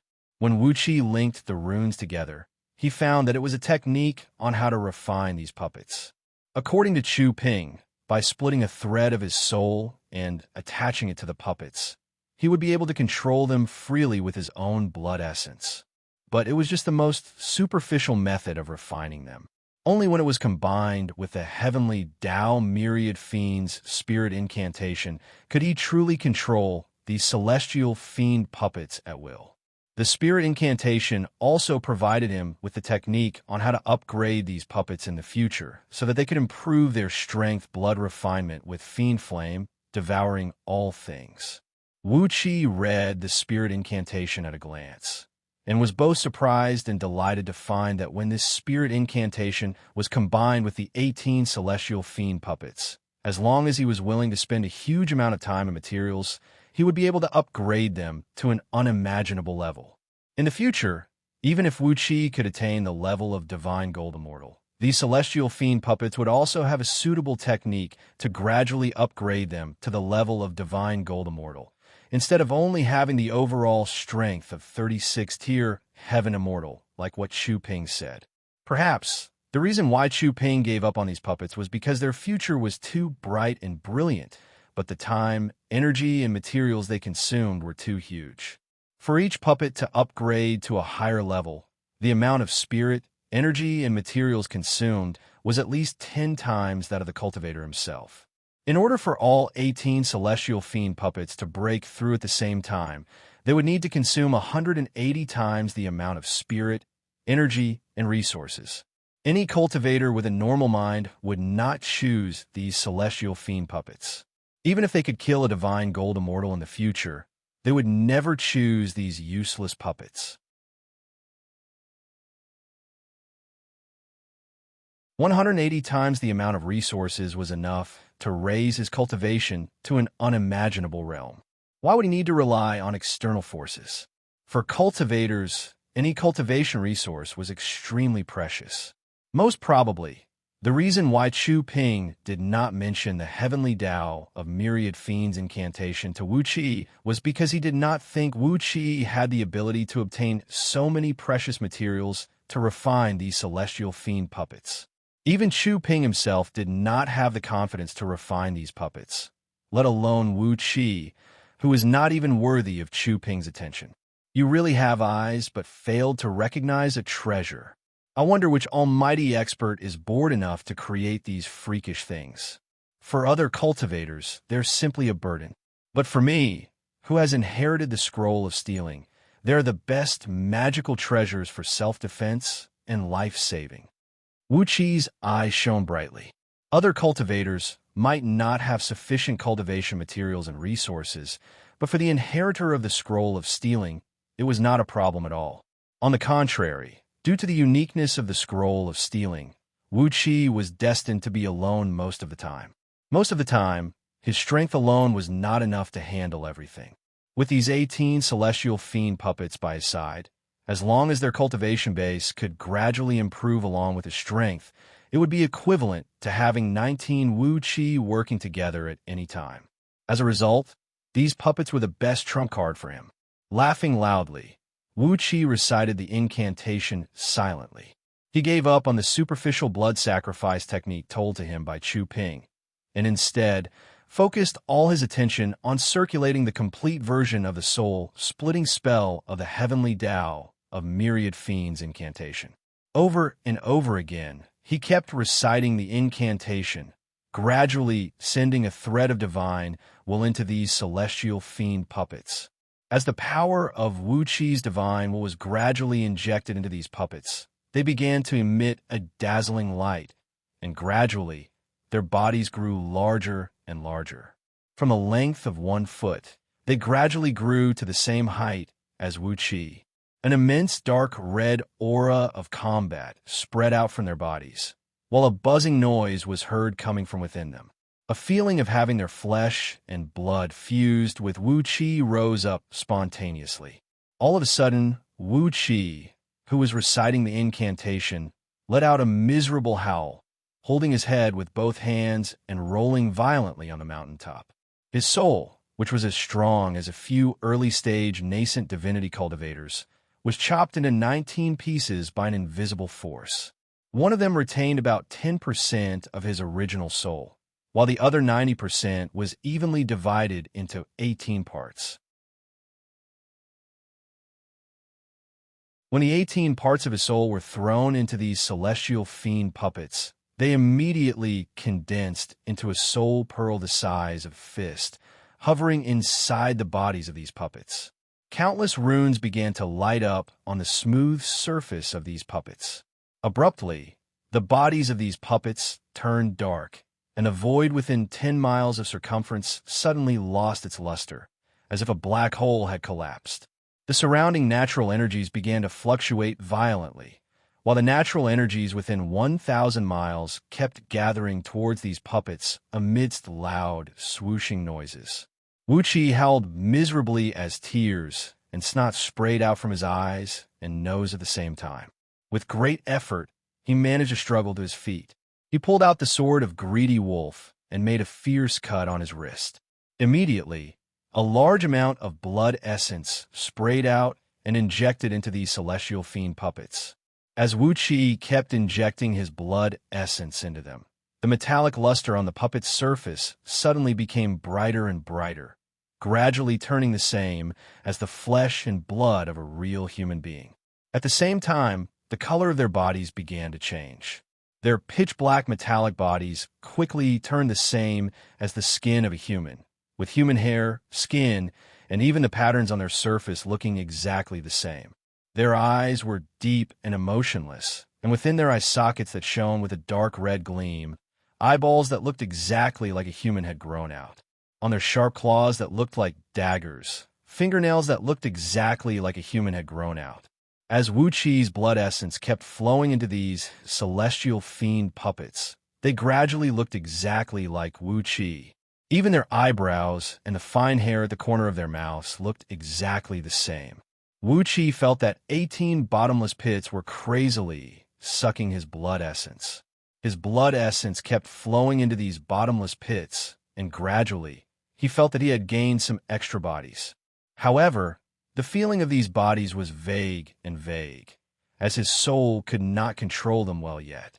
The speed of the blood essence being extracted was getting faster and faster, to the point where Wuxi could no longer control it himself, as the puppets were draining his blood essence.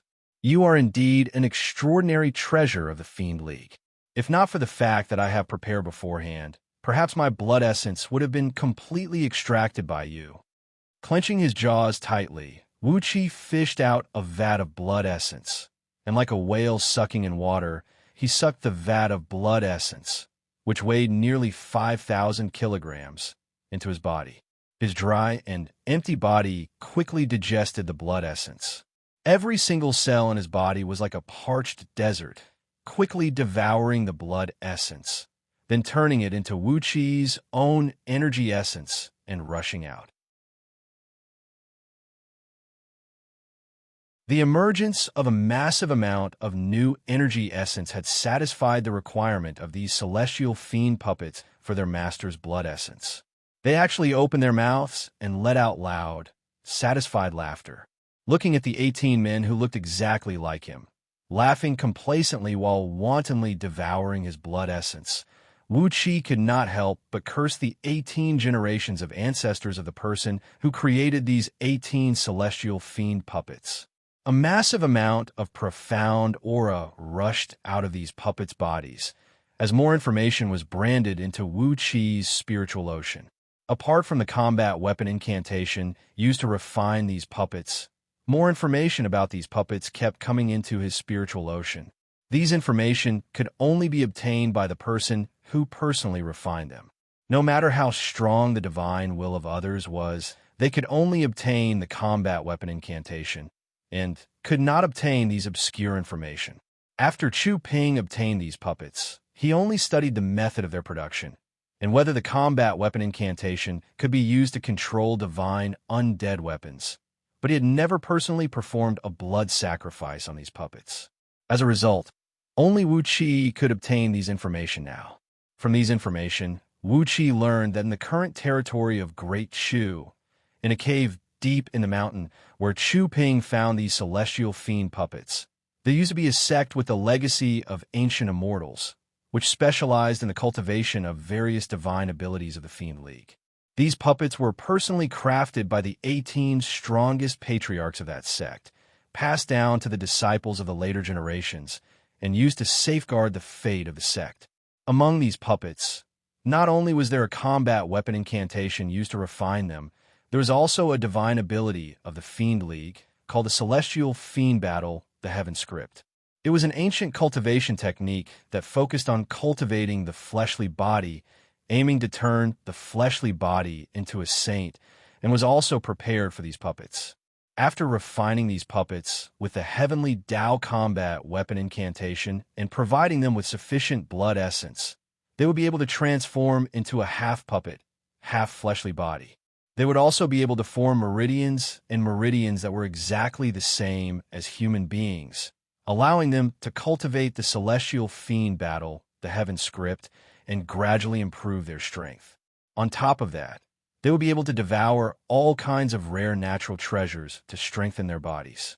As a result, the future of these puppets was far beyond the limit that Wuxi learned from the combat weapon incantation. Theoretically, as long as they cultivated the celestial fiend battle, the heaven script, and were nourished by endless natural treasures, each of these puppets had the possibility of becoming one of the strongest experts in the entire universe. After a brief moment of pondering, Wuxi waved his left hand. Immediately, 18 bean-sized, innate earth element energies shot out from the earth element dragon scale shield and fused into the bodies of these celestial fiend puppets. One after another, The puppets let out joyful laughter as they hastily sat cross-legged on the ground and slowly exercised the celestial fiend battle the heaven script, circulating the innate earth element energies through their bodies over and over again, cleansing the newly born meridians and meridians. The surrounding natural energies quickly rushed into the bodies of these celestial fiend puppets.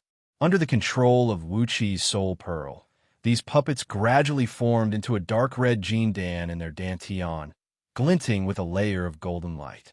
Clearly, they had reached the level of early-stage Jindan realm, which was equivalent to Wuxi's cultivation base. A few days later, these puppets finally retracted their cultivation technique and rose to their feet. With a thought in Wuxi's mind, these puppets abruptly turned translucent like phantoms, then walked into Wuxi's shadow one after another, fusing into Wuxi's shadow. Wuxi felt that there were 18 extra clones of himself sharing the same body with him. As long as he willed it, these 18 clones could leave his body at any time and transform into celestial fiend puppets to fight with other people. These puppets were living in his body, breathing together with him, sharing his blood, flesh, and energy essence. Taking a deep breath, Wuxi ended the refinement of the celestial fiend puppets, then rose to his feet joyfully. Far off in the distance, a beam of blue light shot up into the sky, from which came the fat catfish flood dragon, swaying her huge body.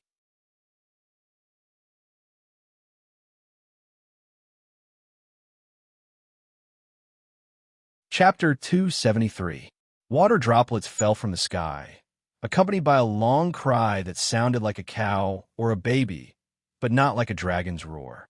Slowly, Catfish Flood Dragon's body shrunk and transformed into a human. Stepping on a dark cloud, she flew swaggeringly towards Wuxi, shouting from a distance, "Brother Wuxi, I've brought you a letter. Hee, I've already handed over the official documents to the few Dragon Kings of the Great Eastern Ocean. Now, the 2,500,000 miles of this ocean is my territory." Glancing left and right, Catfish Flood Dragon saw Wuxi standing on the peak of the mountain from afar. Without hesitation, she flew towards him with a cloud. Meanwhile, Great Yin, Great Chu, and Great Wei had sent out all their elites, led by the emperors of the three dynasties, to Mount He. Princess Zhang Li's eyes shone brightly, and Wuxi felt his heart itch. Catfish Flood Dragon blinked her eyes and stared blankly at both of them. Catfish Flood Dragon did not have a deep impression of the relics of immortals, be it spirit treasures or spirit items. When she fought with others, she mostly used her physical strength and rarely used divine abilities or magical treasures. Princess Zhang Li's eyes shone brightly. She waved her fist excitedly and shouted, "We'll go too. All the treasures. At least some of them should be ours." Baring her fangs and brandishing her claws, Princess Zhang Li let out a shrill laugh and said, "The construction of the city will be handled by those 3,000 female officials of the inner court and 100,000 imperial guards, together with the protection of the aquatic demons under Catfish Flood Dragon's command. Xian is going to seize the treasures of the immortals, and Xian wants those treasures." In the ocean below, thousands of demons transformed from various fishes and sea beasts could be seen, their cultivation bases ranging from nascent soul realm to Xianxia realm. Each of them was rubbing their palms and rubbing their palms, stirring up waves and mist as they threw hostile glances at the busy construction site. Immortal might. With great difficulty, Wuxi spat out 2 words. Wuxi turned the page of the letter and continued reading. The change of the battle situation in Meng Mountains was really unexpected. The fact that Great Wei had secretly colluded with Great Yin and Great Chu and joined forces to launch a surprise attack on Daqin was beyond everyone's expectation. But when did Great Zhao collude with Daqin? Looking at the familiar names on the letter, Zhao Sheng, Lin Pe, Lin Xiangru, etc., Wuxi felt his scalp go numb. Just as Wuxi was about to discuss the matter of the immortal ruins with Princess Zhang Lu, a huge explosion suddenly sounded in the distant eastern sky, where the sky and the water met. Suddenly, a large cloud pattern spread out in the sky, and a white cloud trail shot straight in the direction of Wuxi's group. Due to the sudden changes in the ruins, the higher-ups of the five nations had already focused their attention on the ruins. The sinful prince of Daqin, Hu Hai, the emperor of Great Zhao, Zhao Sheng, and the others had already led a large number of experts and cultivators to the depths of He Mountain, which was the border between Great Wei and Great Zhao. They were prepared to fight for the magical treasures that had flowed out of the ruins. Wu Qi was struck dumb. It took Lu Qingfeng about 1,000 words to describe the brutality of the war. As a large number of cultivators had joined a war, the fighting pattern of all the armies had become unpredictable. An army of 100,000 men could appear in front of another city several thousand miles away at any time. There was no front line or rear line, and no main direction of attack. Wherever those cultivators could reach, a brand new teleportation formation could appear at any time, and tens of thousands of soldiers could be assembled at any time. When Princess Zhang Lu read these words, she could not help but twitch her lips and say, "Lu Buwei, nice." Every day, tens of thousands of soldiers were killed or wounded during the war between the five dynasties. A single strike from an Earth immortal of nascent soul realm could shatter tens of thousands of iron armors. Meng Mountains had turned into a bloody hell, and the brutality of the war between the five dynasties was rarely seen. Chengfeng once had nightmares about the scene of mountains of corpses and seas of blood, but that could not describe the current battlefield in Meng Mountains. My dear brother Wu Qi, I'm here to see Xianxia. Is the construction of a city at the shore of the Great Eastern Ocean going smoothly? Senior Catfish Flood Dragon is heading to the Great Eastern Ocean with the official document of Waning Dragon King, applying to be the Lord of an Ocean. If she succeeds, it will be of great help to my dear brother in building the city. Also, Lord Xianxia, the son of Waning Dragon King, has also brought 300,000 soldiers to the Great Eastern Ocean, hoping to live next to Senior Catfish Flood Dragon. With that, my dear brother will have another great support. Princess Zhang Lu had also flown up into the sky with a gust of fragrant wind and quickly threw herself into Wu Qi's arms. She had just twisted her body a few times, but before she could act coquettishly to Wu Qi, Catfish Flood Dragon had already descended from the sky on a cloud while laughing. She fished out a letter from under her sleeve and gave it to Wu Qi, shaking her head and saying, "It's terrible, it's terrible, it's really terrible. The war in Meng Mountains has turned it into a river of blood, and the land is filled with corpses. I've followed Brother Wu Qi to come here to avoid the calamity. You are indeed a wise and mighty man." She wagged her big head complacently, then cried out excitedly, "This is the territory of that three-headed shark who was killed a few days ago. Now that he has been killed, it is only right and proper for me to take over his territory." 10 days ago, the Great Qin army, together with Great Zhao's Biyun iron-armored, earth-splitting rhinoceros cavalry, attacked Great Yin Kingdom from 10 different directions. Great Yin, Great Chu, and Great Wei split up their armies to encircle them, and as a result, 127 cities were conquered by the enemy. The imperial court of Great Yin was in an uproar, and rumors were spreading among the common people. The prices of goods in the market skyrocketed, especially for food, oil, salt, and many other things. 15 days ago, the Great Wei army, led by Great Wei's General Pang Wan, launched a surprise attack on Daqin from the flank. The three dynasties joined forces and attacked Qin's field headquarters. The great general of Chu, Xianxia, returned to the scene, commanding the mighty army of Xiang clan and launching a fierce assault on Qin's army. He did not stop there for long and killed 108 great generals of Qin army, as well as 37 members of Qin imperial clan. He also severely wounded great generals Wang Jian, Meng Tian, and some other important ministers of Qin army, Su Fu and Li Si, were all wounded by him. The ruins of immortals. Zixian. When Wu Qi finished reading the letter, he shoved it into the black dragon spirit ring.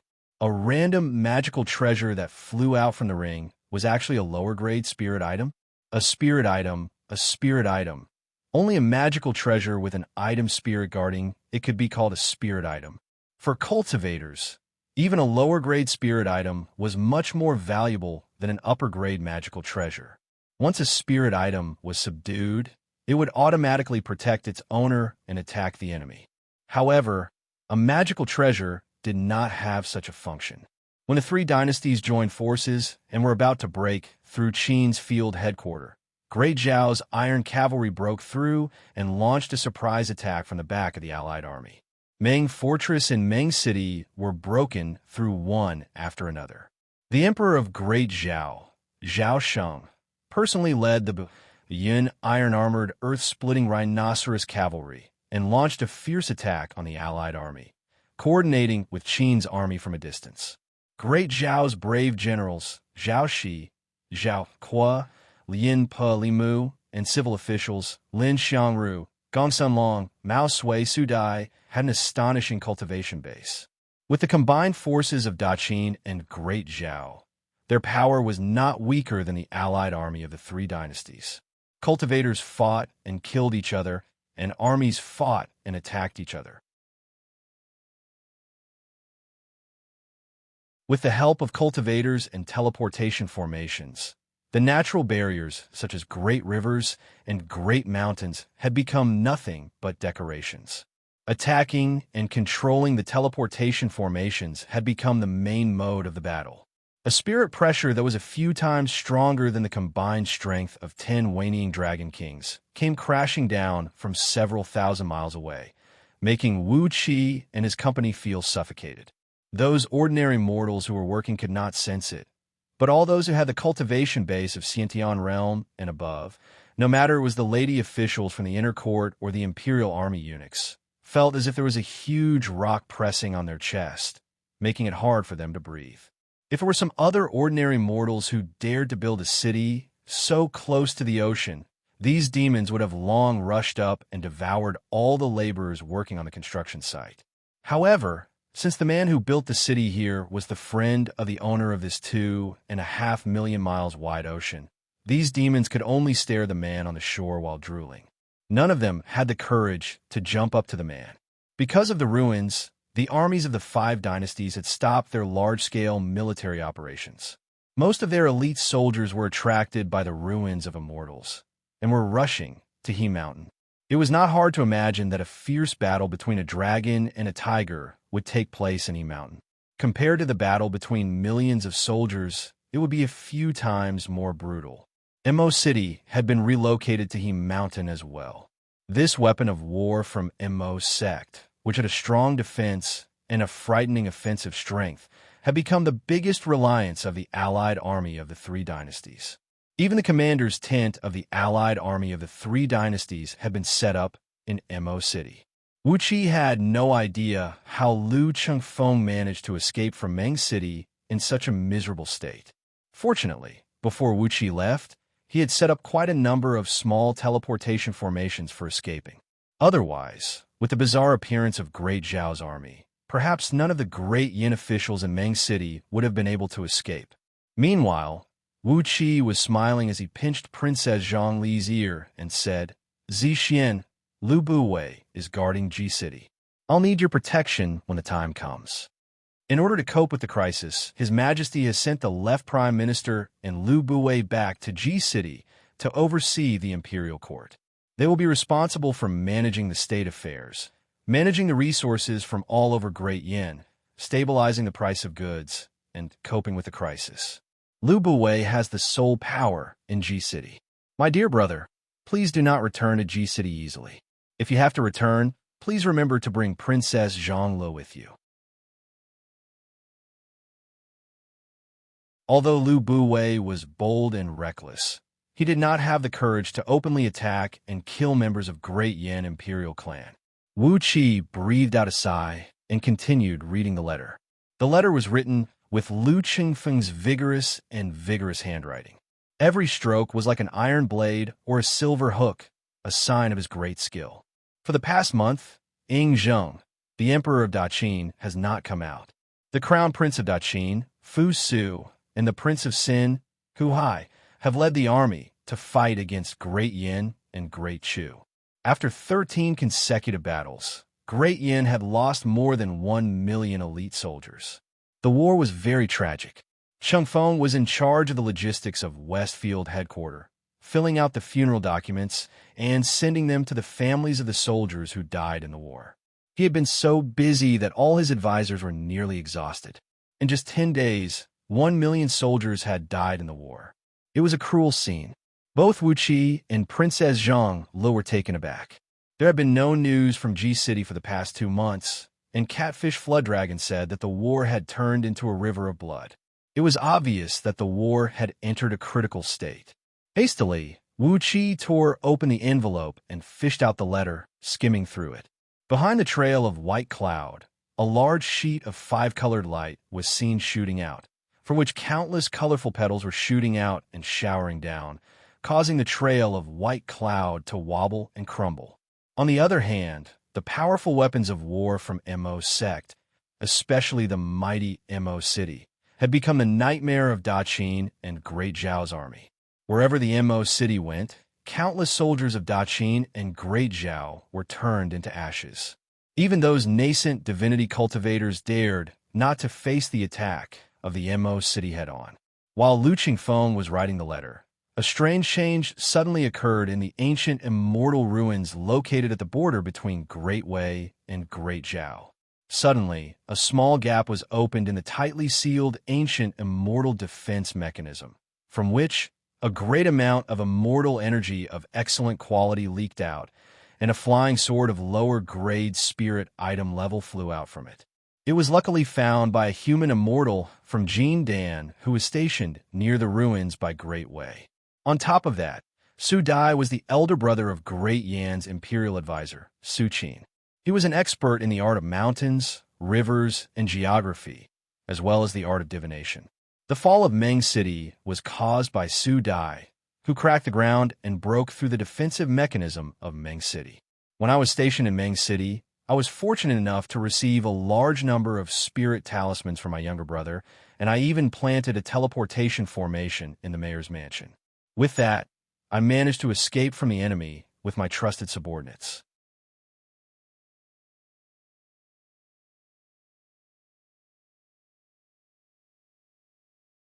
Chapter 274.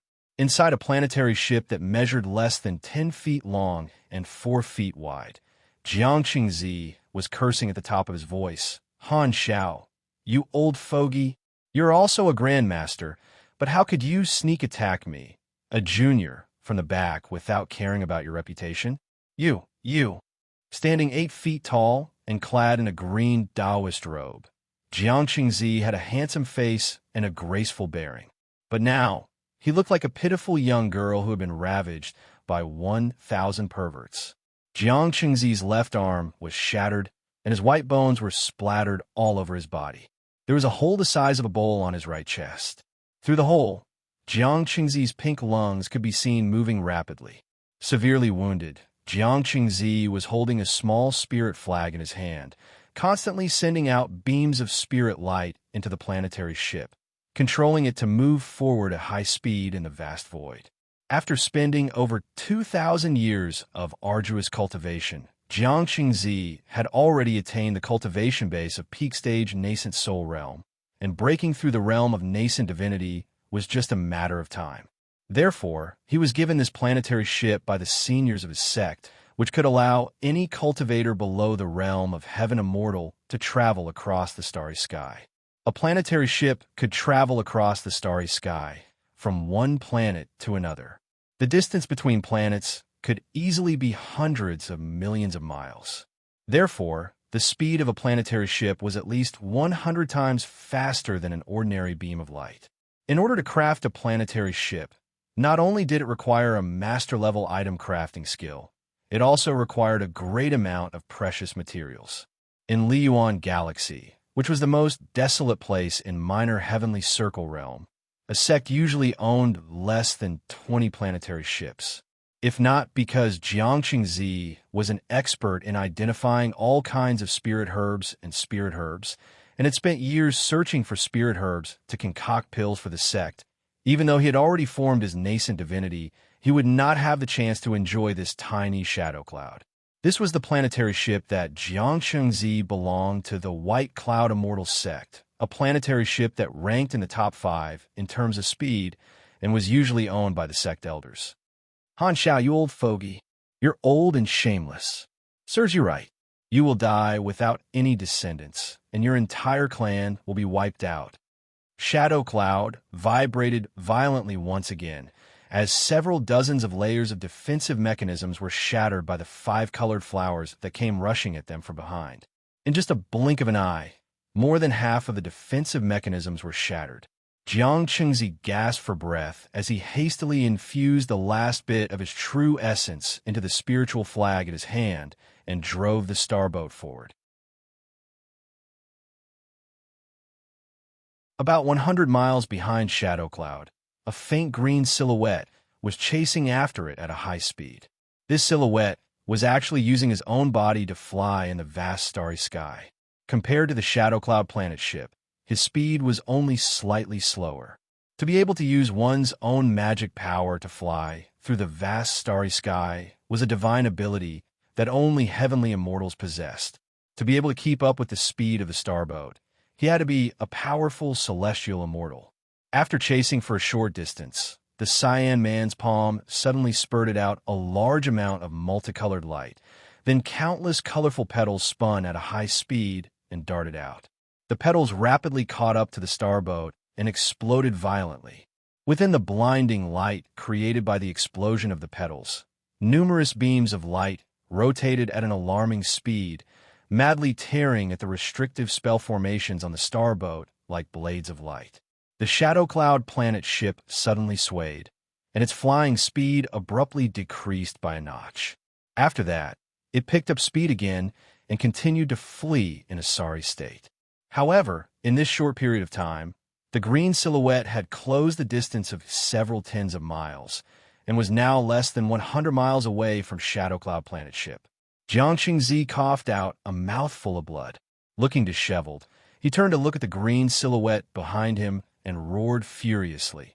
Han Xiao, you old fogey, don't you fear that my ancestral master will come after you? Why you, although you are a supremely powerful expert among all heaven immortals of 36th tier, my ancestral master is about to break through to 35th tier heaven immortal, and his magic power is at least 10 times stronger than yours. Do you really have the guts to offend White Cloud Immortal Sect? The green silhouette laughed sinisterly and said, Cut the crap. If I kill you and destroy all the evidence, who would know that I'm the one who did it? Since White Cloud Immortal Sect dared to kill my only beloved son, you should be prepared to face my revenge. Over the years, at least 100 disciples of White Cloud Immortal Sect have died in my hands. What's the big deal about adding you to the list? Jiang Qingzi was taken aback. Are you the one who killed all the disciples of White Cloud Immortal Sect over the years? He cried angrily. The green silhouette said coldly, I am the one who killed all the disciples of White Cloud Immortal Sect. My poor son fell in love with a female disciple who had just joined White Cloud Immortal Sect and kidnapped her to be his cultivation vessel. After 3 days of plucking, he was brutally killed by someone from White Cloud Immortal Sect. I hate him. I hate him. I don't have any disciples, and he is my only son. Since young, I doted on him more than my own life. Since you killed my only son, I'll definitely wipe out White Cloud Immortal Sect to avenge my beloved son. Then he casually pointed his finger out, unleashing another large sheet of 5-colored light that shook Shadow Cloud. Jiang Qingzi coughed out a mouthful of blood and nearly fainted inside the ship. He breathed out a long sigh, then laughed bitterly. Abruptly, he turned his head and looked at a starry sky that was emitting an ominous crimson cloud. Over there was the most notorious death zone in Liyuan Galaxy of Minor Heavenly Circle Realm, the Flaming Nether Ocean. This crimson cloud contained the acquired Red Yang Death Chi. Cultivators would never be able to absorb the Red Yang Death Chi. Once the Red Yang Death Chi seeped into their bodies, It would be like a mortal drinking a bucket of oil and then swallowing a mouthful of flame. Their entire bodies would quickly burn and turn into ashes. From time to time, the flaming nether ocean would spew out a very powerful reverse 3 solar soul, dispersing heavenly flame. Its temperature could melt gold and iron, and even a defensive magical treasure of excellent quality would be immediately turned into ashes when it touched the soul, dispersing heavenly flame. What was even more frightening was that the soul dispersing heavenly flame had the ability to extinguish the nascent divinity of cultivators. Even if it was a gold immortal with a profound cultivation base who had the ability to shift the stars, if he was careless and touched by the soul dispersing heavenly flame, he would have his soul disintegrated and perish on the spot. On top of that, the red yang death energy could isolate the divine will of cultivators from probing. Even if it was a heaven immortal who entered the red yang death energy, the range of his divine will would not exceed 10 miles. In this vast flaming nether ocean, which occupied nearly half of Liyuan Galaxy's starry sky, the range of divine will of 10 miles was no different from being blind with one's eyes open. With a slight carelessness, one would easily lose his sense of direction amidst this boundless yang energy of death and be completely lost within it. Gazing at the perilous land that would make all the cultivators in Liyuan Galaxy turn pale at the mere mention of its name, Xianxia, who was forced into a dead end by Han Xiao, clenched his jaws tightly, gave a strange howl as he drove Shadow Cloud and plunged into the land. A loud rumble rang out as a large sheet of yang energy of death surged and splashed like water. In the blink of an eye, Shadow Cloud was completely devoured by the crimson cloud, vanishing without a trace. The green figure that Han Xiao had transformed into was struck dumb. Suddenly, he bellowed furiously, "Even if you have to flee into the netherworld today, I'll still kill you. Flaming nether ocean, why would I be afraid of it?" Haha, 800 years ago, I was lucky enough to find a drop of innate abyss heavy water, and today I can put to good use. A glittering and translucent blue speck shot out from Han Zhao's mouth, instantly transforming into a thick and heavy blue halo that enveloped his entire body. A piercing cold air rolled and rolled out, freezing the large sheet of yang energy of death in front of him into an ice cube. Han Xiao snorted coldly, then fished out a star path positioning plate from under his sleeve. Clenching his jaws, he too plunged headlong into the flaming nether ocean.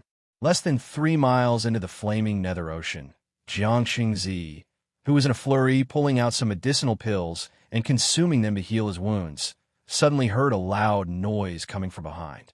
He raised his head up abruptly and saw a clump of blue light shrouding Han Xiao and chasing after him. Xianxia cried out in terror.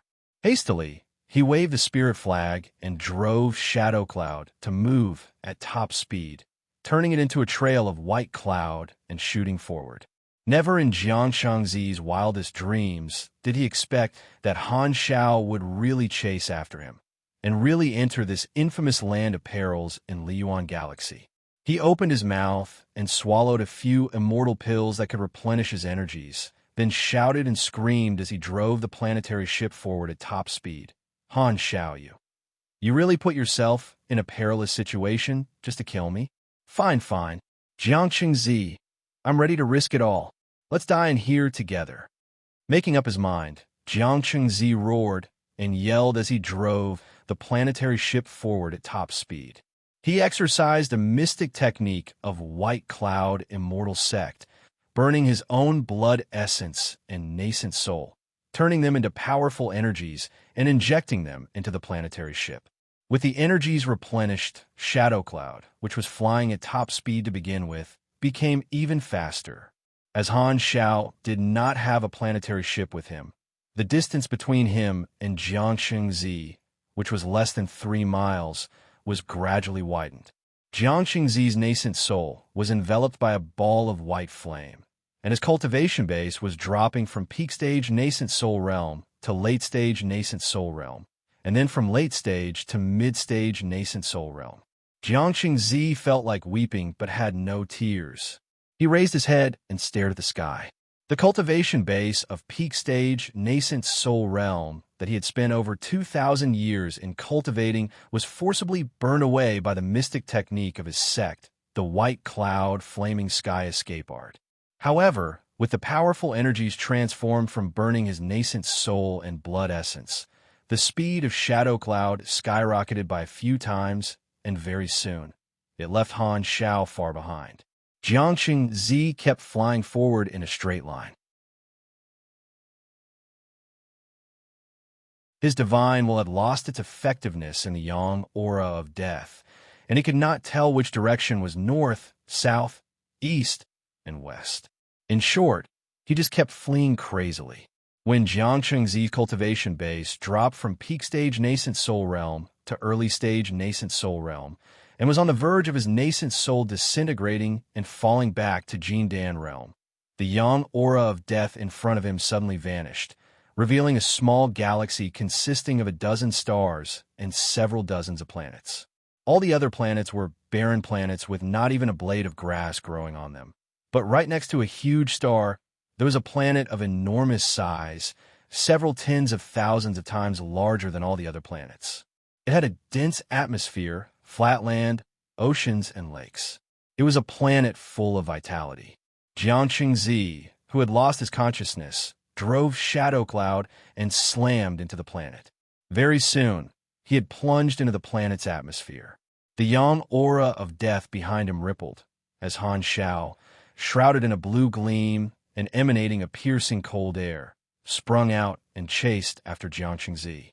The two of them crashed into the planet, one after the other. The Shadow Cloud planet ship even left behind a thin white trail that was several hundred miles long in the atmosphere. Han Xiao followed closely behind the planetary ship, constantly unleashing large sheets of colorful beams to attack the ship, causing it to sway and sway. The planetary ship streaked across the sky at top speed and happened to pass right above the head of Wuxia and his company. The enormous immortal pressure unleashed by Han Xiao had alarmed all the cultivators and demons of Xiantian realm and above on this vast ocean, as well as on this continent. You're tuning into the Eternal Immortal Ballad YouTube channel. Don't forget to subscribe and join us on this journey to catch the most captivating stories.